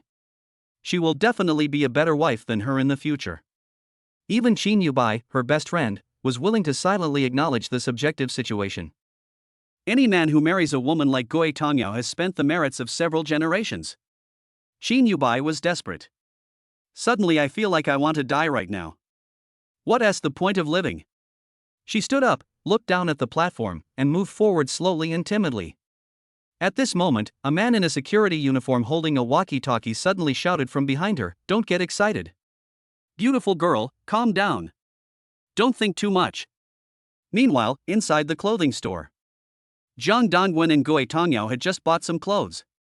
After paying the bill, the two searched the store for a long time but couldn't find Shin Yubai. Where did Bai go? She didn't answer my call. Gue Tongyao was so anxious that beads of sweat covered her face. Maybe he's staying in a snack bar? That guy loves eating the most. Jung Dongwon looked around, but had a bad feeling in his heart. After all, as an ex-boyfriend, he knew Shin Yubai's character very well. If you have a bad temper, you will definitely make a big scene on the spot. He left without saying a word, which must have meant that he was in a very bad mood and didn't even have the desire to make a noise. He still vaguely remembered that once, after Shin Yubai had this incident, she soaked herself in the bathtub for a whole day. Jung Dongwon found her later and forcibly carried her out. She was so exhausted that she almost died. Stupid guy. It's really worrying. Jung Dongwon was angry and anxious. But he also realized that he might have played too much on Shin Yubai today. But this can't be blamed on him, Shin Yubai's expression and bad temper. Just looking at her makes me want to slap her in the face. Who would have the mind to talk properly? At this moment, he suddenly remembered the cell phone in his arms. Could it be that Shin Yubai has already sent him a message? Really? When Jung Dongwon took out his mobile phone, he realized that he had set the phone to silent mode in the couple's apartment that night to avoid Gue Tongyao discovering his hiding place. So when Shin Yubai sent him the shocking transfer of 200,000 yuan, as well as a series of crying, complaining, and suicidal messages, his scalp was numb. At this moment, he heard an old lady and an old man talking beside him. Let's go out and take a look. I heard a woman is going to jump off the building. Chapter 50. I regret not letting you know how important you are to me. Jung Dongwon saw Shin Yubai standing by the fence of the Sky Garden. At this moment, it was as if Sun Wukong lifted up his head and enlarged it 10,000 times like the Dinghai Shenzhen, and poked it fiercely on the top of his head. Shin Yubai wants to commit suicide for him? Isn't it just a matter of getting angry? Is the tragedy of the previous life going to continue? Only then did he realize that he had underestimated Shin Yubai's bad temper. Gue Tongyao, who was next to Jung Dongwon, saw the scene. Her face turned pale instantly and her body went limp. In vain. Gue Tongyao muttered, completely out of fear that she had lost her ability to think for a short period of time. Jung Dongwon was strong inside, so he called Shin Yubai's cell phone. But Shin Yubai's phone soon started to buzz with a busy tone. Is the power off? In desperation, Zhang Dongwen had to find his way to the elevator, and Gue Tongyao followed closely behind him. At this time, the square on the commercial street was already filled with people. Everyone looked towards the sky garden on the 8th floor at the same time. Qin Yubai stood at the edge of the garden fence, her eyes empty and confused. She stared at the city below, as if she was still looking for a reason to jump. But the whistling cold wind made Qin Yubai feel a little timid. A lot of people had gathered downstairs to watch the fun and talk about it. Some people took out their mobile phones to take pictures, while others, out of compassion, tried their best to persuade Qin Yubai to give up the idea of committing suicide. Some people gloat over other people's misfortune, and are afraid that the world will not be in chaos, so they shout and jump. Kind-hearted people gradually gained the upper hand in public opinion. After all, Qin Yubai was a pretty and lovely female student, which aroused the sympathy of many people. "Girl, don't be so depressed. Think about your family." An old lady shouted anxiously, holding the vegetable she had just bought tightly in her hands. She was obviously attracted by this scene on her way home. "Yes, if there is a problem, solve it properly. You are still young, don't joke with your life." An old man also joined the ranks of persuading. However, Qin Yubai didn't seem to hear the shouting downstairs. She still stood silently at the edge of the rooftop fence, her hair disheveled in the wind, as chaotic as her mood at the moment. At this time, urgent sirens were heard in the distance. Fire trucks, police cars, ambulances, news vehicles, all went out. First, the firefighters arrived at the scene. They quickly got out of the car and quickly deployed the safety air cushion. The police were responsible for evacuating the onlookers and maintaining order at the scene. They also sent a police officer in charge of negotiations, who, under the cover of his colleagues, quietly walked to Qin Yubai's vicinity. But when the police officer saw Qin Yubai, he was stunned. "Isn't this the girl who was giving her statement at the police station this morning? Why are you here now and jumping off the building? Is it because the psychological trauma he suffered in KTV was too great and he is now unable to get over it? Girl, do you still recognize me? My name is Huang Xiangming. I was the officer who took your statement at the police station this morning." Huang Xiangming's shouting actually made Qin Yubai come to his senses a little. Her face was pale and her expression was depressed, yet indescribably beautiful. "Officer Huang?" Qin Yubai's voice was trembling. "Nothing is impossible. Think positively. Think about your parents." Huang Xiangming shouted at her. He also signaled to the firefighters next to him to approach quietly. Qin Yubai opened his mouth, as if he wanted to say something. The confusion and despair in my heart seemed to have blocked my throat and I couldn't say anything. She looked down and saw a sea of people. I thought silently in my heart, what if Zhang Dongwen would feel sad when seeing her body? If Zhang Dongwen didn't cry when he saw her body? Does this prove that after 4 years of relationship, he really doesn't care at all? But these may not be Zhang Dongwen's fault, it may also be his own fault. Because she was not considerate enough, not pretty enough, and therefore not attractive enough to Zhang Dongwen, he fell in love with someone else. As Qin Yubai was thinking, he moved his body out again. Emergency. Zhang Dongwen came out of the elevator, but was quickly stopped by the police who were responsible for sealing off the scene. "Don't go over there, someone is about to jump off the building." The police stopped them. Zhang Dongwen waved his hand and explained, "I am the ex-boyfriend of the girl who jumped off the building." Without further ado, the police understood what Zhang Dongwen meant. He immediately contacted his leader via intercom, and after receiving a positive response, he allowed Zhang Dongwen to pass. Final. Zhang Dongwen and Gue Tongyao came in front of Qin Yubai. When he caught a glimpse of Qin Yubai sitting on the edge of the fence, his slender ankles were gently probing downwards, ready to take that fatal step at any time. He felt a shudder of fear. Because if Qin Yubai's body tilts slightly, he will fall like a kite with a broken string, and blood will bloom beautifully on the floor downstairs. Such a thrilling scene made Zhang Dongwen couldn't help but roar out, "You are crazy! Qin Yubai!" Qin Yubai was startled by the sudden shout. He turned around suddenly with tears in his eyes. He looked both pitiful and lovable. Her lips trembled slightly, and she uttered a soft voice. "You're here, brother." Zhang Dongwen felt a throbbing sensation all over his body, and recalled his love for Qin Yubai back then. He felt that Qin Yubai's former arrogance and willfulness were now gone, and only deep despair was revealed in his eyes. This desperate yet sad expression was enough to make everyone present feel sorry for it. Gue Tongyao couldn't help but have red eyes. She stepped forward and said, "Bye-bye, don't get excited. If there is anything, you can tell us." Qin Yubai quickly glanced at the shopping bag in Gue Tangyao's hand. Inside were the new clothes that Zhang Dongwen had just bought for her. The sour feeling of jealousy aroused the bitterness bubbling in her heart. Zhang Dongwen's pretty lady is no longer her. At this moment, Jay Chow's "Can't Open Your Mouth" suddenly came from Qin Yubai's headphones. "How important you are to me. I regret not letting you know. I just can't open my mouth and let him know. It's just a few simple sentences, I can't do it. But that person is no longer me." Qin Yubai's heart completely collapsed under the influence of the sad love song. She regretted it. "Because of my cowardice, my lack of initiative, and my so-called reserve, I lost my beloved boyfriend and he fell in love with another woman." Qin Yubai thought of this in despair. She stood up, and her swaying petite figure caused the crowd watching downstairs to exclaim, "It's time to jump. It's time to jump. The air cushion isn't ready yet. I'd be dead if I jumped off.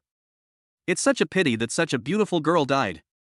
Zhang Dongwen's nerves were so tense that they were about to explode. Suddenly, the option of love came to mind. Trigger the love option, please choose your behavior carefully. Option 1, rush forward regardless of your own safety and carry Qin Yubai back to a safe place. Option 2, kneel down in front of Qin Yubai, beg for her forgiveness, and swear to obey her from now on. Are you willing to continue to be a licking dog boyfriend? Option 3, tell Qin Yubai to calm down first, and you can talk to her about getting back together. Option 4, tell Qin Yubai bluntly that if she chooses to commit suicide, you will spend the rest of your life with Gue Tangyao. The options before you are all life-threatening. Option 1, what if Qin Yubai gets stubborn and falls backwards? Option 2 would be tantamount to handing over his dignity and life as a man to Qin Yubai and living like a walking corpse. For him, this would be worse than death. Option 3, talk about getting back together? It's like telling her that she can get his doting as long as she behaves in the future. Option 4 seemed like a way out, but it was also a risky move. It would most likely anger Qin Yubai, and she might jump in anger. Zhang Dongwen's forehead was sweating from nervousness. Qin Yubai really made him love and hate her, and he was in a dilemma. What should I choose?